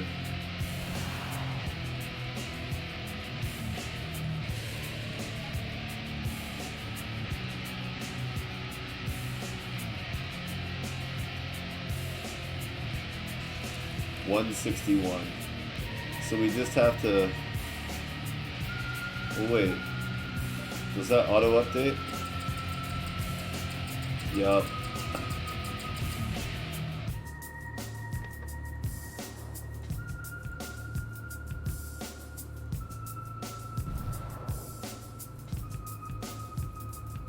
Oh.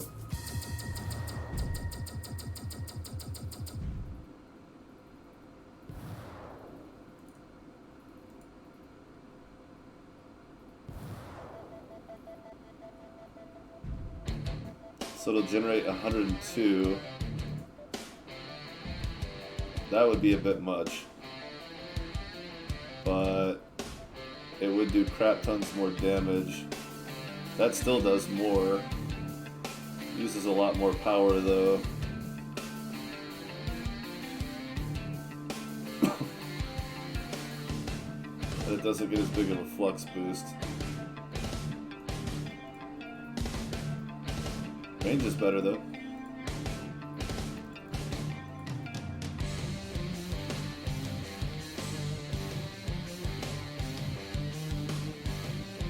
That, I think, would still work. We would just need to upgrade it.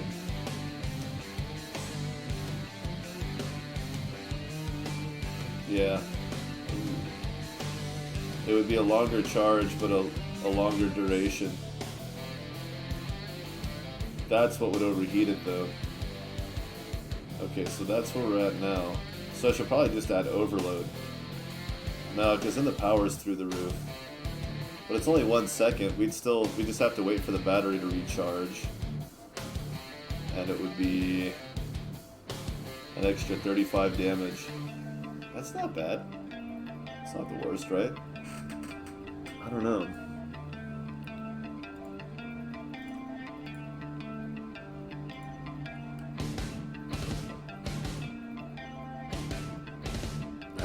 That would probably work best. It's just not a big increase. Oh, but we're talking about my 6 point, so it would be that. And it would probably work just fine.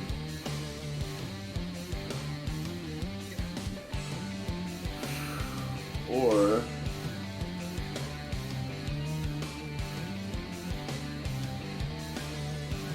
oh my god. That would probably overheat. 2 full seconds at 73. So it'd be 73 per second, which is minus 15. So yeah, it would go over by 20. I would only get about a second and a half.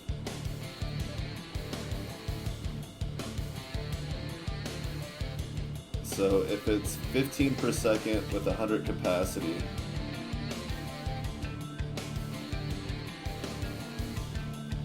so I can generate 85, or I can, well, it depends on how long it lasts.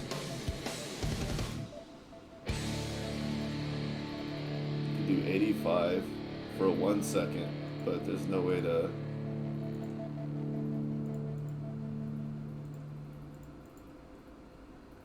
There's that, which is 40 damage more, 43 for the same everything. Basically. Is that just an extra critical boost? No. Right.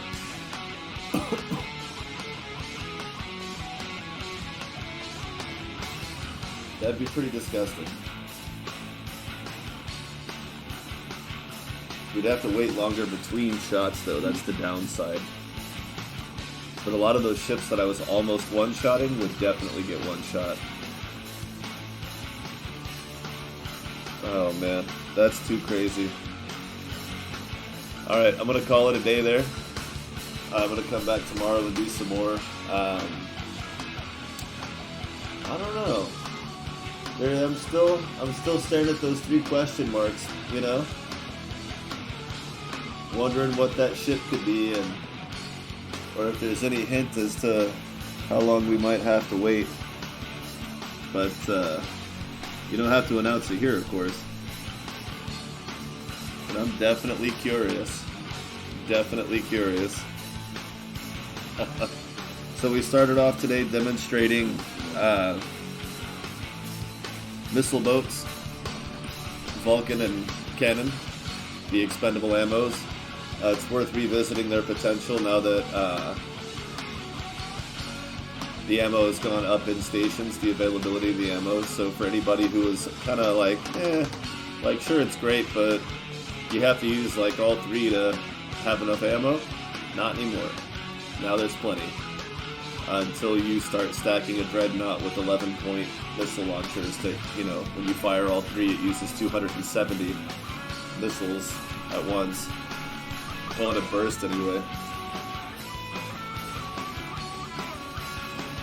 I missed.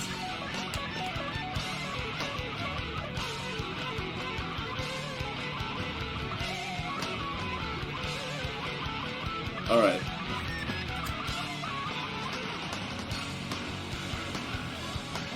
So tomorrow, Scholar Valor Action, Metal Wednesday. And we'll look at everything that's going on up to this point. Oh, Canadian, welcome, and sorry, we're just wrapping up here. How you doing today?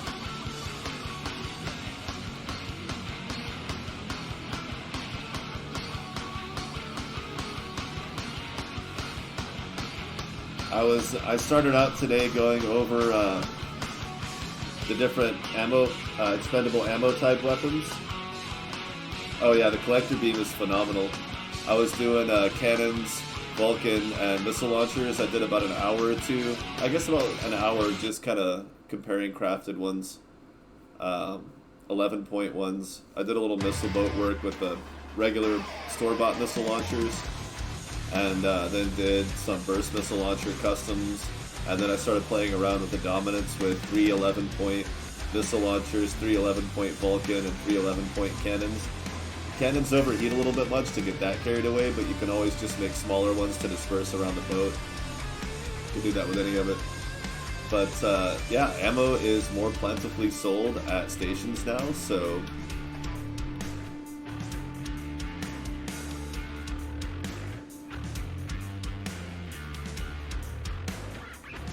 Oh no, yeah, the range goes up on those when you upgrade them.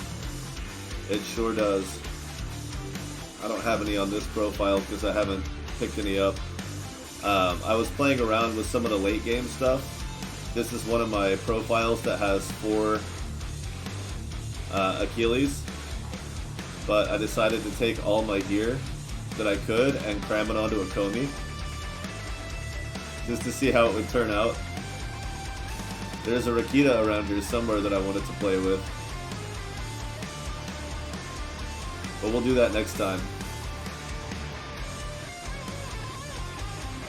But yeah, the KombE has a 1000 damage per second charging beam.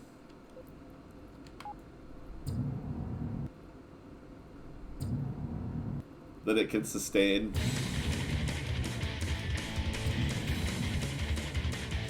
And just absolutely brutalize people with. It's kind of crazy. It's got good shielding, 550 armor. The reason I can put a 5-point on it is because I have, well,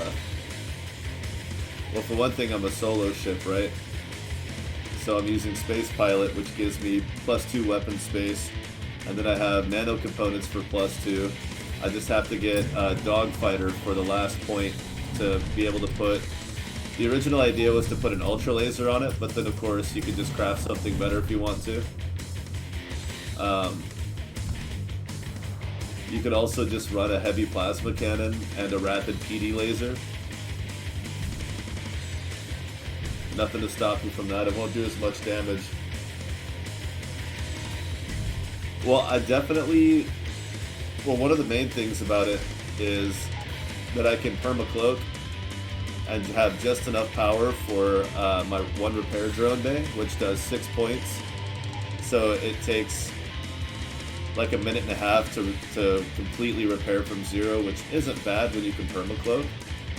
But if I turn it down to that, and then my flux is full, so I don't need that on.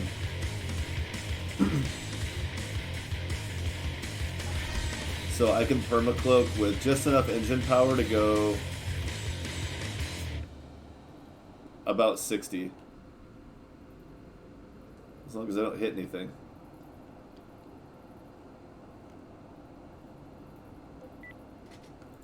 But of course, without that, with it maxed out, it goes like 75. See, engine power you really don't get a whole lot of extra from, especially when you're getting efficiency. Like, you can really conserve a lot of power, which means that I could still run this on an ion without the ion reactor.